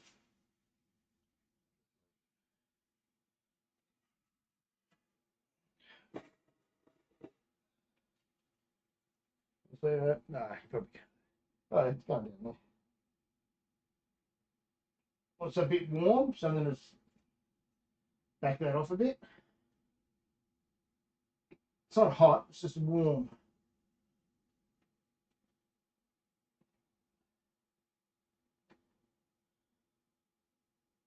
We're actually going pretty fast.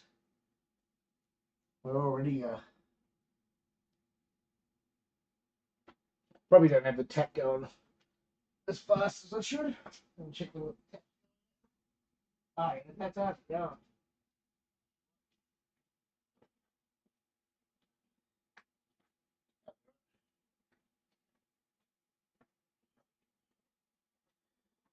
There we go.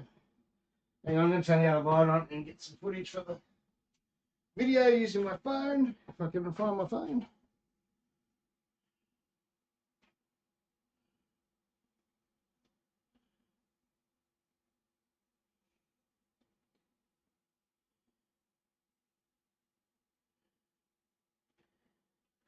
Ah, it's going right with the sticker. Oh, there we go.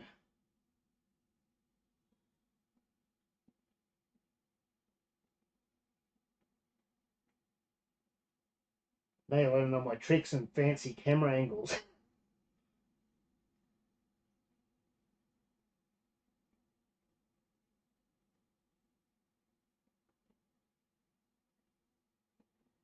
looking a little murky, but that's because of the hops.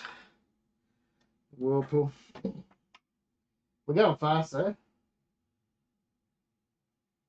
We're going to be a little warm, I reckon, probably 22. A little bit warmer than last night for some reason. I don't know why.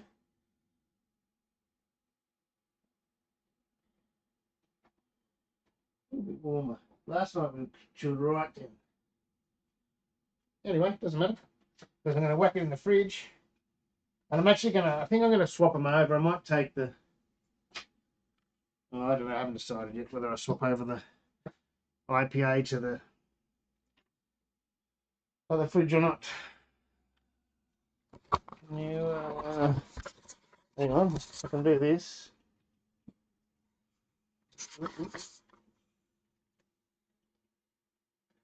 We're going pretty fast.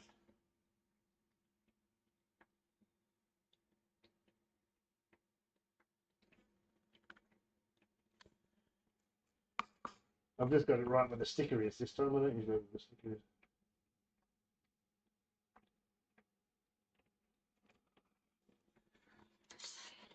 We're using Bry. Yeah, I know I haven't got my phone thing hooked up on this computer. On the other computer, I've got my phone I can use as a cam. You're right. I'll be Bry 97 as a yeast. But hang on, you just reminded me while all that is happening, I'll take a quick reading.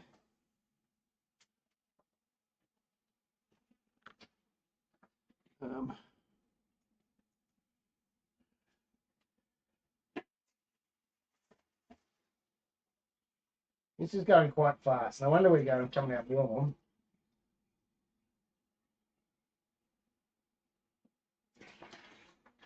Quite fast.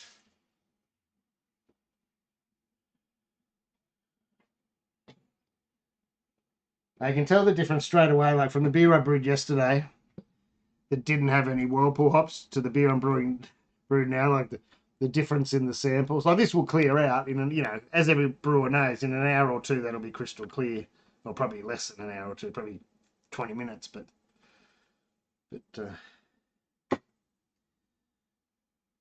the whirlpool hops really make a difference.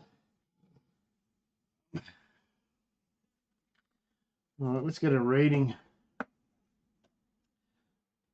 Mike's sending me messages today. He sent me one message. Now I'm thinking his recipe he sent me was wrong. I'm not worried because what am I doing? I don't want to scales. Oh, one, this one. I'm not worried because I think we're going to hit the mark anyway. Not worried at all.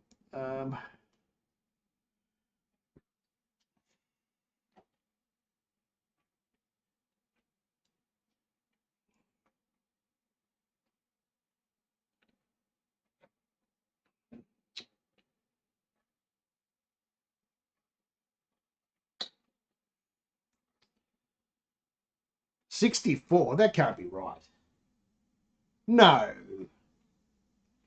No, that can't be right. That can't be right. 64 cannot be right. It's supposed to be 54, not 64, and I've watered it down already. It can't be 64. It can't be. Something's up there.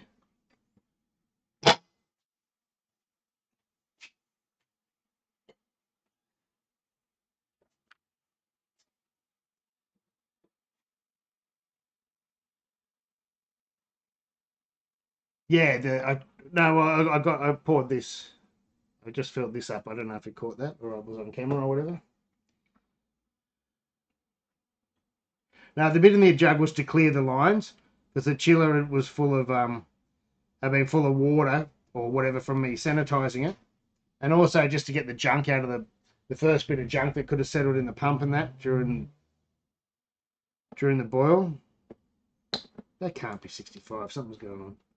That's saying 60.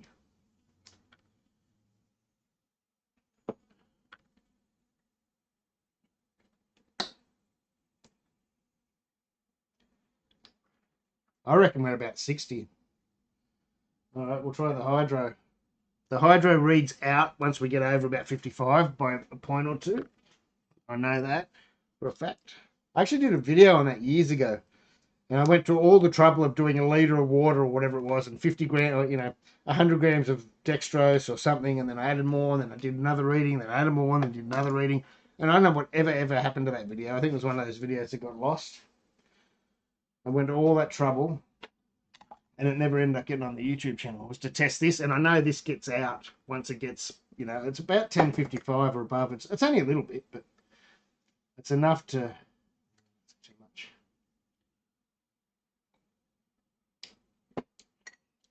Oh, this is going to be tasty. All right, what do we got here? We have got... Shit, I think we might be that low.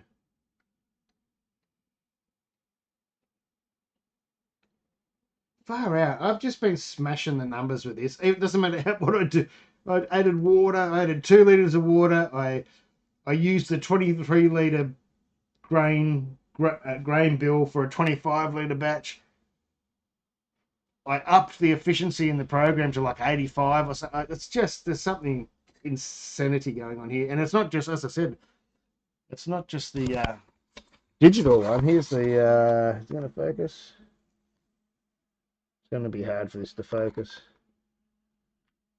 Come on. It was nearly focused there. Of course, it's going to stop the wrong way, isn't it?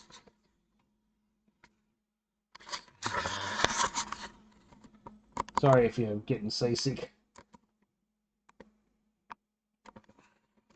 This is where I need my camera one, Brian. All right, come on, let's get a focus happening.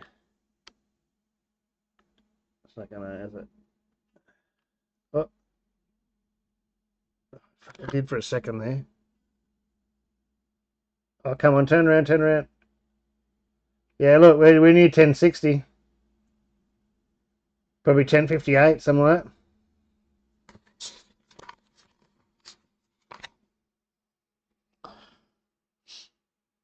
So we're around 1060. Well, the crush is at 1 mil, 1.35 mil. Oh, sorry, I forgot I had that in my hand. The crush is 1.35 mil, so it's not a fine crush. Come on. Yeah, it's about 1058. I'm going with the 1058. And what is that? What the digital one said? I don't remember. Sorry about that. Is that what the digital one said? Well, that said 60. And that said, oh, it looks like 60 though, doesn't it? Hey, let me have a look when I'm not looking through the camera. Yeah, well, I reckon we're going to be 1060, eh?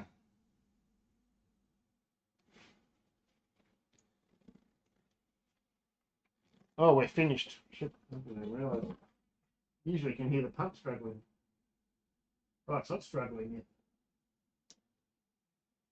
Well, I'm full. I don't need any more. I've easily got my... What have I got?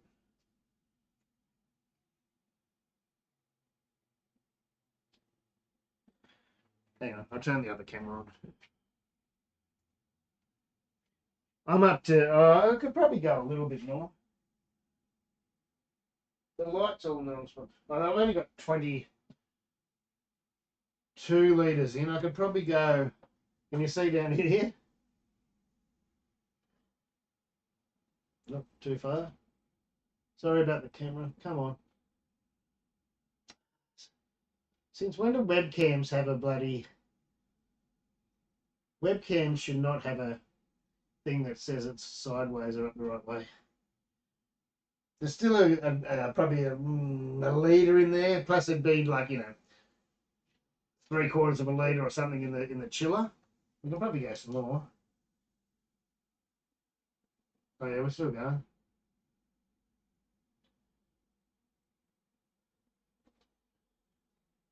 Well, I think the pump's bugging out a bit. We're getting a bit a vortex down the pump, but we're empty. We might as well say we're empty.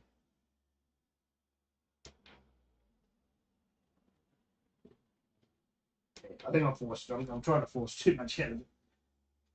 But we're happy. I've got a full fermenter, which is exactly what I wanted. I don't have 25 litres though. Which is weird since I added 2 extra litres. It is the only second single batch I've done on the 15 amp, so maybe I'm getting a little bit more boil off than expected, but there's still a heap of it in these. That chiller is chock-a-block full of wort, and we're not quite empty yet. I don't know if you can see. Does that keep stuffing up still? Stuffing up. Yeah, because we're not quite empty yet. There's probably There's a fair hop cone in the middle. Oh, you can see that. Looks like bloody Close Encounters of the Third Kind. But the chiller's chock-a-block. But I've got enough in my fermenter. I've got plenty in my fermenter.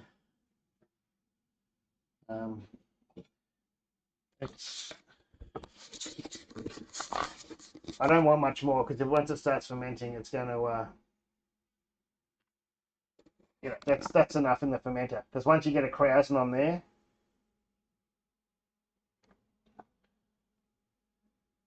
if you go any higher than that, as soon as you get a krausen, it's coming out the top. You want to leave about an inch before it starts getting small, and you'll be right. I could have let it chill a bit, I could have let it settle a bit more in the kettle or whatever, but it'll be fine. That's cold break anyway.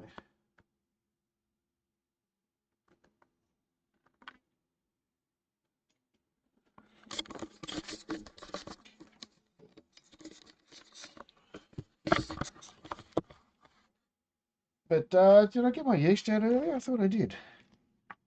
Oh, maybe that was yesterday. Better get my yeast out of the fridge. Which fridge are they in now? That fridge. So many bloody fridges and things going on at the moment. I can't remember what I put in them inside.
I'll do the right thing and these are still in the fridge. I forgot to take them out.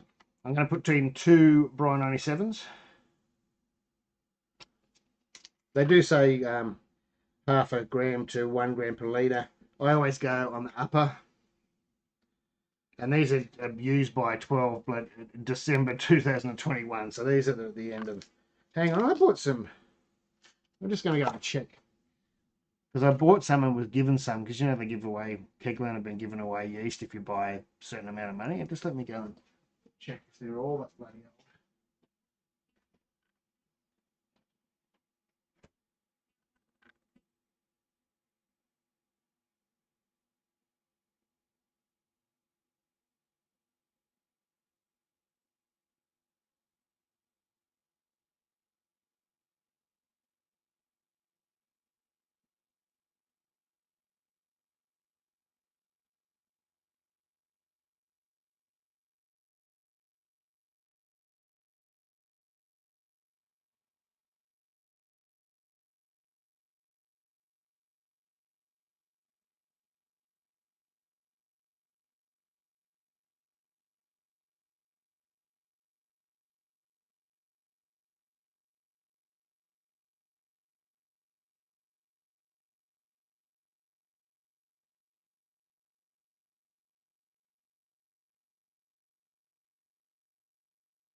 No, them ones are all... The ones I happen to have are all 1221. They'll be all right. That's why another good reason to use 2. Although even in the recipe, they suggested I think it was 1 gram a litre too. So sorry about that.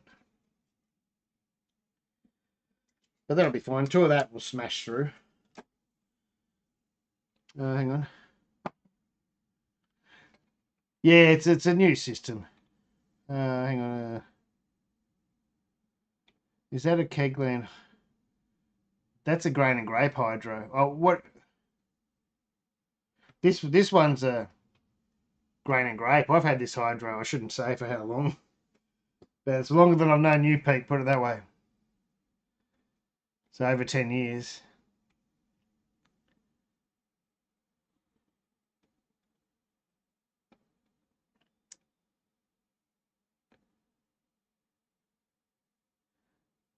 Yeah, I know. It's stupid. I don't know why the webcam, so I'm going back a few messages, why it switches between modes. It's stupid.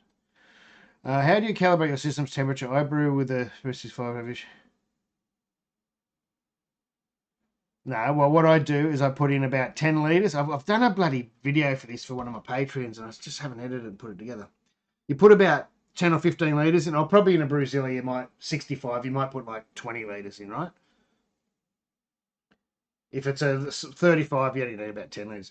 Put the lid on, set it to a temperature, and then walk away, right? Leave it 15, 20 minutes, whatever.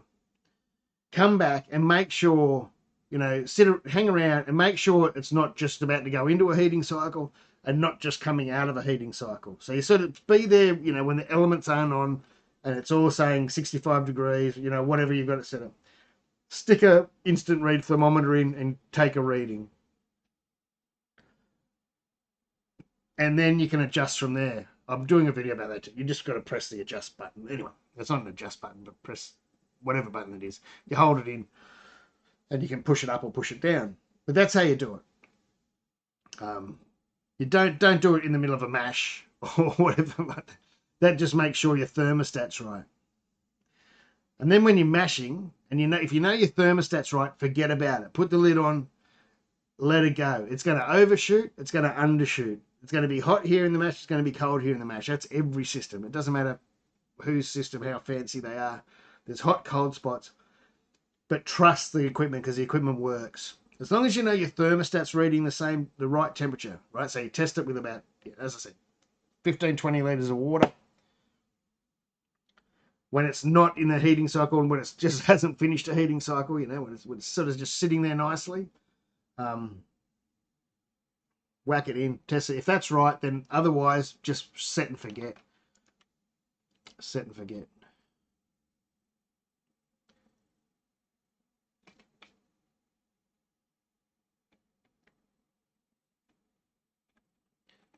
I used to use a whole homemade system, Twin Monkeys. It was totally homemade.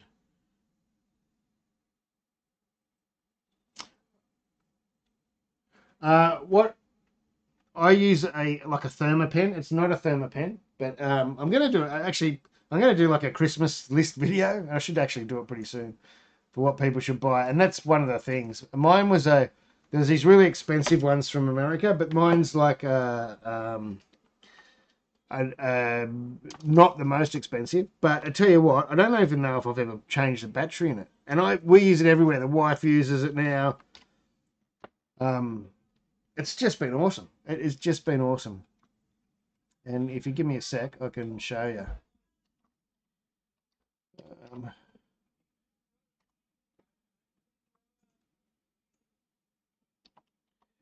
I'll find it. I'll find it. That's the one there. Is it?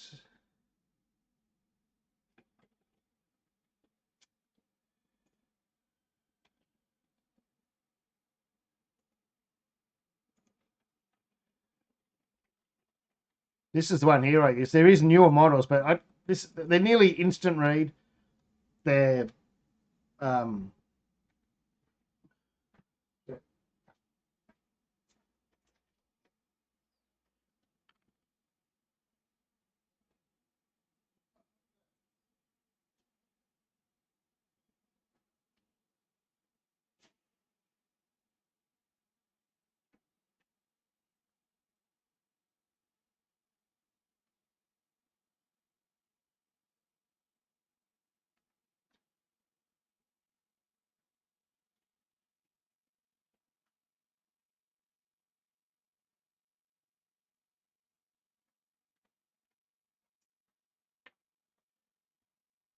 I nearly couldn't find it because the wife's been using it.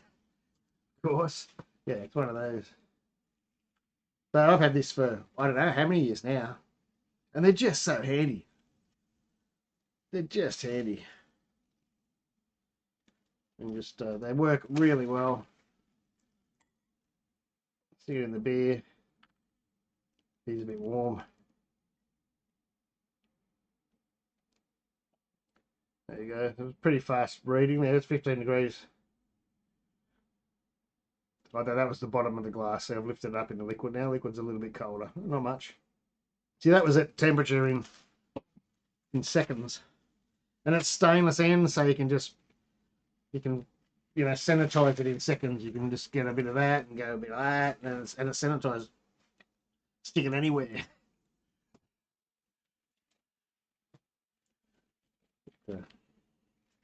They're just handy, and no wires and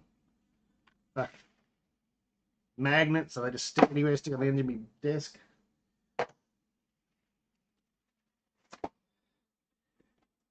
Never, I haven't heard of those ones. What's that one? Nemer.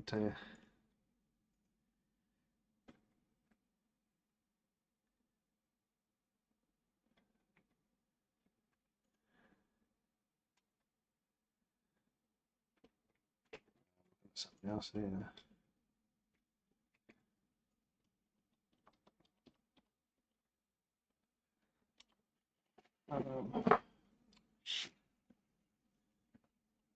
Oh well, I haven't set up my floaty. Doesn't look like my floaty's going in this time. Well, I can't find which one you're talking about, but anyway, I can see the brand selling thermostats. Anyway, it doesn't matter. They're all the same, except I vouch for this one because it's the one I've used for years and years and years and years. It's just lasted. It's just lasted and lasted and lasted and lasted, and it just goes. It's accurate, and it lost the screen. It just goes.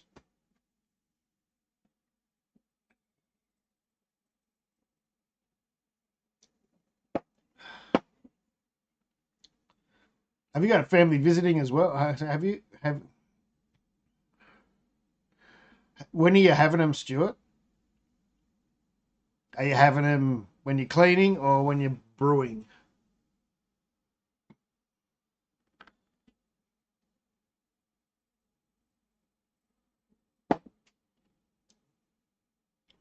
I didn't mean it to be, was it? Anyway, that's cleared up now. Look, already said the Werflocks are doing its business. Still got a bit in there, but it's nice and clear. Yeah, it's definitely. I know it gets a bit out when it's above 10.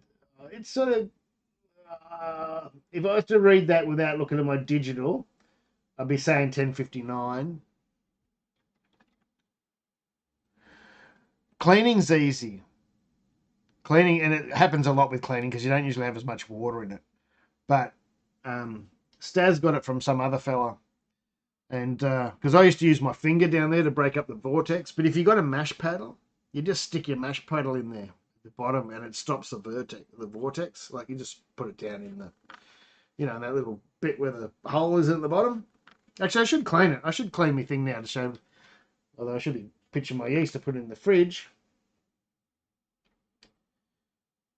Hang on, I'll pitch the yeast. I'm not going to worry about putting in the digital thingo.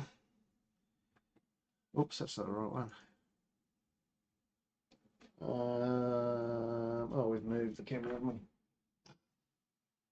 Yeah, I'll just pitch the yeast and then we'll. Oh shit! I should go and turn the water off. Wasting water.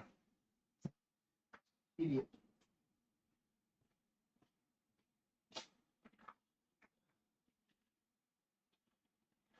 Lucky it wasn't going very strong.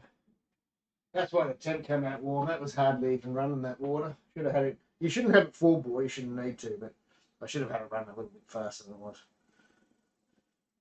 Where are we? I stopped doing that camera. It hurts my head as much as it's probably hurting anybody else's head. Can't.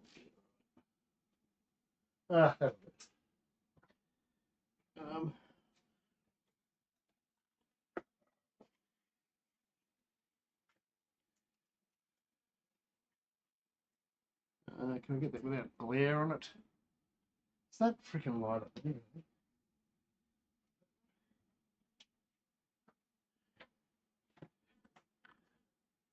No, it's just glary.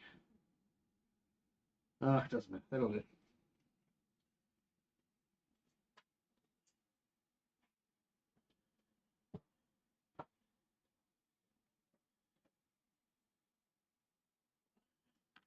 Now it's going to be a bit dark. Don't it down too much. Ah, idiot. Anyway, doesn't matter. It's bright 97. Why is everything so bright tonight? Anyway.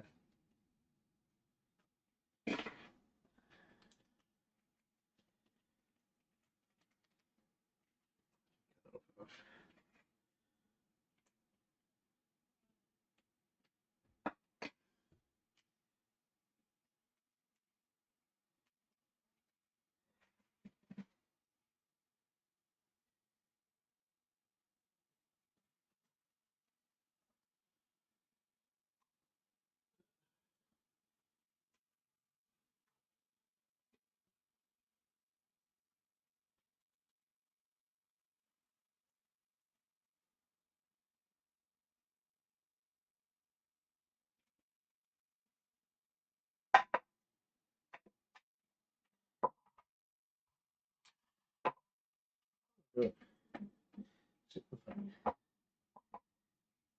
I got a new I tried something different and I'm not sure it's quite working. Oh no, it is working.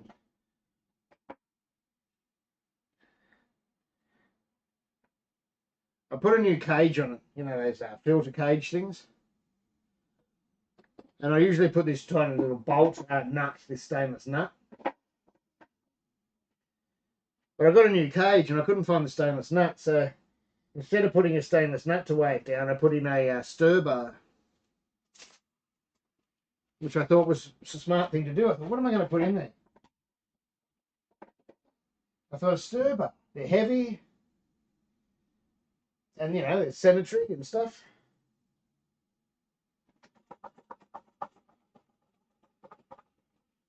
All right.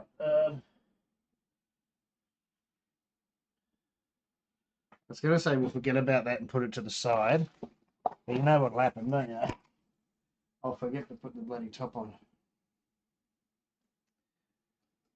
That's all right. That'll be right. We'll do this clean first. The clean won't take long. All right.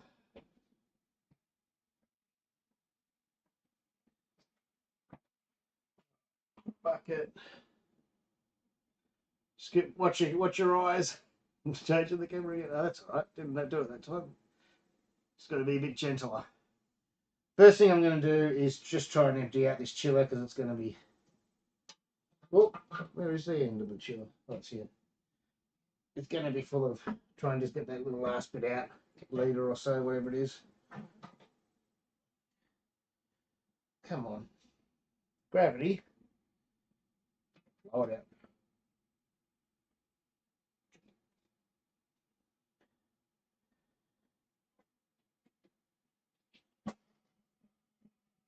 Actually, there wasn't much in there. Thought there was more than that. Bugger all. All right. I think we've done that. Since there's nothing in there, we might just. No, we are empty. We are empty. That's all right.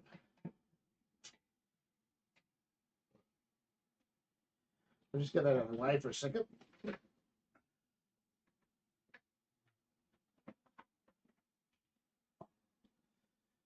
Get this out of the way.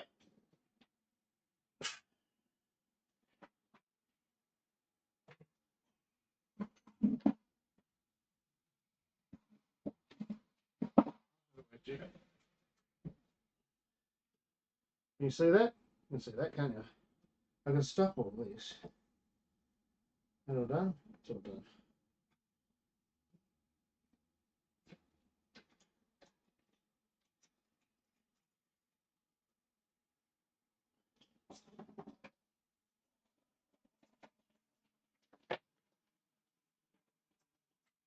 There's still something in there.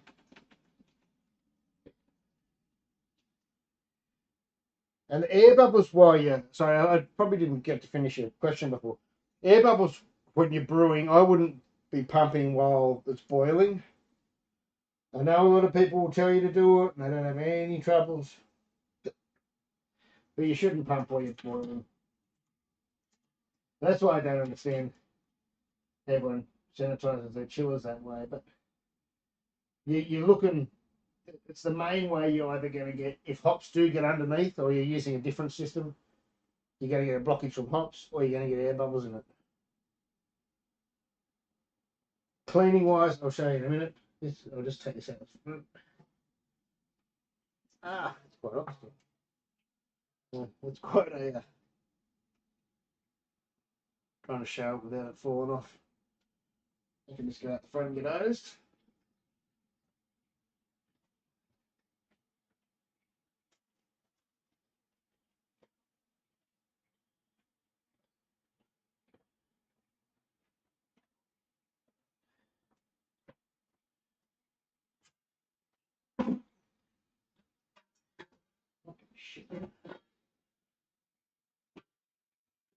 I just got a bucket to put the ends of these chiller hoses in because you always get running with the chiller.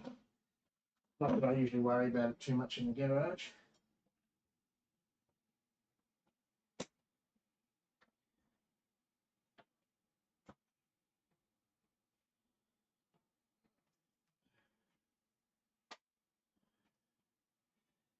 Could have put it in the same bucket and keep it clean.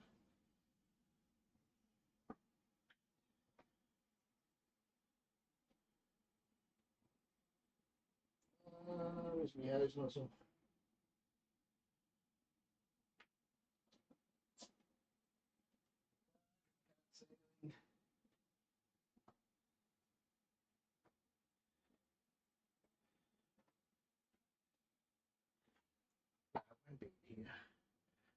It's dark outside. I've got to find my hose.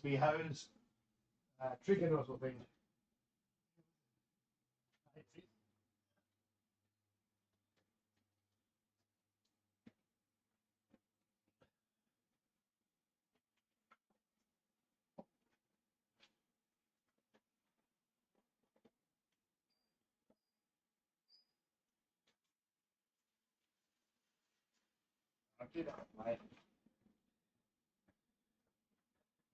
I'll do the pop filter last because you can't see it.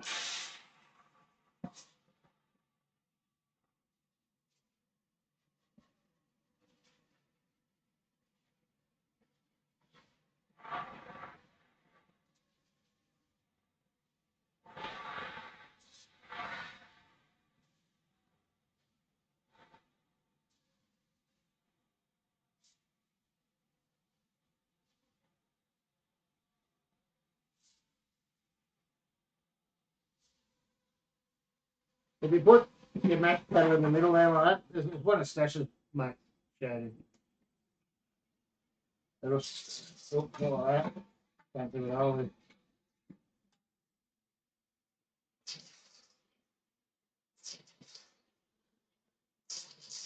Won't stop it completely, but it does a pretty good job. And did that show up on camera? I don't know.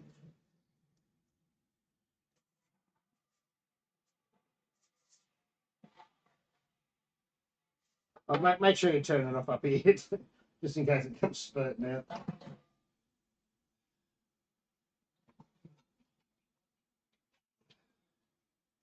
little bit of a.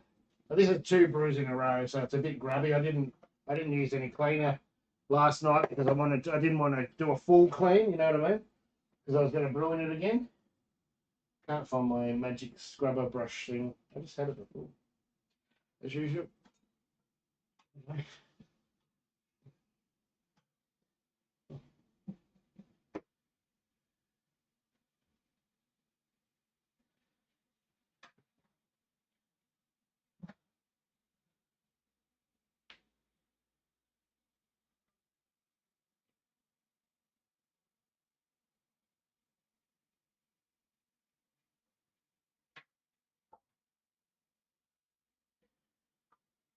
I should have find that little sponge I had. I've just moved everything. Anyway, I've got one of those little magic sponge things. What are they called? The smiley face in them work really well. These work pretty well. This is just a cheap shit pad.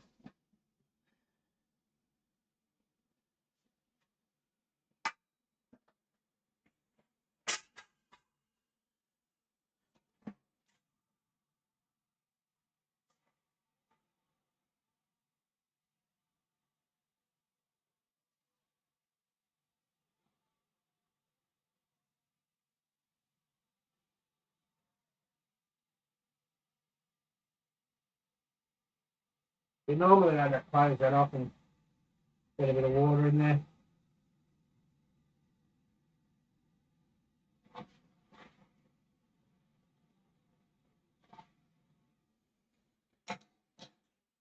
Turn the pump on.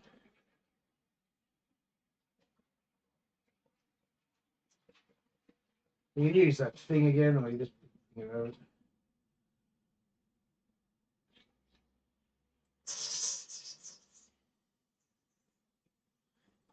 It's handy to have the valve on there like I usually do on the output, but I don't have it. So I use it on the chiller.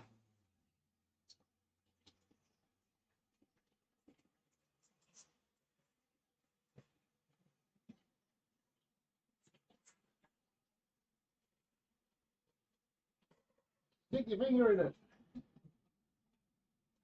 Alright. So, but that's already clean, right? But you know, you might worry about gotta get that valve off the chiller.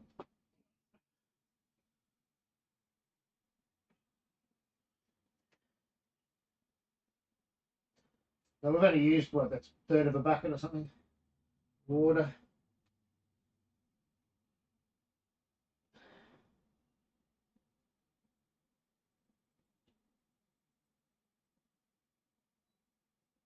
And close that off. Put a bit more water in there.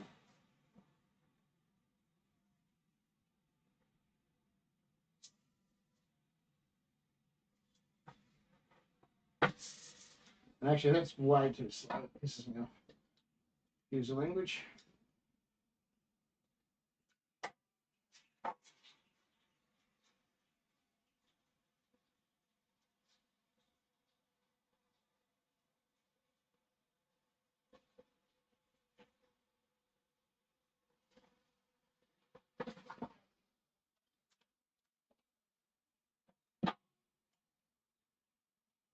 And then, of course, I mean, you might clean it, run some cleaner through it later. But for tonight, I'm just going to run some clean water through it, the chiller. And so you can open that up again, and then you get a pump through your sight glass to rinse your sight glass out and your chiller. I think it's all in a junk.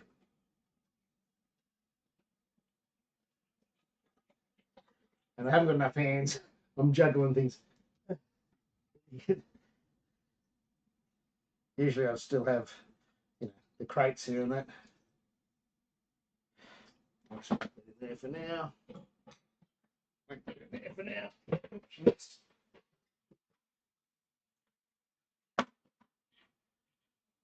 And really, you know, that's it. If you really want to do a sodium bicarbonate clean or a sodium bicarbonate, yeah, sodium bicarbonate or PBW or whatever, you can do that.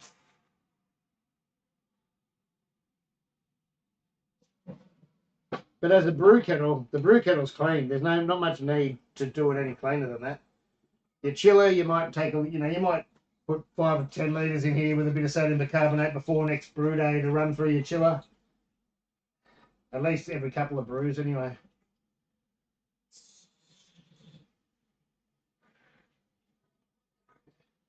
I should try that trick again, hang on.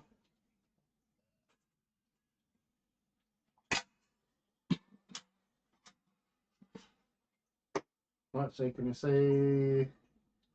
And then turn the pump on.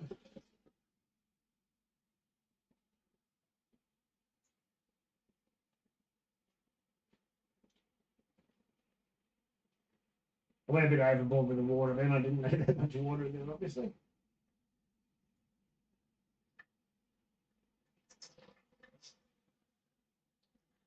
It'll get a little bit chuggy at the end, you know, because we're right at the end. And just let the pump fill up again.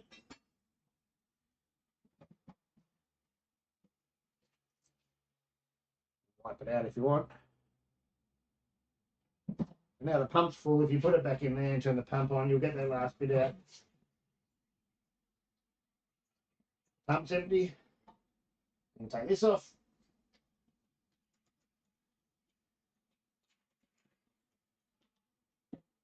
Don't lose your seal. You see there's nothing dropping out of there. We're empty. But I always get a bit... not angry, you don't need sanitizer for this, but it's just handy. I've just got it here. I'd probably spray it with water because it was still covered in, the end cap was covered in wort still.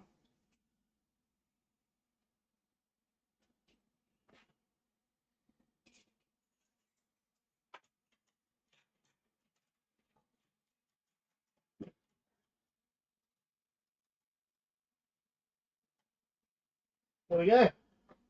We're clean. Sparkling. And because I went a bit earlier, mash tun's already done. That's dry down there. I've just got to go and hose out the hop filter out the front. And it's done. Pretty easy.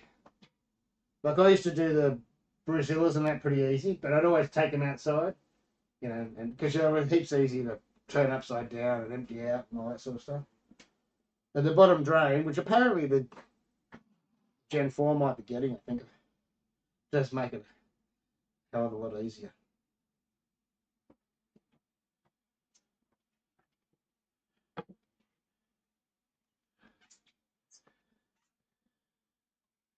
Oh, that was Barkeeper's Friends. Now the grandfather won't have the pump on when boiling, but yeah, just if it has got a setting, make sure you don't. But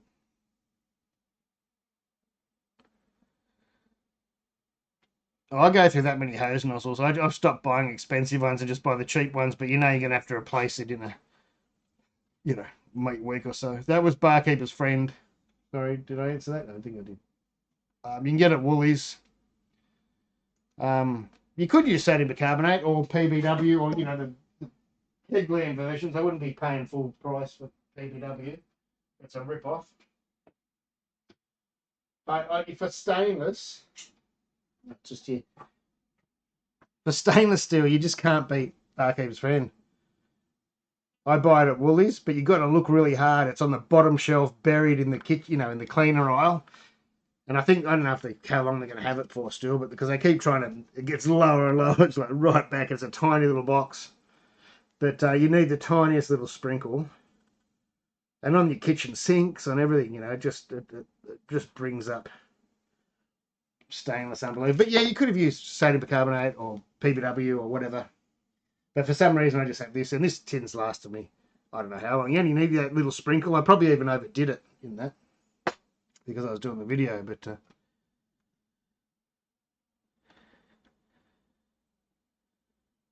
oh no, that's not the beer in the bucket.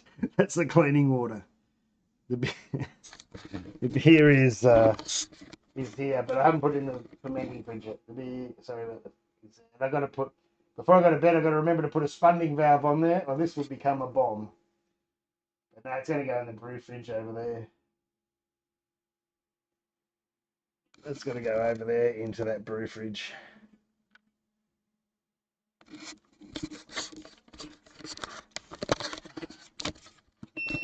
Oh, what's going on over there? Is that telling me?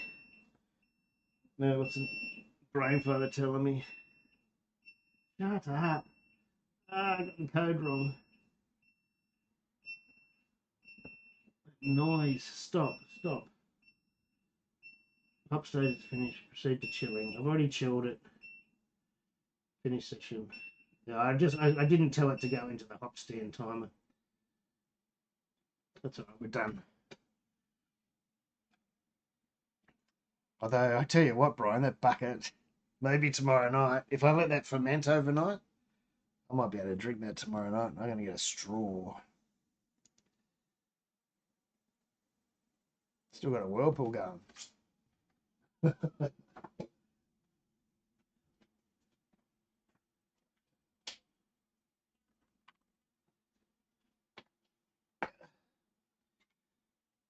But that's more than I cleaned it last night. Like, because I knew I was brewing today, I didn't clean.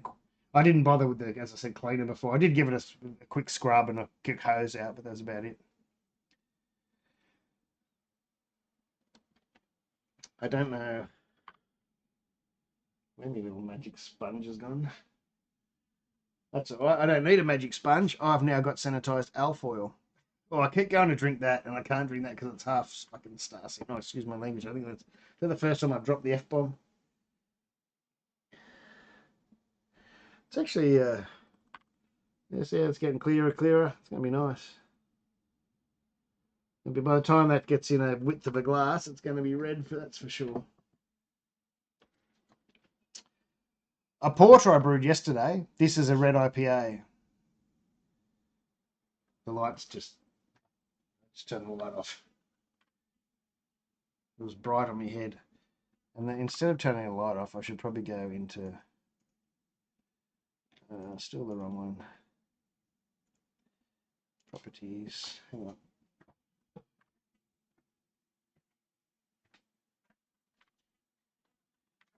I still haven't got the 4X. Is John still here that wanted me to get the 4X? And go into configure video and...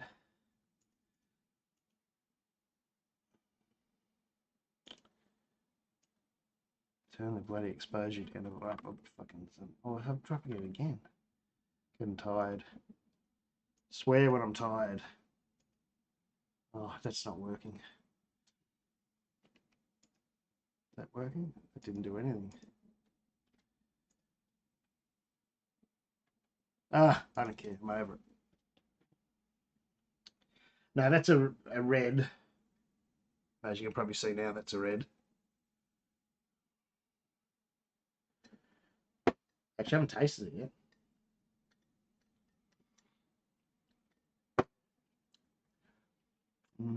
Pretty good. Very nice.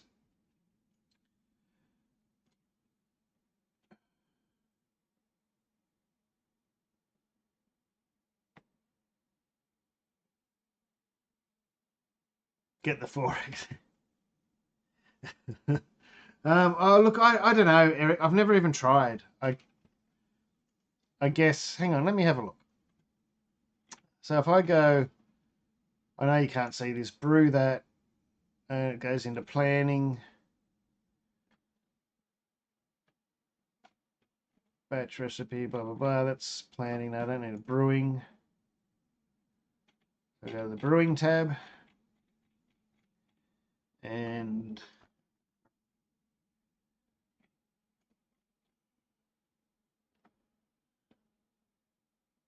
I don't know if it controls it. Actually, you'd probably have to...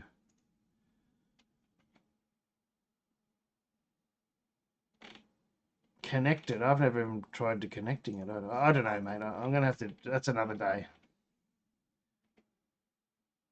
Oh, here we go. Great Grainfather Bluetooth control beta. Hang on a sec.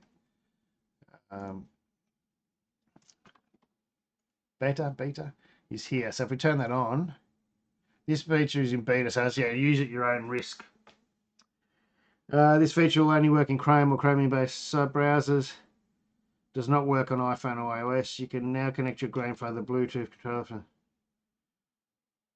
Oh, yeah, well, I reckon you can. I turned it on. All right, so now if I go back to batches, hang on, can we go back to planning? Brewing. Brew controller, is that it there? Select Bluetooth control device called Grain and then pair it. Oh, please don't go hot. There's no water in it. Scanning, scanning. I might not connect because it's already connected to my iPad. Is a possibility. Oh yeah, that's probably why. I'd probably say it's probably not going to connect because I'm still connected to my iPad. But anyway, I'll try that. I will have a play with that. I didn't know it was there. But there you go. Oh, I didn't start till 5, Vince. Oh, it's only 10. So yeah, I've just finished. I've cleaned it. I've done everything. Although no, I haven't cleaned the false bottom. I've cleaned the mash pipe. I've cleaned the brew kettle. I didn't start till 5. That's clean. I just got to go outside and hose the false bottom. Hose my false bottom. Take it easy, Pete.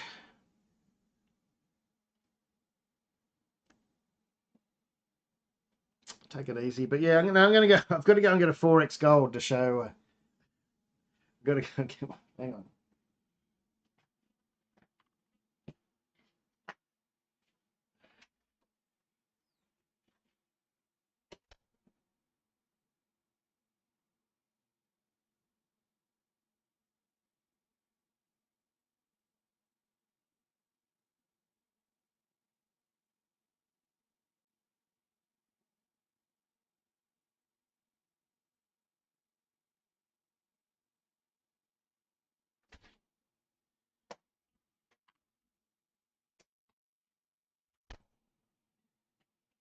Dodging things. There you go. Sorry, it's taken a while. Actually, it's not hazy. That's embarrassing. It's not hazy like that. That's condensation. It's actually clear.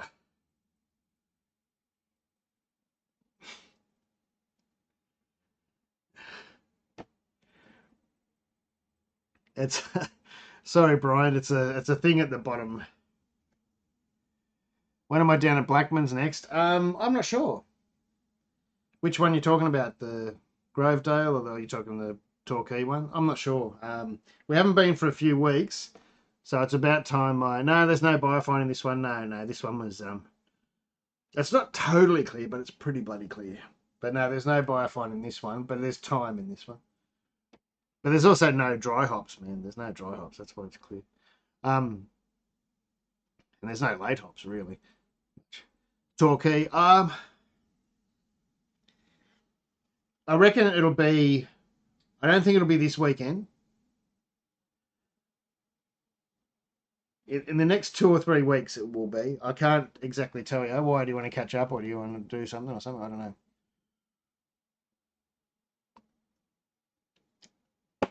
But it'll oh yeah, biofine was great. I just forgot when I kegged this.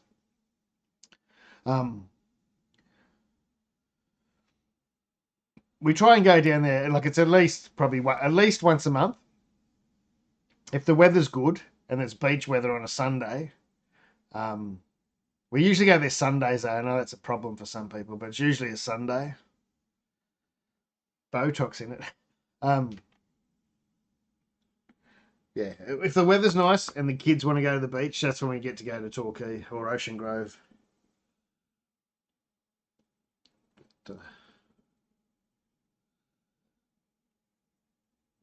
It won't be too long, but I can't. I don't know how to get in contact with you or whatever. But if you want to contact me somewhere, I can tell you when I'm going to be there. Either send a message through here or here. Well, yeah, you can do it through YouTube or Twitch or an email or whatever. Facebook, if you're on Facebook. And I can try and remember to let you know when I'm going down there. I'll talk to the missus. We like going down there. It's just, it helps if it's a nice day. It's a bit far just to go if it's going to be a shit day. But if the kids can go to the beach first, then we can go for lunch afterwards. It's a good day. I can kind of get to Grovedale easier, but not really. It's still a pain in the ass. They messed up all the trains out this way. Anyway, when I'm talking about that, I've got to get this together before I forget. Well, actually, I should have one because there's one.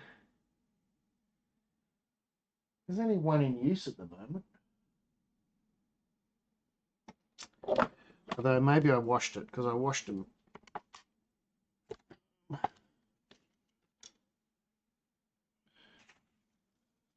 Ah, it is. Everything's here. I just need to put new hose on it. There we go. There's me bits. I've got to put this. Just got to put this on the fermenter before I forget. Even if I forget to put it in the fridge, which I'm not going to, but got to get this on it. It's important.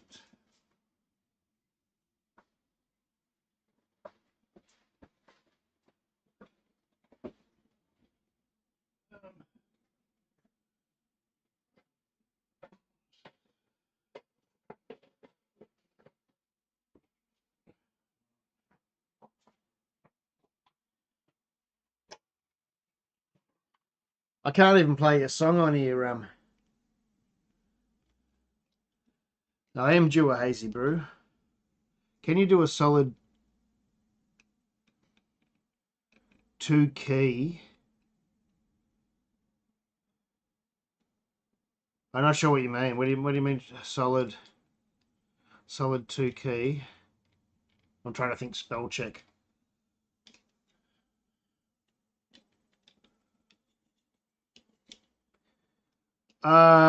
No, sometimes I do Twitch and Vaughn because some people have troubles watching Vaughn. But sorry about this noise of that. Twitch is works a lot better for some people because they have Australian servers, where the other place I usually cast on don't. So I do a couple of hours on Twitch usually on a Friday night, but I don't usually go till very late because I get a bit messy.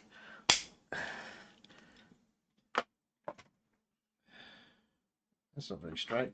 There's one thing about when you do these lines, you've got to get them straight. And even if you use the cutter sometimes.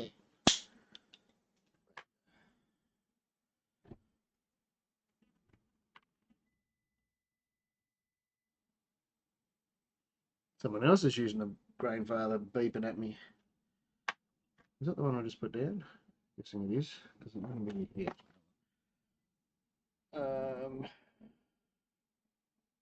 Oops, wrong way.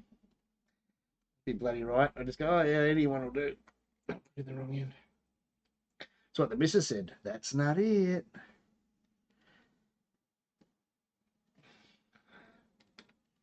Put it in the other one.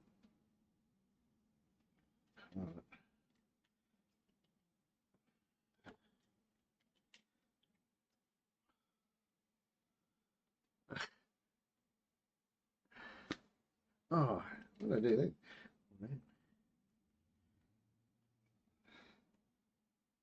All right, bang, done. There's the. Well, it's not even in the view of the. Not that you need to see me put this on the fermenter. I feel like an old man looking over the glasses. Oh, how to do your back.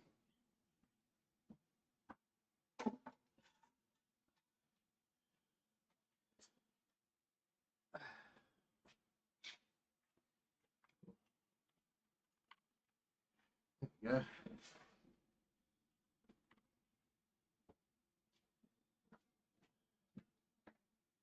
Oh, I didn't clean this bit. I missed out cleaning that bit. That's all right. Clean that tomorrow.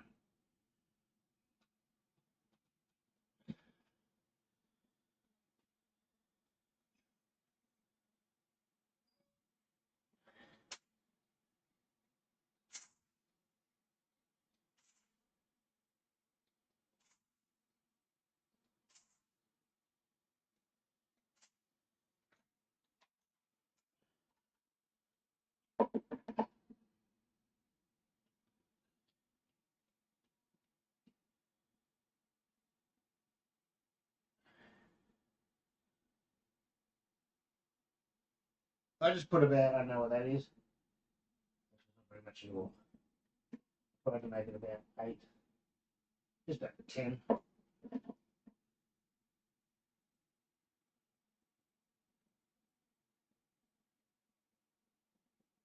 Something like that. That's about 8 PSI. Oh shit, remember that. And then make sure you put it on the right one. And you close it up. Put it on. It's actually sitting at about 6. Just over 6. Doesn't matter. I don't worry too much. But then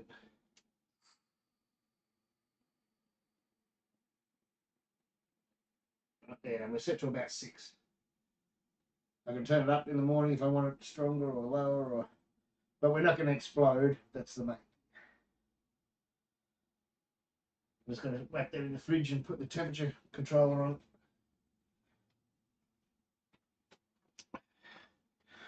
Done. That's 2 big batches. Hey Vince, you're going to have to come over because I'm going to Sydney on December something or other near the end. Hey, g'day, SJ Paul, the famous man here, the Homebrew Wednesday King is here. All fucking should kneel, or swearing all should kneel. I mean that. Much respect, SJ. Ah, yeah, that's a red IPA. What was I saying? I forgot what I was saying now. I got overwhelmed by SJ. I just got to stick. I think I was just saying all I got to do is hose off the false bottom and whack that in the fermenter fridge.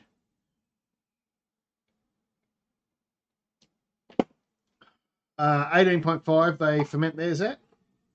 That's about right for me. I'd go at 18.5 to 19. I mean, 18.5 to 19. And then once it hits, again, most breweries do it.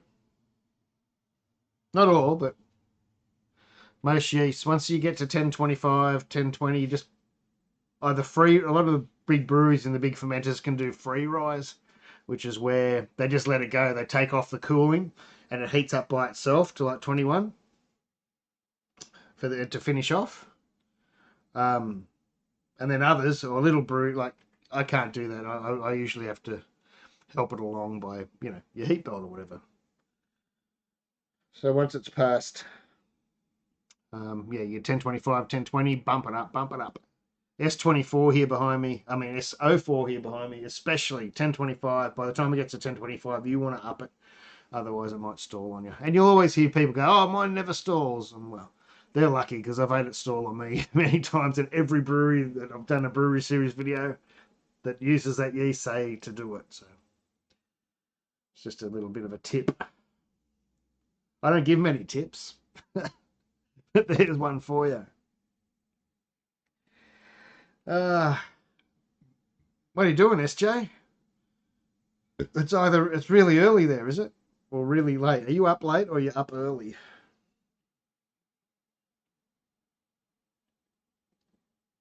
I forget what town you're in. What town are you in, SJ? I can't remember where you live. Haven't been to your house. One day. Did anyone ever used to watch a Kenny Everett show?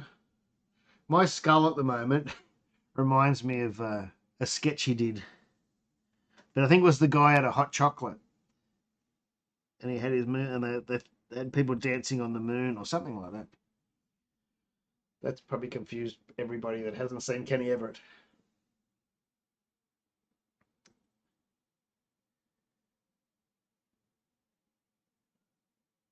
CNMI. What's CNMI? Quick Google.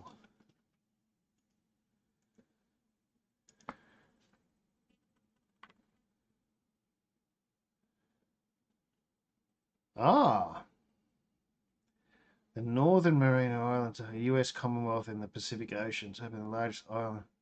There you go, eh? I've never been there. One day. One day, maybe. On the world tour. I've got to do my world tour. I'll have to add that in. I need a list. Good on you.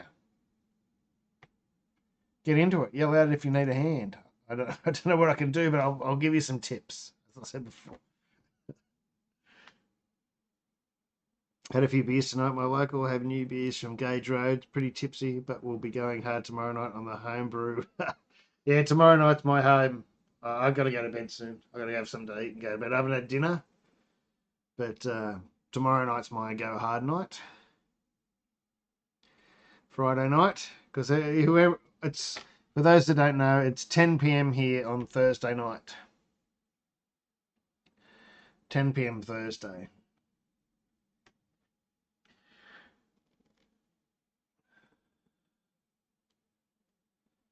Twin Monkeys, how you going? Cheers. Still got to remember, this is sitting here, but it's not. I emptied Star Scent and half a beer line into that. I keep going to pick it up, and I should move it. This one's a beer, though. Cheers.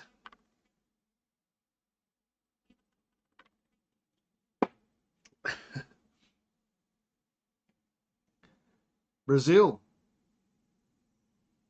I love Brazil. I'm going to go there one day. That's definitely on the list. No, we're not locked down.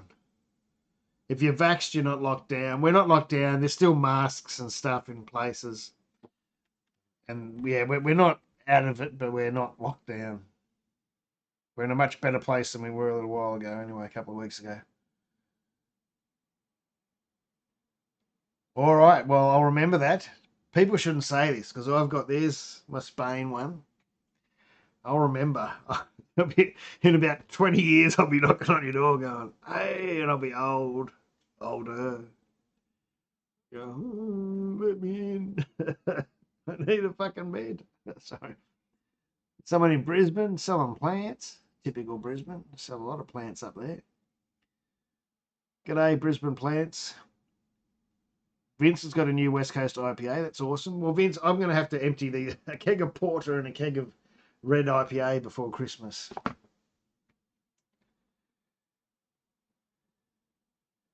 You get a wicked buzz when you drink right after. Do you? I don't know. I was so hungover when I went and got my first Astrodose. No,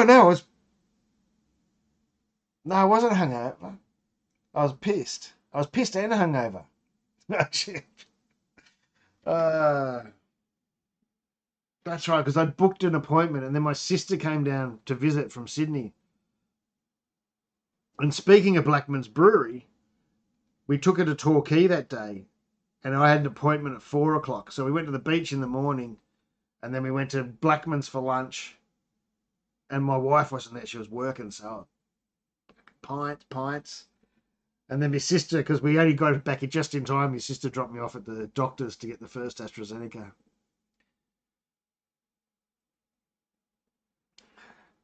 PA, that's right. He's in PA. That's right. I should have remembered that.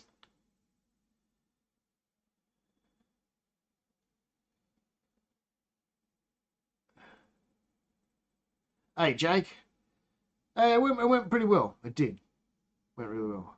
G'day, Danny. Thanks for watching. I love yours too. I don't even know it, but I love it. Maybe I should look. Do you have a YouTube? I can't click on it. Oh no, God. Because I'm not in YouTube chat. I'm on a different chat. I know it might be confusing, but I'm on Twitch and I'm on YouTube and I'm on this restream thing that has both chats coming through, although there hasn't been anyone on Twitch for a few hours. All the girls are on Twitch now. It's night time.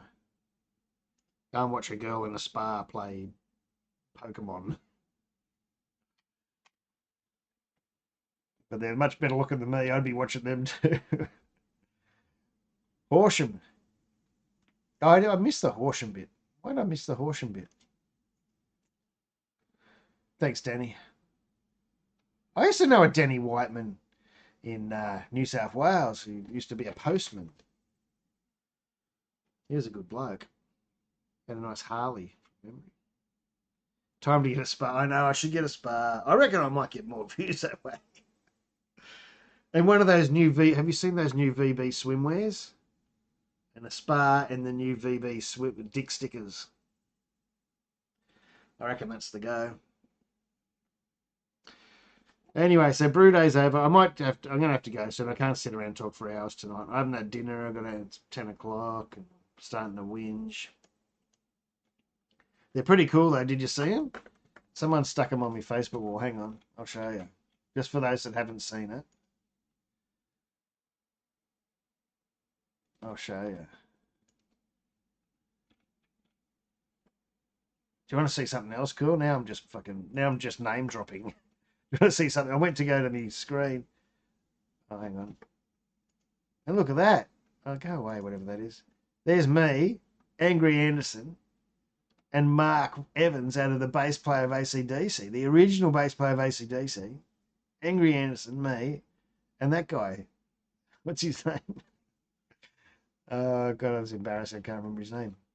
Pritchard. He's a great guitarist. Anyway, that's not what we're here for. We were here for, hang on, how do we get to my page? Posts. We were here to look at the VB swimmers I'm going to get. Hang on. Bear with me. Oh, I thought they should be here. Someone...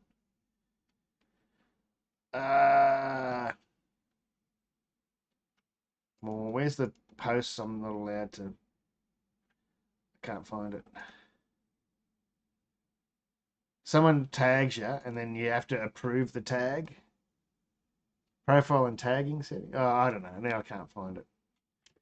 That'd be right. Hang on. This joke's just not worth it now. It's just not worth it.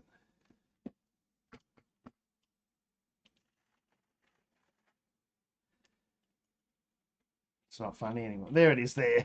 This is my stepsister posted them. She reckons she's going to get them from me for Christmas.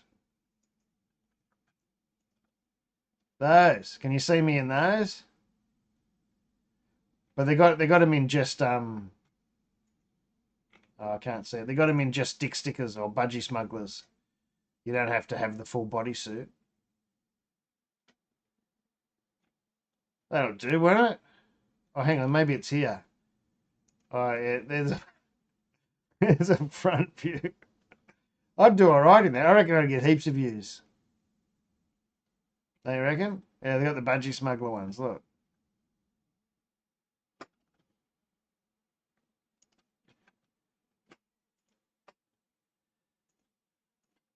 Don't you reckon?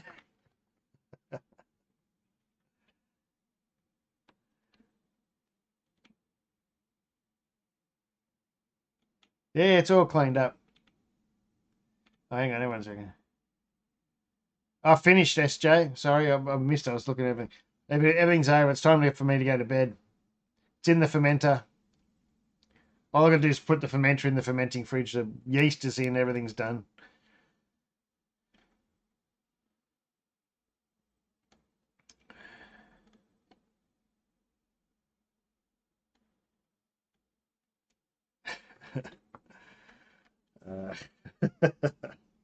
All right, everybody. I think I'm going to...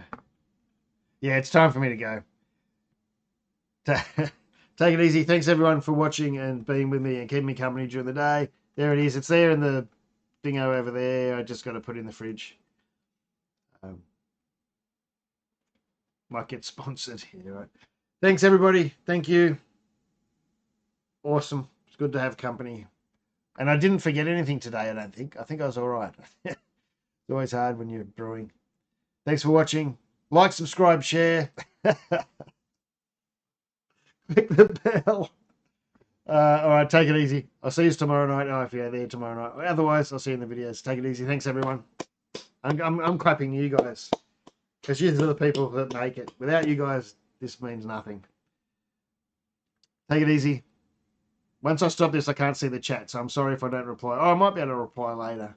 But I'm going to have some of the dinner. I need to eat and hose off the false bottom. I need to clean my false bottom. All right, false bottom jokes aren't funny anymore. Take it easy. See you later. How do I stop it? Stop streaming. Bye.